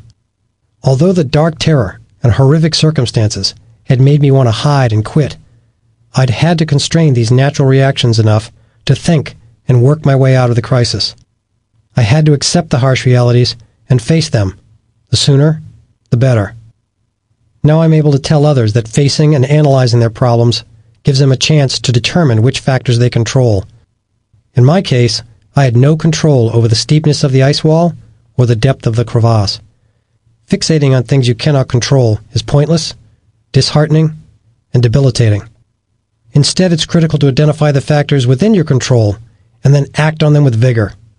I could control how I used the rope and where I placed my precious gear, so that is what I focused on.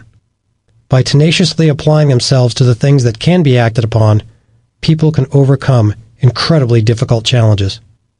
Finding the courage to act under duress is among the toughest things most of us will ever face. I believe people can reach into their past to find the incredible strength needed to take action. By remembering loved ones in your life and honoring their faith in you, you can tap the deep well of strength that you innately carry, and this will give you courage. I found strength and courage in the lessons my father taught me, and through my bond to Gloria. Just touching the medallion I wear whenever I climb reminds me of that.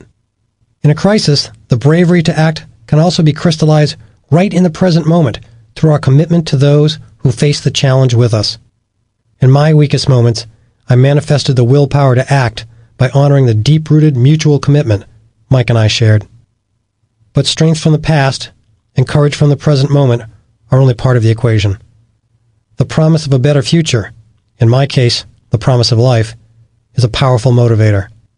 Like the crux of a climb, the hardest and scariest moments of life's harsh challenges are often fleeting and are soon followed by less difficult times. Knowing that the future will inevitably become easier than the momentary crux can serve as an anchor with which you can draw yourself forward. Sharing these messages becomes a powerful outlet for all I took from Rainier. It is how I honor Mike, how I extract something positive from the negative. It is how I wrestled with my demons and pinned them to the ground. Sometimes after a presentation, I hear variations on the same questions. Did Rainier change me? How did surviving affect me? While a traumatic event can induce dramatic changes, I made no major alterations to my life or lifestyle. I lived in the same town, stayed married to the same woman, and hung out with the same friends. For a while I thought maybe I should have been dramatically changed by the tragedy on Mount Rainier. In the end, I concluded that I would not be one of those people who buy a Harley and ride off in search of something. I believe this lack of dramatic life shift was not some inability to learn or change on my part, but was instead affirmation that I had been largely living life on target for myself even before the accident. Resources in the world are not distributed evenly, including the precious gift of time. The point is made when my mom dies shortly before Jessica is born. The lesson is further driven home when Dad dies suddenly of heart failure while I'm climbing on Denali. Over the years, Dad and I had become even closer, and I look to him as a dear friend and wise advisor. His death hits me hard and makes me realize that at 41 years old, I have only so much time left. Surviving Rainier and experiencing the sad loss of Mike and my loved ones drives home the fact that I'd better make sure I'm living my life well. So I begin to vacation a little more and work a little less. I spend less money on things and more on experiences. I free myself from relationships with unpleasant or untrustworthy people. Each of these refinements has some cost, but they are just minor surcharges to live a life that I can look back on fondly when my journey concludes. Mountain climbing is risky and rewarding, painful and powerful. Climbing provides an intense crucible that reveals much about human frailties and capacities. The distilled learnings from my mountain travels are invaluable to me. There are things I carry in my head and my heart. The memories of Mike, the lessons I took away from Rainier, the knowledge that I found a way to be at my best in the worst situation. There are other things, ones I can hold in my hands, that are also precious to me. Mike's blue pile Patagonia pullover, the one he wore on Rainier, the one I climb in each June 21st. One of his snap-button Western shirts, his Olympus OM1, and the one that always brings a smile to me, a t-shirt that exemplifies Mike's wit, his sense of humor. On the front of the gray shirt are 3 ships out at sea, with 2 American Indians standing on a cliff watching. Angling below the sketch are these words: In 1492, Native Americans discovered Columbus lost at sea. And then there are the 2 carabiners, both dull aluminum and slightly scratched. As I hold them now, they are much alike, except one has a small band of red tape wrapped around it. That one belonged to me, the other to Mike. Retrieved by rangers from somewhere deep in the crevasse, the carabiners were clipped together on the mountain, then later dropped onto the front seat of our rental car, just before I left the mountain alone after the accident. They are 2 links in the chain that connects us. I have never separated them. There is no mine or yours on the mountain, only ours. Sometimes I think about having them welded, so that they can never be taken apart, so that this last physical tie to Mike can never be broken. On one of the carabiners is my tattered kata from Tengboche, the silk scarf blessed by the Rinpoche before Mike's puja. I tied it on after Gloria and I returned from Nepal a few months after the accident, and I've never removed it. And I have never removed the folded piece of notebook paper stapled around the other carabiner. In black ink on one side is a note from one of the rangers who sent our linked beaners down from the mountain on June 23rd, 1992. These belong to Mr. Price or his partner. They need to be sent to John Madden, Longmire. I stare long and hard at the other side of the paper.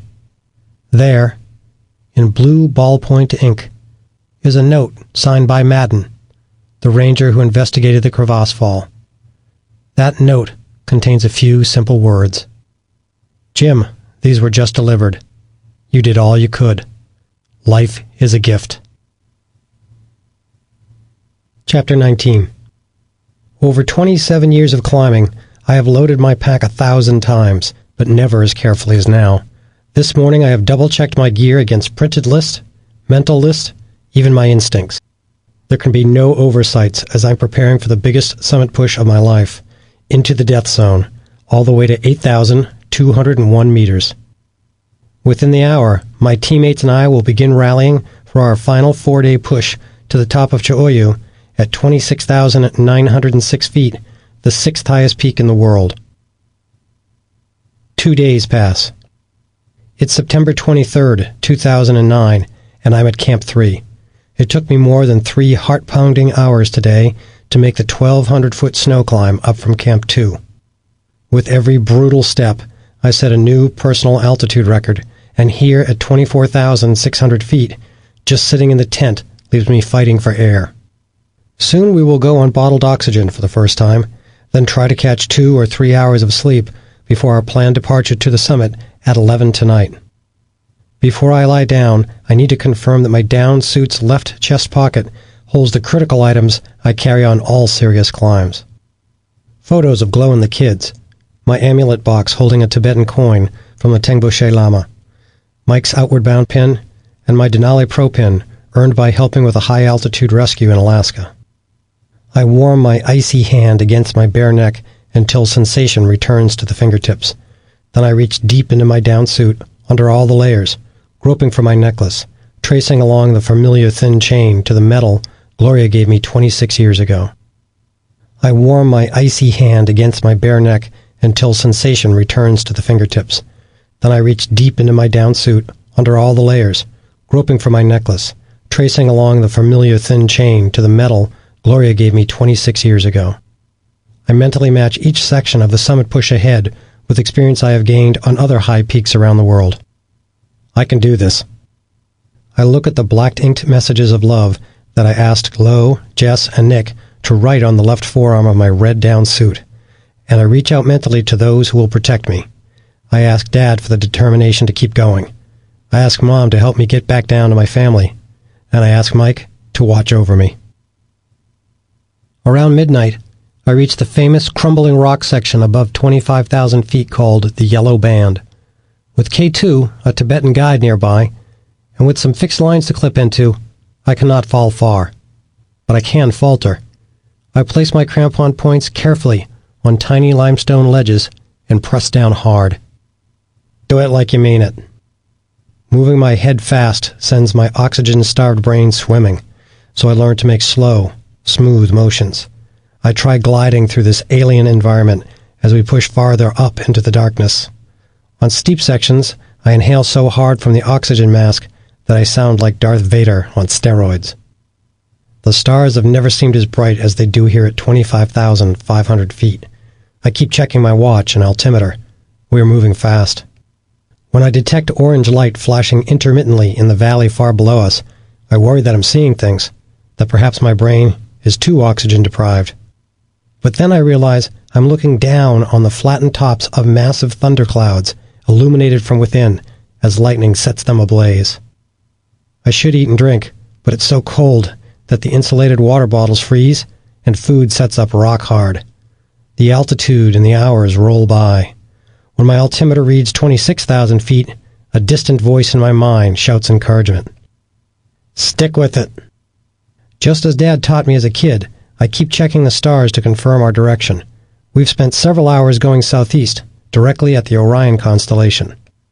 At first, Orion was partially hidden behind Ch'oyu summit, but as he has risen higher, so have we.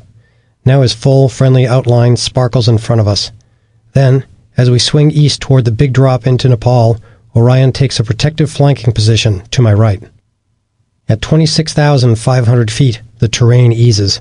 We are on the final march across the summit plateau, an agonizing 400 yards.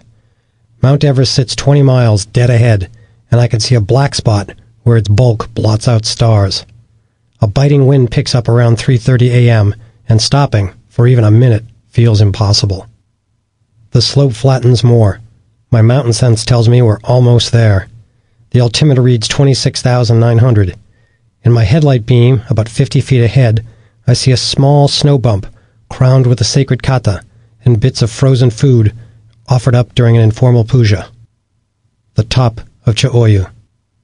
The northeast wind pushes hard on my left side. It's gusting to about 30 miles per hour, masking the sounds of my boots or axe hitting the crusty snow. All I hear is my ragged breaths and the wind-driven hood of my down suit flapping wildly against my left cheek. Though each torturous step makes my legs feel heavy, excitement churns them forward. I'm going to make it. With 10 feet to go, I think about everyone back home. I wish they could know what's happening right this instant.